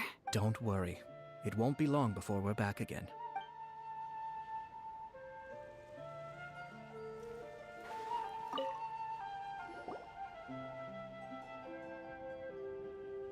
Chiori! Hey, you two. Are you not really into these kinds of big social occasions? Not particularly. But this is still better than Fontaine Fashion Week. But if this film becomes a big hit, people will definitely come flocking to your shop. Yes, that's highly likely. As long as the film can premiere as planned.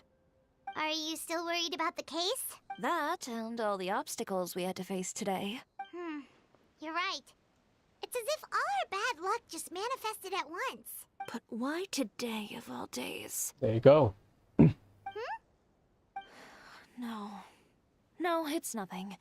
We've already delivered the film to the editors, so there should be nothing more to worry about. How are you doing, Mr. Morris? You having a good time? Well, you could say that.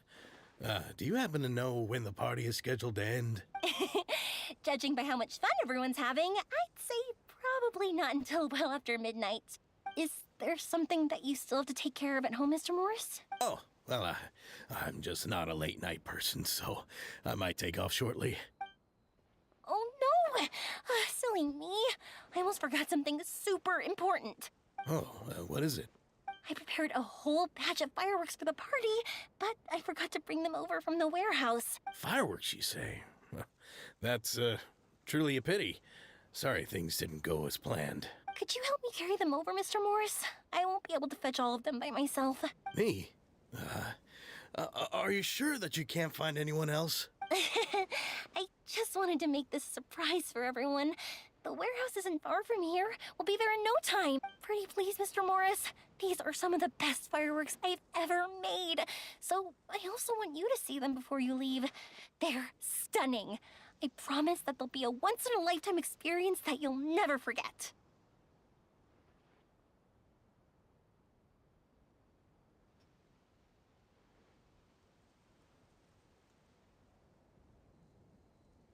But... It's okay, just come with me. If we're sneaky enough, nobody else will see us leaving. Oh, 여임이야. Naughty. All right. The warehouse is right over here. I moved the fireworks there in advance, so it shouldn't be too much work bringing them back. It's...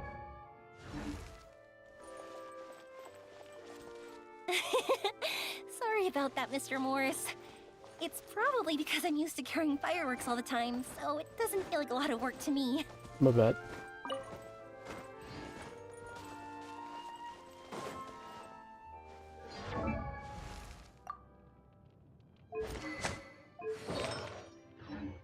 Classic.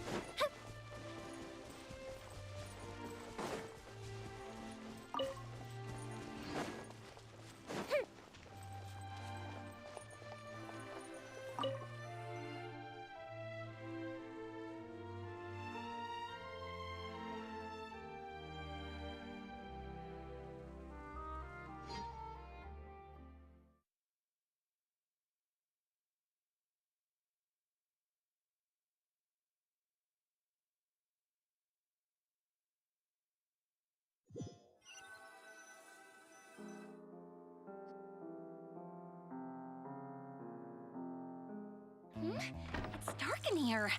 Wait here, Mr. Morris. I think the light switch should be somewhere over here. Well, why did I have to get roped into this? What was that?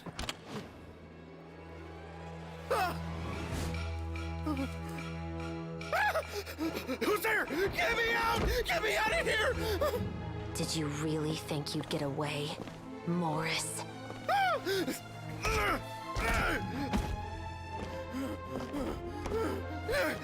You've got the wrong guy. It wasn't me. I'm not the killer. You know, Eliza died a far more heroic death than this. She fought your assassin to the end, to save the children she had hidden beneath the floorboards.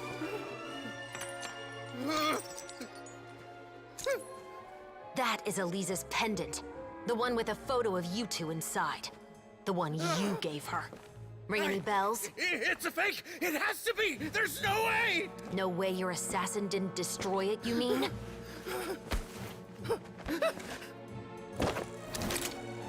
Did you ever love her, Morris? Or was killing her always the plan? No, please. Listen to me. I told Eliza to keep us a secret. I paid her plenty for her silence. I never thought she'd keep the child. Everything was gonna come out, and I had no choice. She forced my hand. No! I'm begging you. I have money. Just name your price, please. You can keep your Mora, and you can go to hell.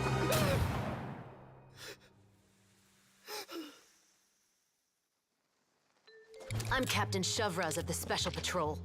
Morris, you're under arrest for Eliza's murder. Huh?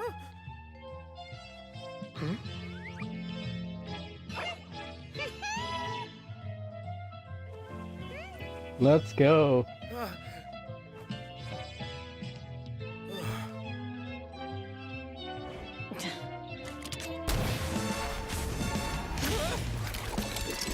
You're under arrest too, Prop Manager Veronique. Or perhaps I should call you the Second Musketeer.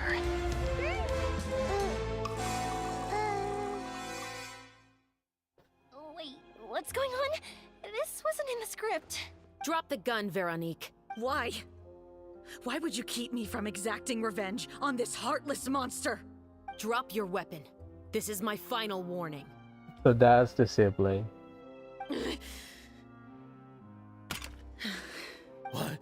What is going on? Do I have to spell it out for you, Morris? Everything that took place just now was staged to get you to confess the truth. But this last part is all improv, of course. Shivers, you told us you wanted us to help you stage a play. You never said anything about the Second Musketeer. It's because even I had no way to confirm my theory until now. Thank you for your performance, Yoimiya. Could I trouble you to go and bring in the other Special Patrol members? They should be on standby just outside. Oh, and please tell the other cast members not to worry about us. We'll be rejoining them shortly. On it.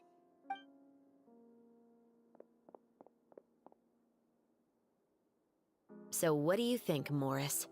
Care to talk about what happened 20 years ago? My patience is limited, you know. Don't force me to take you back to the interrogation room. I'd wager that you wouldn't last for more than a minute in there. With the recording we made, you have no chance of winning in court. Cooperating with us now is the most practical move. All right. I'll talk. I hired an assassin to murder Eliza. She once worked as a maid on my family's estate. She was very beautiful, and after some time I fell for her. We kept our relationship a secret and carried out an affair for some time, but it wasn't long before she became pregnant. And if my parents ever found out, they would have stripped me of my inheritance and status, driven me out of my home. I also didn't expect Eliza to insist on bringing the pregnancy to term.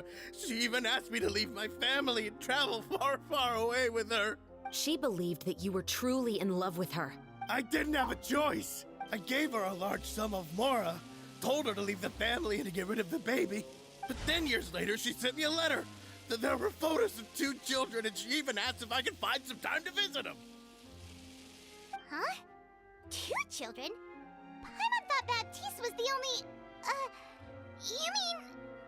Even if she had the children against your will, you could have just ignored the letter entirely. Why kill her? I had just gotten engaged to be married to an heiress from another wealthy family.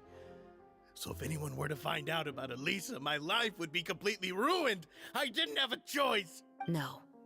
You always had a choice. You just made the wrong choice. Again. Do you know how it feels to watch your mother be killed right in front of you? My brother and I were hardly even school age yet. We were hidden beneath the floorboards, grasping each other's hands like a lifeline. We were so terrified that we didn't even know we could ever take a breath. All we could do was to watch Mother try to fight back, and then collapse to the floor. Even after the assassin left, we were still too terrified to leave our hiding spot.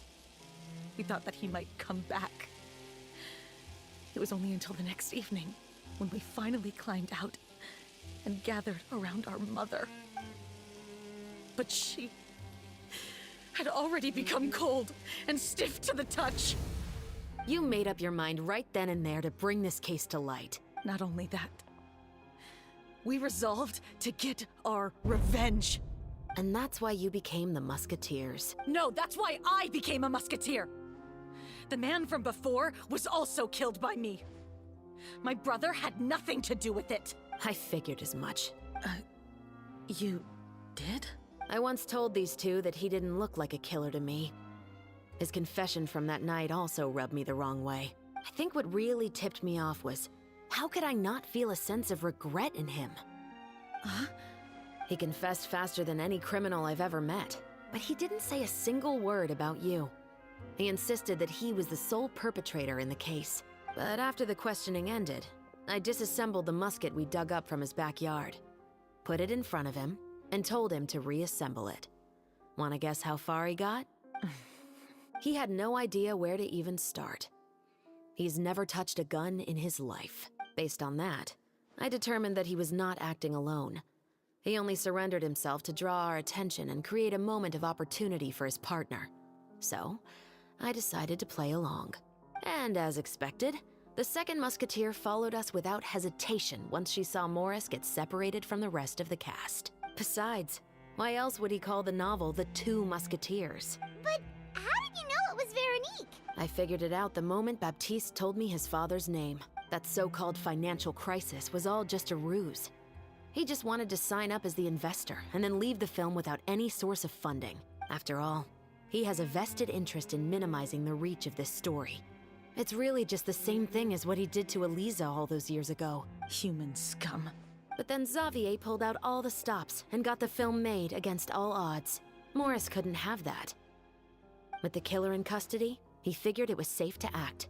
And so he came to visit the set today, just as I expected. Wait, so you were behind all those mishaps today? As for the identity of the second musketeer, I assumed they'd probably stay close to Morris and look for an opening. And if they already knew that Morris was the film's investor, then that narrowed the list of potential suspects as well. That's why she wants to travel. Furthermore, being the props manager would allow the culprit to avoid scrutiny by purchasing mechanical parts in the name of the crew. With that hypothesis in mind, I went back to check Baptiste's orphanage adoption records. Guess whose name I saw on the same page, just a few lines from his. My brother. He trusted you. As in, he trusted me to perform the deed on his behalf? He trusted you to stand on the side of justice. I am. I thought you could do it as well. Oh, the look on your face when you told him to go to hell. I really thought you'd put a bullet in his brain. You know what he has done. Are you telling me that you'd rather see him spend the rest of his life living like a king in the fortress of Meripede? Well, yeah, they're not getting tortured exactly. I will never be able to forget the feeling of my mother's cold, lifeless hands. And you would call this ending fair? Is this what you call justice? I won't lie, Veronique. I did hesitate when your brother first told me about the truth. I wondered. I agonized over whether I should really put a bullet in his head. So why don't you? Because that should never be how justice is carried out in this world. Perhaps, to you, justice is simply reciprocated. An eye for an eye, and a life for a life. But everyone has their own understanding of justice. If everyone were to pursue their own definition of it, there would be no more order in this world. Today, you'll kill Morris. And tomorrow, his children may come for you. The world cannot render judgments based on a desire for revenge. That will only lead to a cycle of revenge, as well as the destruction of order and civilized society. Fontaine is founded on a set of laws and a standardized code of justice. That is why we are the nation of justice. But with all that said, I will promise you this. Morris will not lead a cushy life in the fortress of Maripede. Chevros, the rest of the special patrol is here. Thank you so much, Yoimiya. Letelier, Terena, please take them away.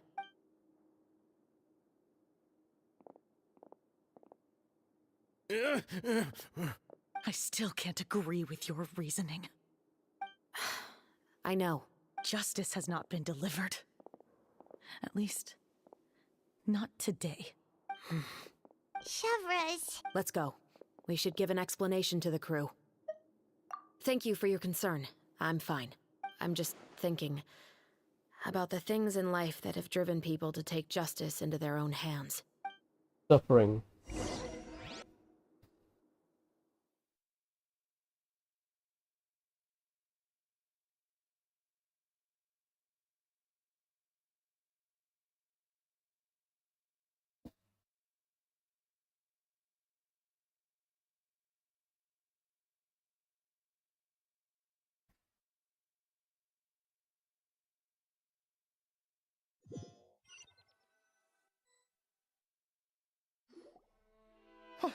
Who would have thought Morris would turn out to be...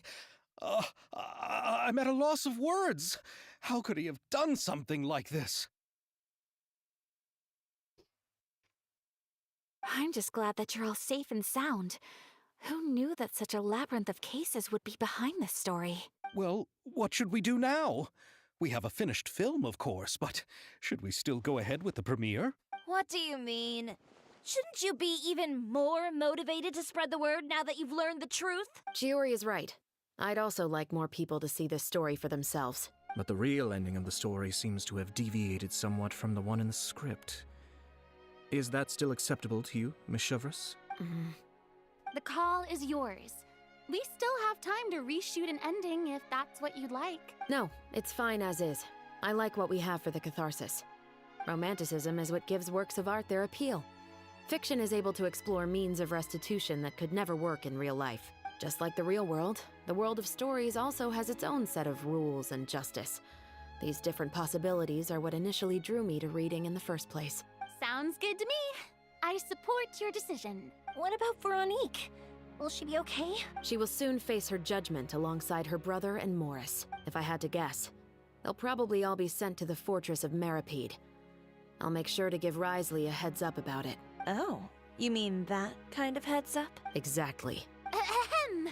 All right, then the matter's settled. Now that everything's been taken care of, there's no reason for us to keep looking all gloomy and grumpy. Chiori knows a lot.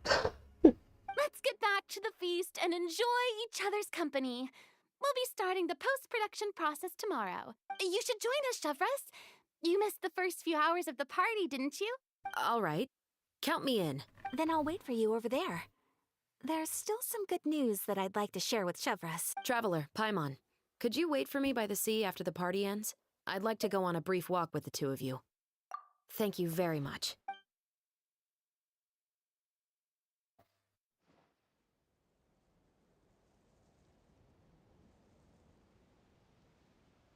Oh man, playing TCG.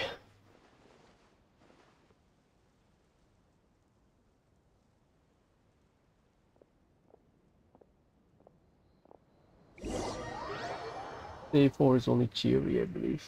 Yep. Not Chiori, Chevros. Sorry for the wait. Oh, we weren't waiting long at all. Is there something else you wanted to tell us? No, I don't have anything new to share. I just felt that since you were my investigation partners, I should have another conversation with the two of you. Traveler, How would you have responded to Baptiste's request if you were in my shoes? I don't know. I don't have all of the details, to be honest.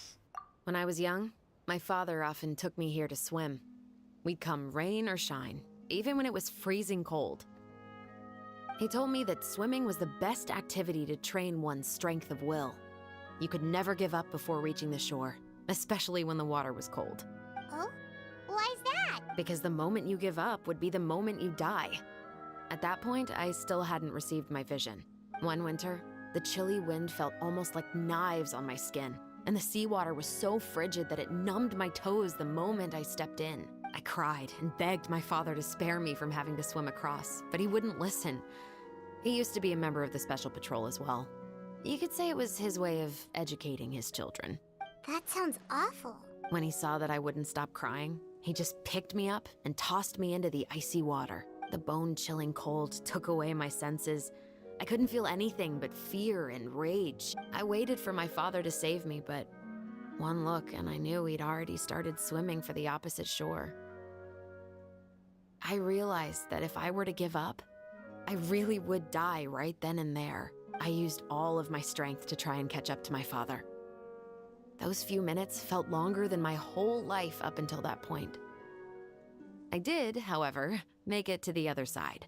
I've never felt afraid about anything in my life after that, nor have I ever cried again. That way of teaching would have never worked on Paimon. Yeah, I don't think that was the right method for anyone. It's just that, working now as I am in the pursuit of justice, I still sometimes feel like I've been tossed into that winter sea all over again. The anger and the helplessness. Shivers. But the worse I feel, the more I know to never give up. The alternative would be to forever lose myself among the waves. Anyway, how about a race? Neither of us will drown, but we can still see who swims faster.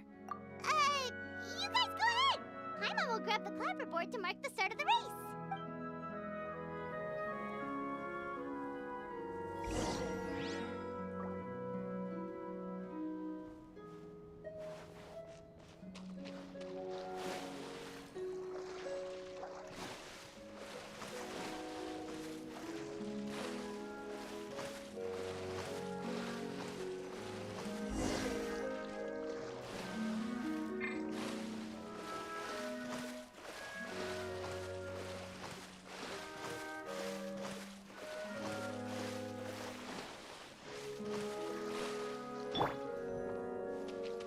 Right there!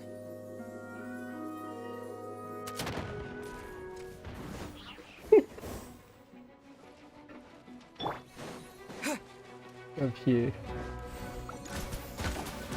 Water jet! Suffocate! Final warning! Suffocate!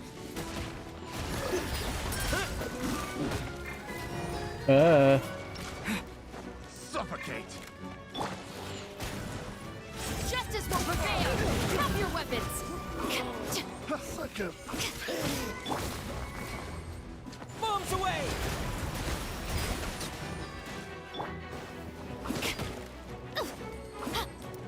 The fast. Oh.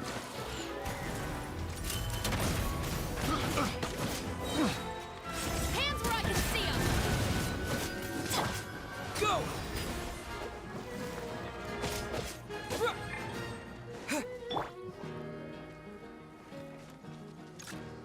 Stop right there! That was the hunter becomes the hunted.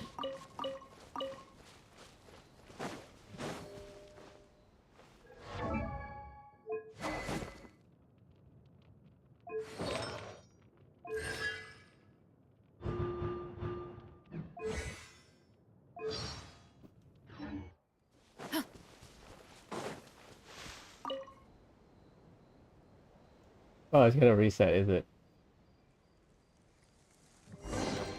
What a pleasant surprise! Truly an extra slice of joy. Yep. May I present? I knew it. They make a fail-safe way of doing things. Sorry for the wait. Oh, we weren't. No, I don't have any. Yeah, it's bad for it. Traveler. How would you have responded to Baptiste when I was young? My father. He told me that swim. Oh? Because the moment you. One winter, I cried. And That sounds. when he saw that I would. The bone chilling. I waited for my. I used all. I've never felt afraid about any. That way of teaching. Yeah, I don't think that was the. It's just that. Working now as I am in the pursuit of justice. Chevron. But the Because worse I feel. I believe the more. Omar Anyway, trial, how people about just a race? ran around to Mondstadt with him. So Hoyo changed some stuff.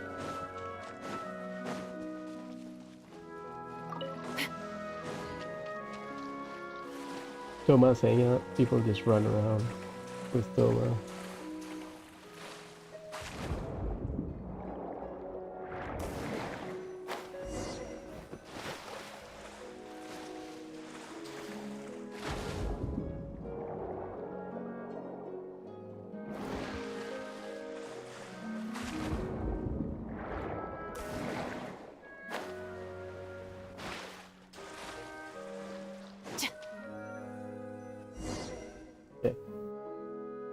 Oh, that felt good. You were so fast in the water, Chevros.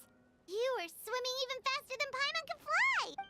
So, about the special patrol. Did you join because of your dad? Partly, but I'd say I was more inspired by the heroes I read about in stories growing up.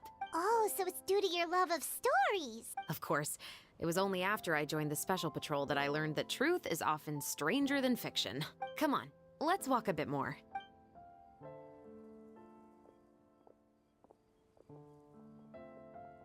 To be honest, I do sometimes question whether the decisions I make are the right ones. But I know that no matter what, I must keep swimming. Because the only thing I've got my eyes on is the shore in the distance.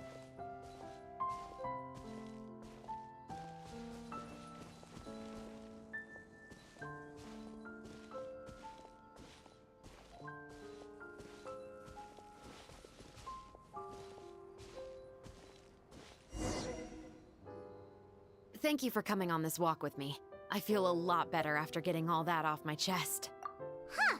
We're nearly back at Baptiste's house. Huh, you're right. I didn't realize we were so close. He really did plant a lot of flowers. It's just like how he described it in the story. Huh? Wait. Paimon, Traveler, look! The rainbow roses in the garden. They're in full bloom now. Oh, that mean the title is literally.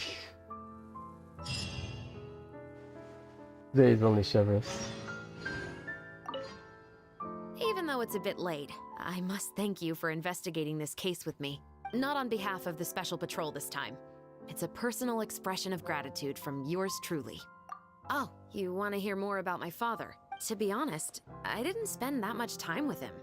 He was always busy with the Special Patrol, so he would often return home really late at night.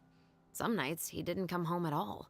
Once, he didn't come home for a long time, maybe a whole week or so. When I went out to buy food, I learned that he had become a criminal, and by extension, that made me a criminal's daughter. Oh, what a twist. But we can talk about that another day. What do you mean? I actually have a lot of sympathy for Veronique and Baptiste. I can understand the hatred they feel for their father, but that doesn't mean I'll allow them to walk the path of evil, even if it might lead to another sense of justice. Films are different from the real world. They're a form of art and represent the wishes in people's hearts. I adore the two Musketeers, and I'm very happy to have had the opportunity to act the role as one. I can't wait to catch the film when it premieres in the Opera House. I'm looking forward to seeing the audience's reaction to the climactic ending. Thank you for looking out for me. I'll see you at the award ceremony. I'd be very surprised if we don't win. 2 days later.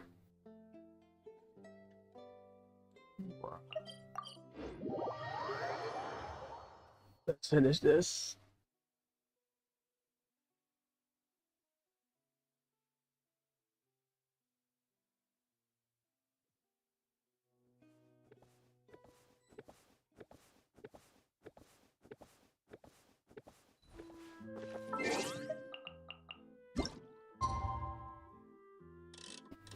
One.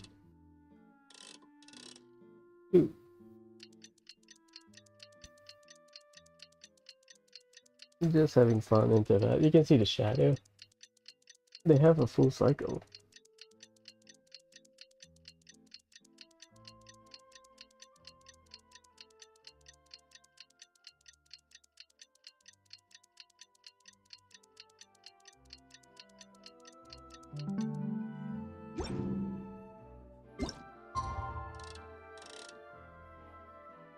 Want to be punctual. Take flight. Venue is down there, right?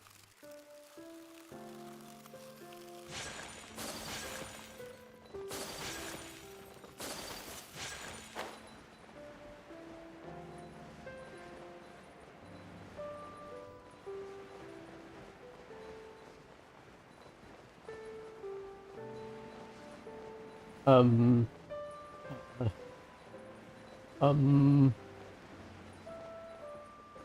Okay, I think we're good. Hey,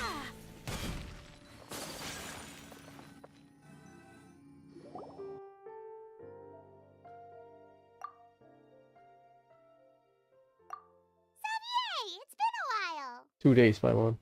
Hey there, you two! Sorry I've been scarce. I've been buried in marketing and preparing the film for release ever since we wrapped post-production. The award ceremony is today, right? Paimon wonders if we'll win the Farina Award. I'd give it a 90% chance. Well, Farina! Oh, Paimon didn't know you were already here. You're earlier than everyone else. I'm sure the others will also be here in no time. Xavier, if we end up getting called on stage, shouldn't you come up with a name for our crew? What? But we don't even know if we're going to win. I wouldn't want to jinx our chances by celebrating early. Just open your eyes! Surely you've seen the audience's reactions to our film. We've had nothing but critical acclaim. You've also had conversations with the Opera House's operating staff, right? Didn't they want to increase the number of showings? With the more you've made from the box office, you can now open your very own film company. But that's all credit to my amazing crew. You've all helped to make this a reality, so I can't be the only one asked to come up with a name. Well, give it some thought. I'm sure the crew will respect your choice.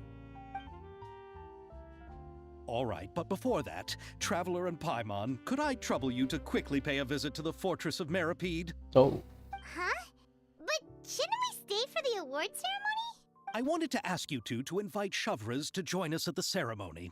She's one of the lead roles, after all. I haven't been able to find her recently, so I haven't had the chance to invite her personally. According to the papers, the culprits of the Musket murder case will be personally escorted today by the captain of the Special Patrol to the Fortress of Meripede. Oh, Paimon gets it now. Yep, just wait here, Xavier, and maybe try to come up with a few snappy-sounding names.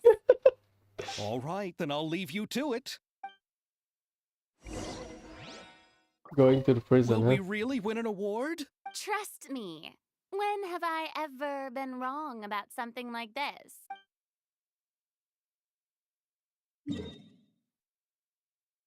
Prison time. Van Arkwright's office.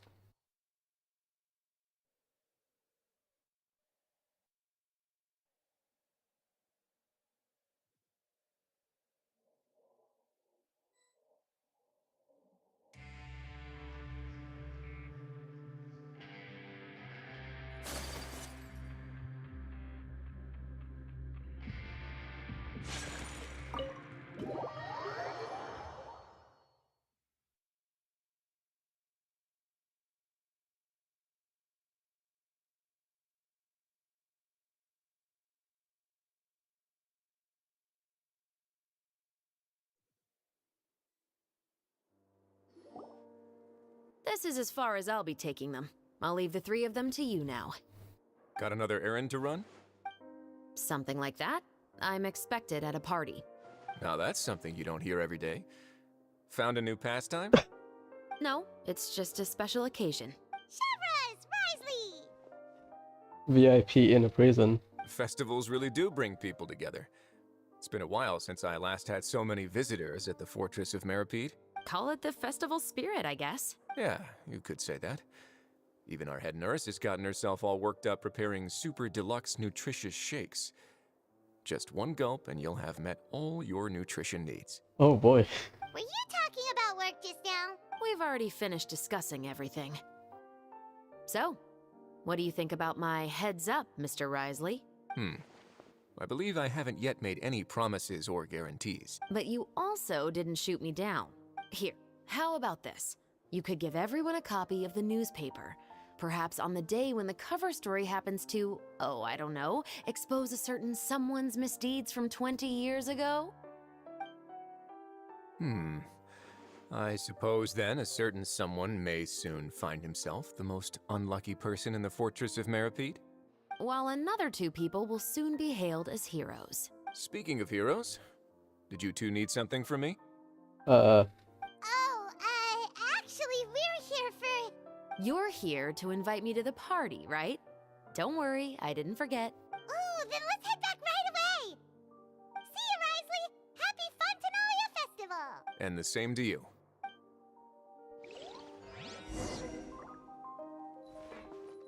Please, go and enjoy the festival.